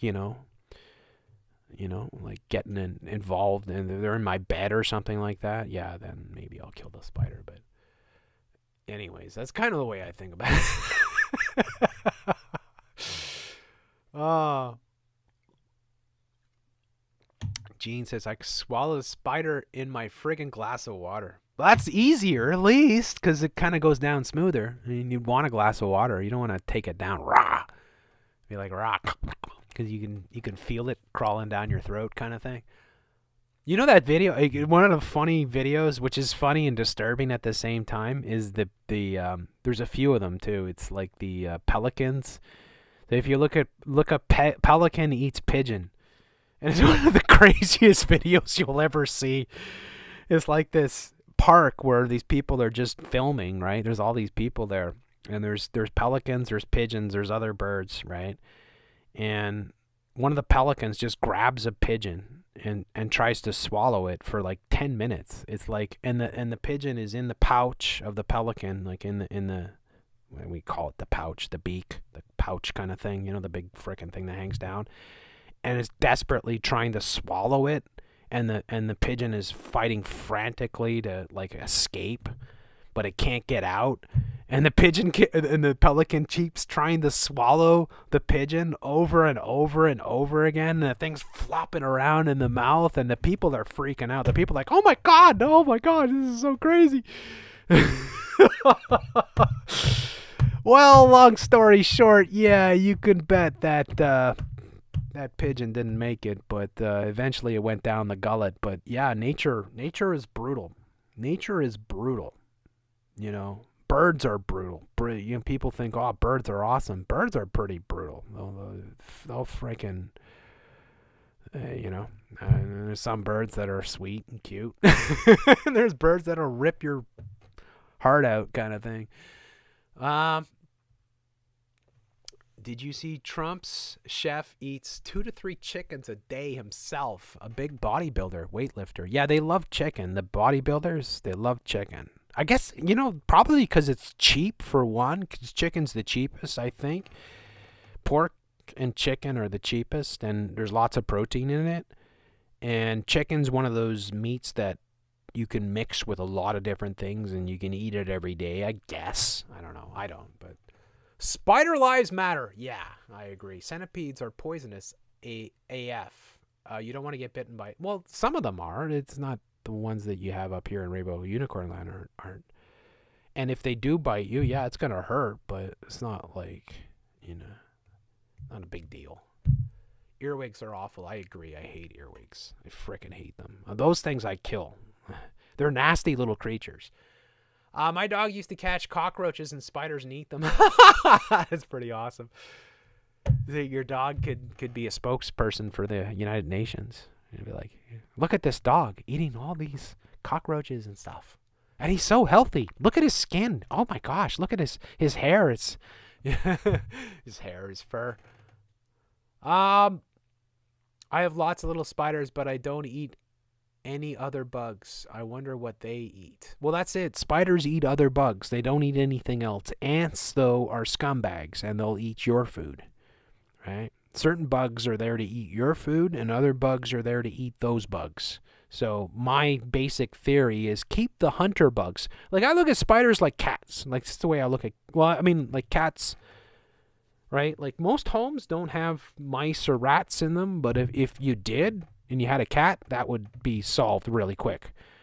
Cats, though, if you don't know this, your adorable little feline is a cold-blooded killer. Is a cold-blooded killer. Absolutely. Cats are absolute killers. Your little cat is a killer. Yeah, a killer. Just don't ever think that your little cat is not a killer. Your little cat is a killer. It doesn't matter how cute your cat is, right? It's a killer. It's designed to kill. And if you put it outside, it's going to kill. Right? The cats are incredibly efficient hunters. In fact, they're the best hunters in the mammalian form that exist on planet Earth. That's why they're all over the world, kind of thing, in terms of cat species and success as carnivores. They're the ultimate. You know, crocodiles are another one, but cats are extremely successful crocodiles. Extremely successful hunters. But yeah, your little cats are killers, and they'll go out and they'll hunt and they'll kill, and they won't even do it for hunger. Like, they don't really even care, because most house cats are not hungry. They do it for sport. And they can be the cuddliest, loveliest little things, and they'll sit on your lap and they'll purr and they'll rub you and they'll be sweet to you, and then they'll go out and they'll frickin' brutally murder something. 100% fact. So I kind of look at spiders kind of like cats. Like, they're just really efficient killers of other creatures, and therefore they have a function. And, you know, anyways.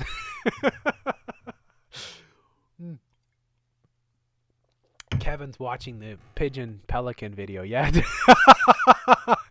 Viewer discretion advised, sort of thing.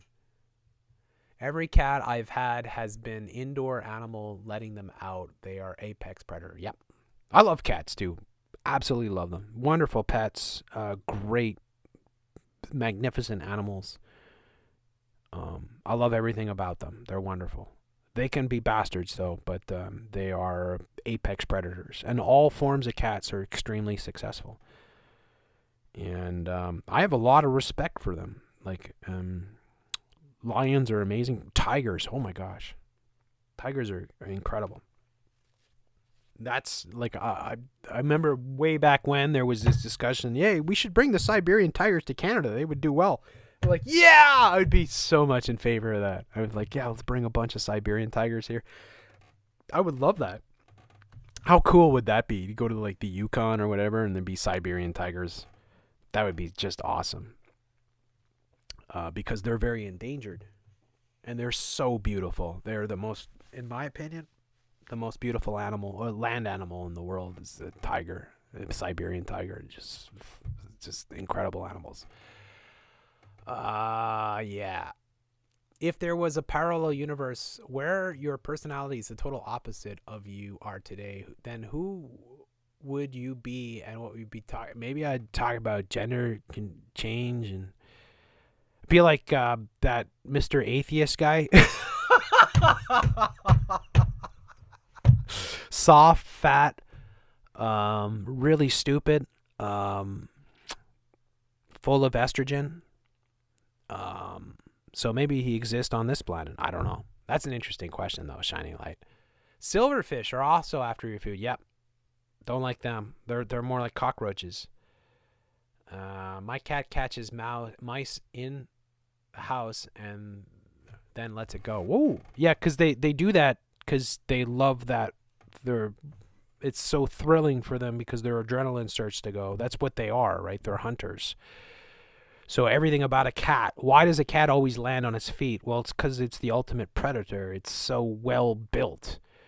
Like, cats have been known to fall from like 20, 30-story buildings and survive. It's just ridiculous. It's ridiculous. It's like, what? But yeah, they're freaking just so well built. They are so well built. You've seen leopards and jaguars in the wild and how incredibly adept and you know, jaguars can swim really well and web feet and all that. Leopards, you know, can carry prey that's like 3 times their weight up trees. I mean, it's ludicrous strength. There's a video too. There's like, you know how strong these animals are? Like a cat, like a freaking puma or a freaking say a lion is. Like, even there's one video I saw where they had all these weightlifting guys and they did a tug of war with a freaking, I think it was like a lion, but it was like a immature lion. It was like a 2 or 3 year old lion cub or something, right? And they tried to do a tug of war with it, and the thing just, it like these huge men, huge. I don't know, there was like 5 or 6 of them, but the lion was so much stronger. It was ridiculous. It's like, whoa, they're so strong. They're fantastic creatures. Amazing. I love them. And dogs are awesome too. You know, if you're a nature lover and you're looking for an animal that is really sweet and family oriented, look up the painted dogs. They're the best of the best.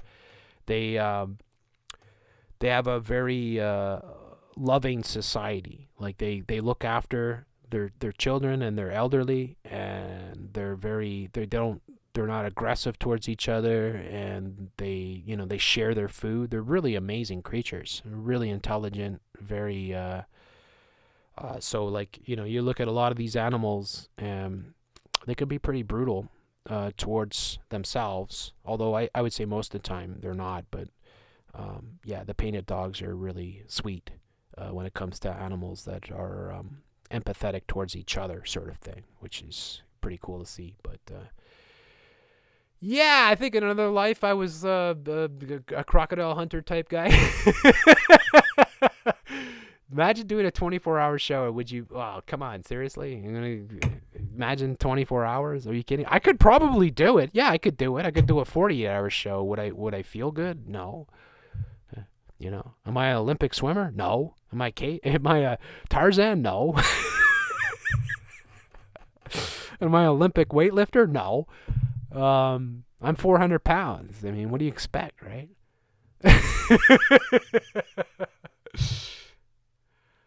Lorraine says, I once knew a girl from Africa who believed that cats were evil. She was Christian, too. Yeah, cats are evil. See? I've seen dogs being bitch slapped by cats. Yeah. But wolves are incredible. Wolves are another very beautiful, wonderful species that look after each other and all that. See, like the cats and the dogs kind of theme is played throughout nature. And some people would think, yeah, cats actually win in the end because cats are the lions and tigers and all that. But yeah, no, wolves are wolves are actually, when it comes to taking down prey, wolves are some of the best in the world at taking down huge, large prey. Like, I've seen wolves take down just about anything. They won't take down, say, a full-grown male grizzly bear, but they'll take down just about anything else. And, like, even a bull moose. What they often do, too, is they'll use teamwork, and they're very intelligent, and the wolves will chase prey, sometimes for days, which is insane. And they use teamwork, so, like, they change leads and stuff, and they reposition themselves, and they give themselves, the ability to recuperate. But wolves are very incredible hunters, very successful, and they're magnificent to see. And you don't really see a lot of it because there's not a lot of footage. I think there's just a lot more nature shows that are focused on lions and stuff like that because everybody loves that stuff. But not everybody, but you know what I'm saying, right? But yeah, wolves are super cool, very successful, and very very capable predators, extremely capable predators. Wolves are not to be taken. There's kind of the Farley Mowat crap that they put out that wolves don't hunt humans and stuff like that. Wolves will hunt if they feel that they can take you down, they will, sort of thing. But yeah, they're amazing creatures. So yeah, I love dogs too. My dog Scarface got at least 16 kills all in the yard. I don't know why they kept coming in the yard. Yeah, there's a huge fence. Was he like a pit bull or something? He had to be more of an aggressive breed to kill cats like that. Okay, so my dog that died of epilepsy, and he was sweet. He was really cute. But his favorite thing in the frickin' world, was squirrels. Like, he was obsessed with squirrels. So every time I put him out in the backyard, that's his obsession. All he cared about was, where's the squirrels? So every time I bring him out in the backyard, his ears would be, he was a husky, right? His ears would be perked up, and he'd be like, where's the squirrels? Where's the squirrels? Where's the squirrels? And so the squirrels would play with him all the time because they were confident that he could never catch them, right? Because they're really fast.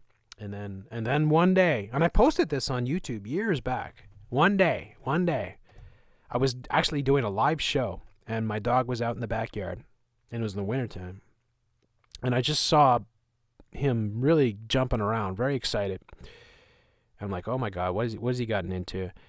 And then all of a sudden I could see there was like blood everywhere. It was like he caught a squirrel and he was throwing it up in the air. Like, and I went out to try to catch him because I was like, oh fuck, he's gonna eat that, and he ran like the devil, and I spent, like, I had like frickin' moccasins that I put on, and so I ended up like almost like barefoot in the snow trying to, like, I had a sock on because I lost my shoe, and I was trying to catch him, and I had a hockey stick and a frickin' shovel. It's so Canadian, right?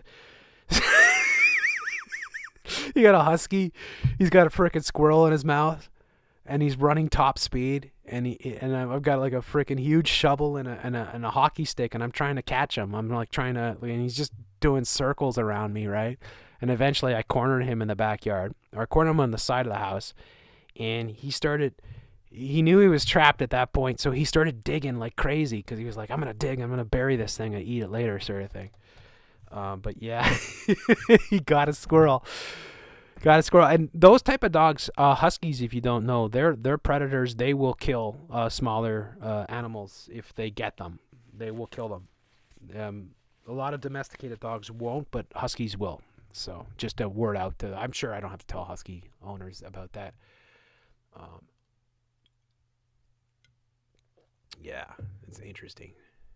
Hey, Jeff, just dropping by to say hi. Enjoyed a nice night of Beatles and hanging out with my dad. Oh, nice. I'm glad you were here, and I'm glad everyone... Oh, that's so awesome. Great to have you here, Al.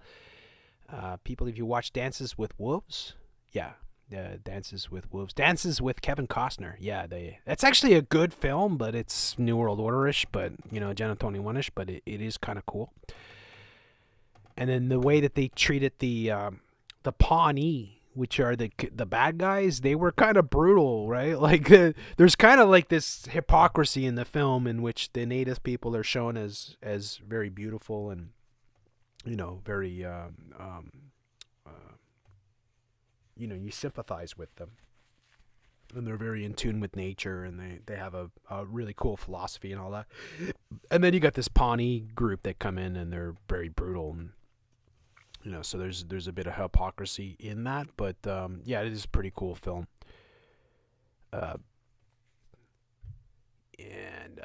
Yeah, wolves will only kill you if God tells them to. I could see a wolfie excited about catching a squirrel. Yeah. Huskies love to roam. Huskies, yeah, they're awesome. Beautiful dogs. Just beautiful. Really, really. But you can't have a husky unless you got a lot of patience, and you gotta work that dog, because that's a sled dog. They've been bred for thousands of years to pull sleds, so they're work dogs. You got to put them to work. You don't want to. If you're thinking about getting a dog and you think huskies are really beautiful, don't get a husky, because you're going to be over your head. And you should live in a colder climate too, because their coats are very thick and they shed like crazy. Like they'll shed all year long. So again, I love them though. They're awesome. Stop talking about dogs and shit. Let's actually organize. Al, you just had a nice comment, and then I don't know. Were you eating poutine while this was happening, Jeff? No. The bigger the cushion, the bigger the pushing. Zappa, yeah. Zappa's got a movie coming out. And right away I was kind of lamenting it, because I was like, oh, am I gonna see New World Order agenda? Yep.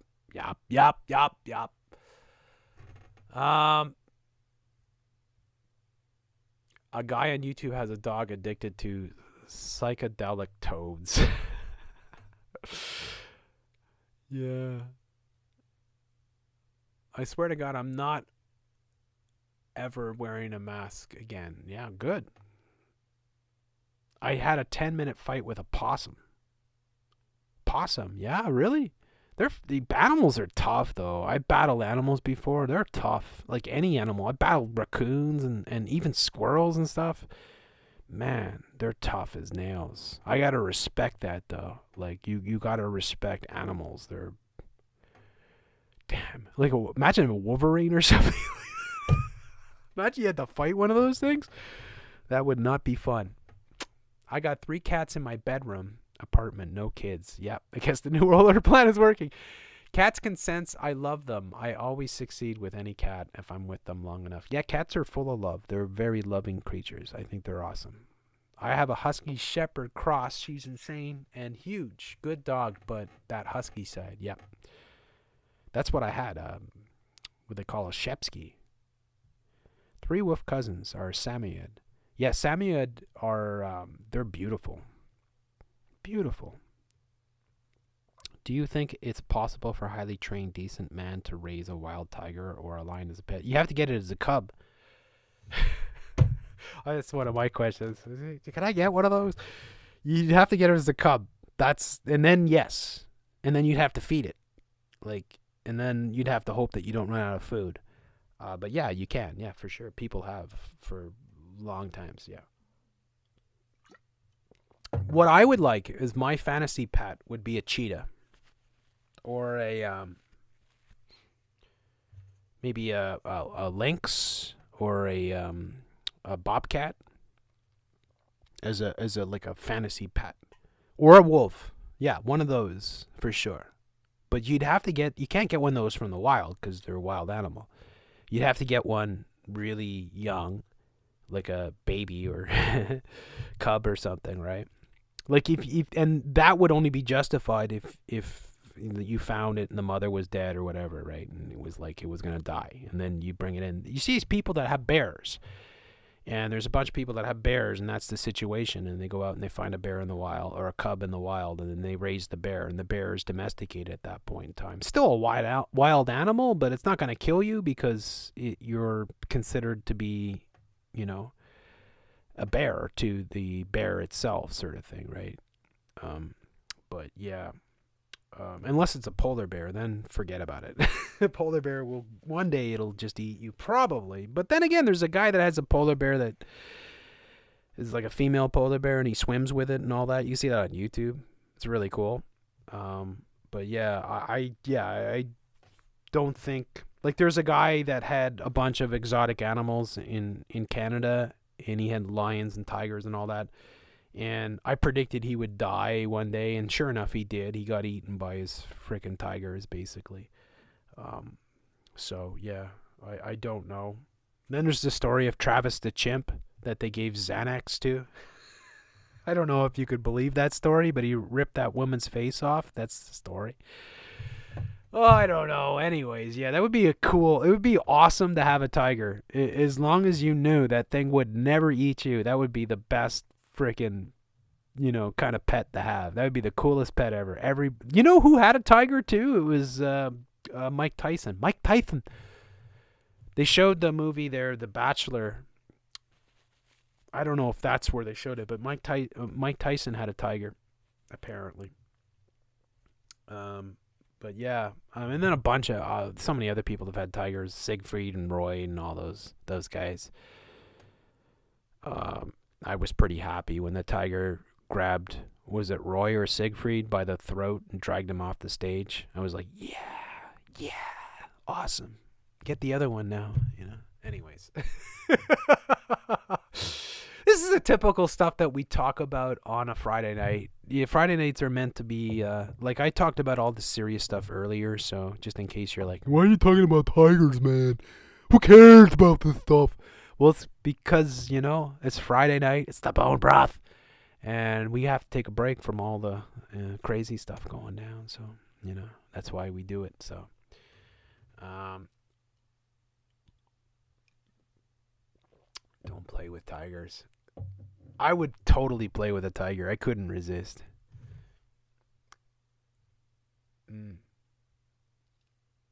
Take the tiger's teeth out, you're good to go. Yeah, whatever. Tiger could, with its claw, it could rip your heart out. Like, it could disembowel you with one swipe. Like that. And they're so strong. Like, yeah, no, I think you take the teeth out, and then, yeah, well, it's not a tiger anymore, right? It's like, it's a geriatric old tiger with no teeth. Probably be really angry, really pissed off. Then you have to take its claws out. That's brutal, too. I don't think you should ever do that to a cat. Like, taking a cat's claws and declawing a cat is like taking the fingers off a human. I hope people understand that. It's very cruel to do that, because that's the cat's protection. And people that do that, I don't know. That's, I understand. No, I don't understand. But yeah, exotic pets, yeah, I don't think it's a good idea. But it's cool. Like, I think I don't like I kind of have that love-hate with zoos. Like, I don't love zoos by any chance or any, but I love animals. So I want to see animals, but I don't like to see them in a zoo, because I don't think it's, like, some animals I think it's fine, right?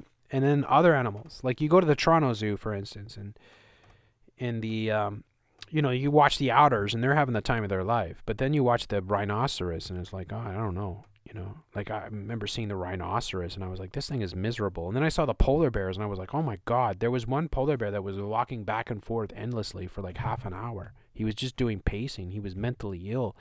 And I was like, no, this is wrong. There's no way that these huge frickin' animals should be in this enclosed thing. That's not right. But then with other animals, it's not so bad. So I think that if zoos in the future should not have certain types of animals that are too big and too, I'm pretty much against zoos, period. Because I think the best way to appreciate nature is to actually go out and see it, right? And it makes it more special as well to see something in the wild. Like I've come across bears, caribou, and elk, and frickin' what else have I come across? I've come moose, all kinds of things in the wild in Canada, and bears many times. And it's always special for me. It's like really special to see bears in the wild because it just makes me feel like, wow, how cool is, this is about British Columbia. But yeah.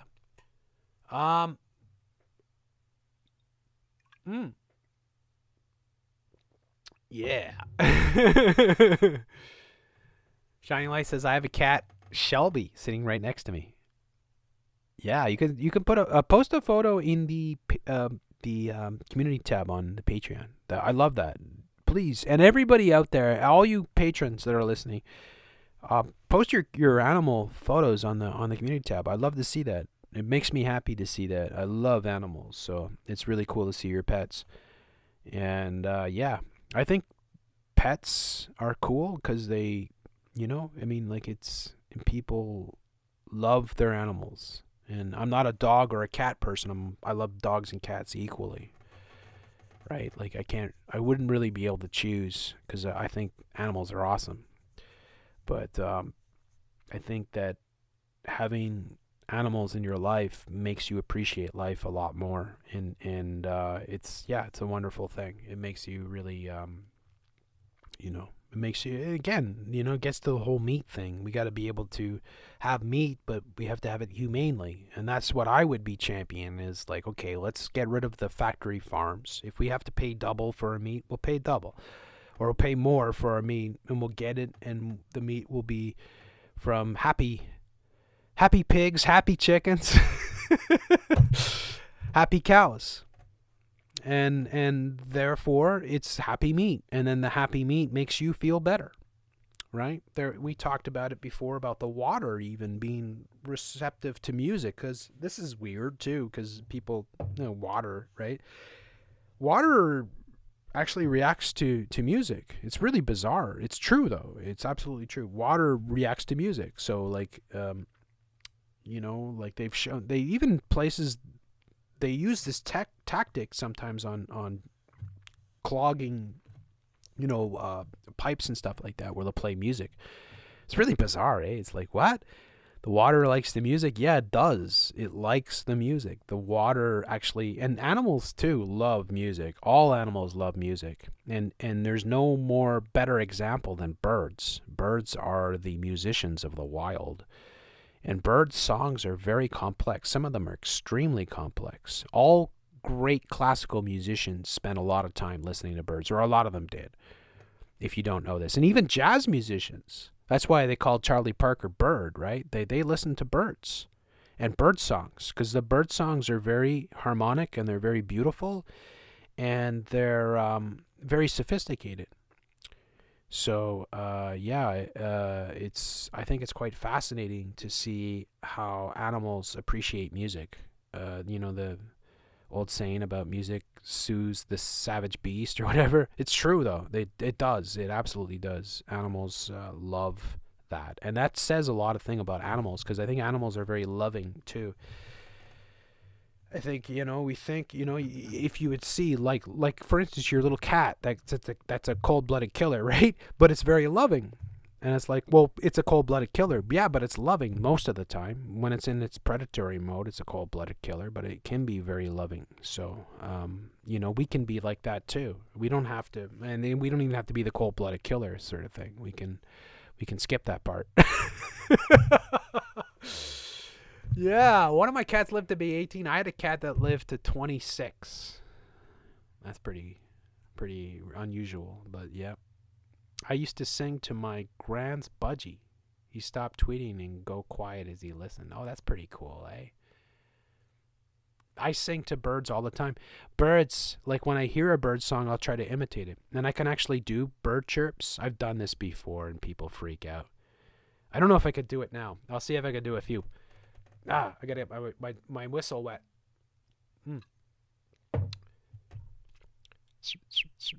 That's not bad.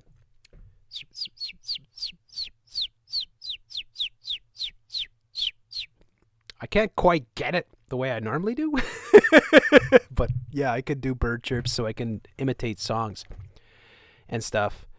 And I love that because it's really cool. When I'm in the wild and I see birds and they're chirping and all that, I'll try to sing to them. And sometimes they'll respond. They'll come and they'll fly close and then they'll look at me kind of thing, right?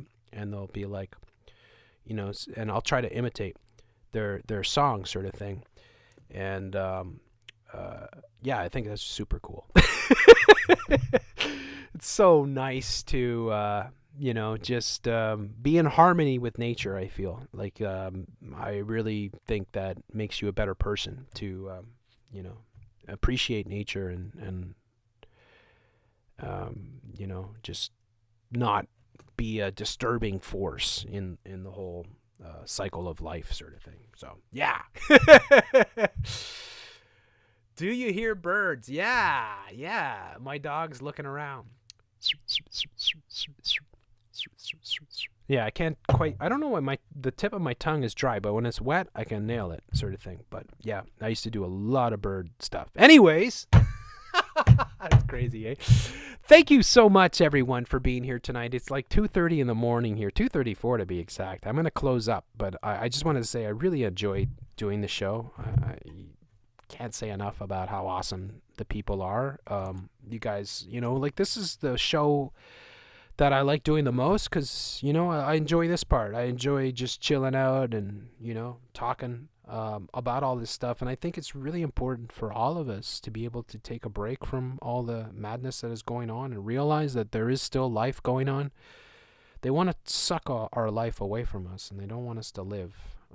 They want us to live under their tyranny always, and they want us to never be escaped or be able to escape from it. And it's so important for us to realize, you know what, you know, we can live and we can be happy and we can, you know, appreciate all the good stuff in this world and all this wonderful stuff that's around us every single day. So this is why I do this particular show on Friday, because I think it's important. And I like to think maybe I help a little bit get a good weekend going, maybe. Yeah. Have a good weekend. I hope you all have a wonderful weekend. And yeah, I'm looking forward to doing Monday Madness, I guess. And maybe on the weekend I'll put up some shorter vids sort of thing. I'm going to do a show with KJ. We're going to get work that out. I got another show with Camille coming up. And another mystery guest. Hopefully, we're going to try to work that out. So lots of stuff coming, and we're going to keep on keeping on. So much love to everybody here. And a reminder, if you can, come and support the show. Patreon, please do if you can. I want to say a huge thanks to all the patrons. You guys are amazing. I would not be here without you, and I, you know, can't say enough. Thank you all so much. And yeah, I'll be back real soon. So anyways, much love to you all. I'll close out here with my outro. Give you guys some time to, you know, chill out, close up your conversation sort of thing. Please, by all means, have a wonderful weekend. And God bless each and every one of you. And fight the good fight. Be the change you want to see. And yeah, we'll see you guys all on the next one. Take it easy, folks.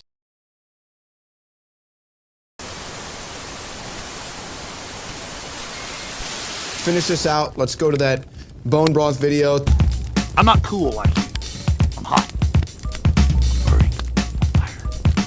And the witch doctors throw some chemicals that they've dug out of the mines, their slaves have, into the fire, and blue and orange fire from the sulfur goes, and they go, And then you bring your baby up and you throw it on the fire. Am I a beach body? No. Am I Tarzan? No. Am I, some Olympic swimmer? No. Briefly though, Ultimate Bone Broth, ladies and gentlemen, is the strongest, purest bone broth you're going to find. Then it's got the chaga mushroom, it's got the bee pollen, it's got the alfalfa, it's got all the things known for bones, ligaments, strength.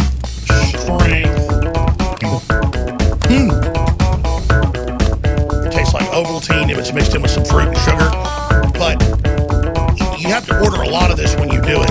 And we are close to selling out of it.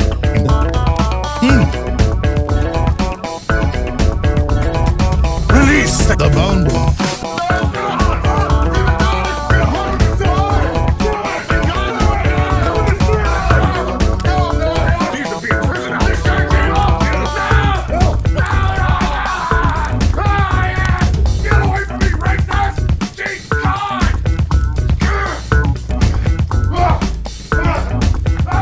This is one of the biggest secrets out there. I mean, there are huge archaeological reports, all sorts of anthropology studies. Look them up for yourself. Get your caveman formula today. In the final equation, everyone knows our modern society has lost its vitality. The sperm counts are down like 90%. People are falling apart. They're totally depressed. They're unhappy. What is going on? Every ancient culture was obsessed with what I'm about to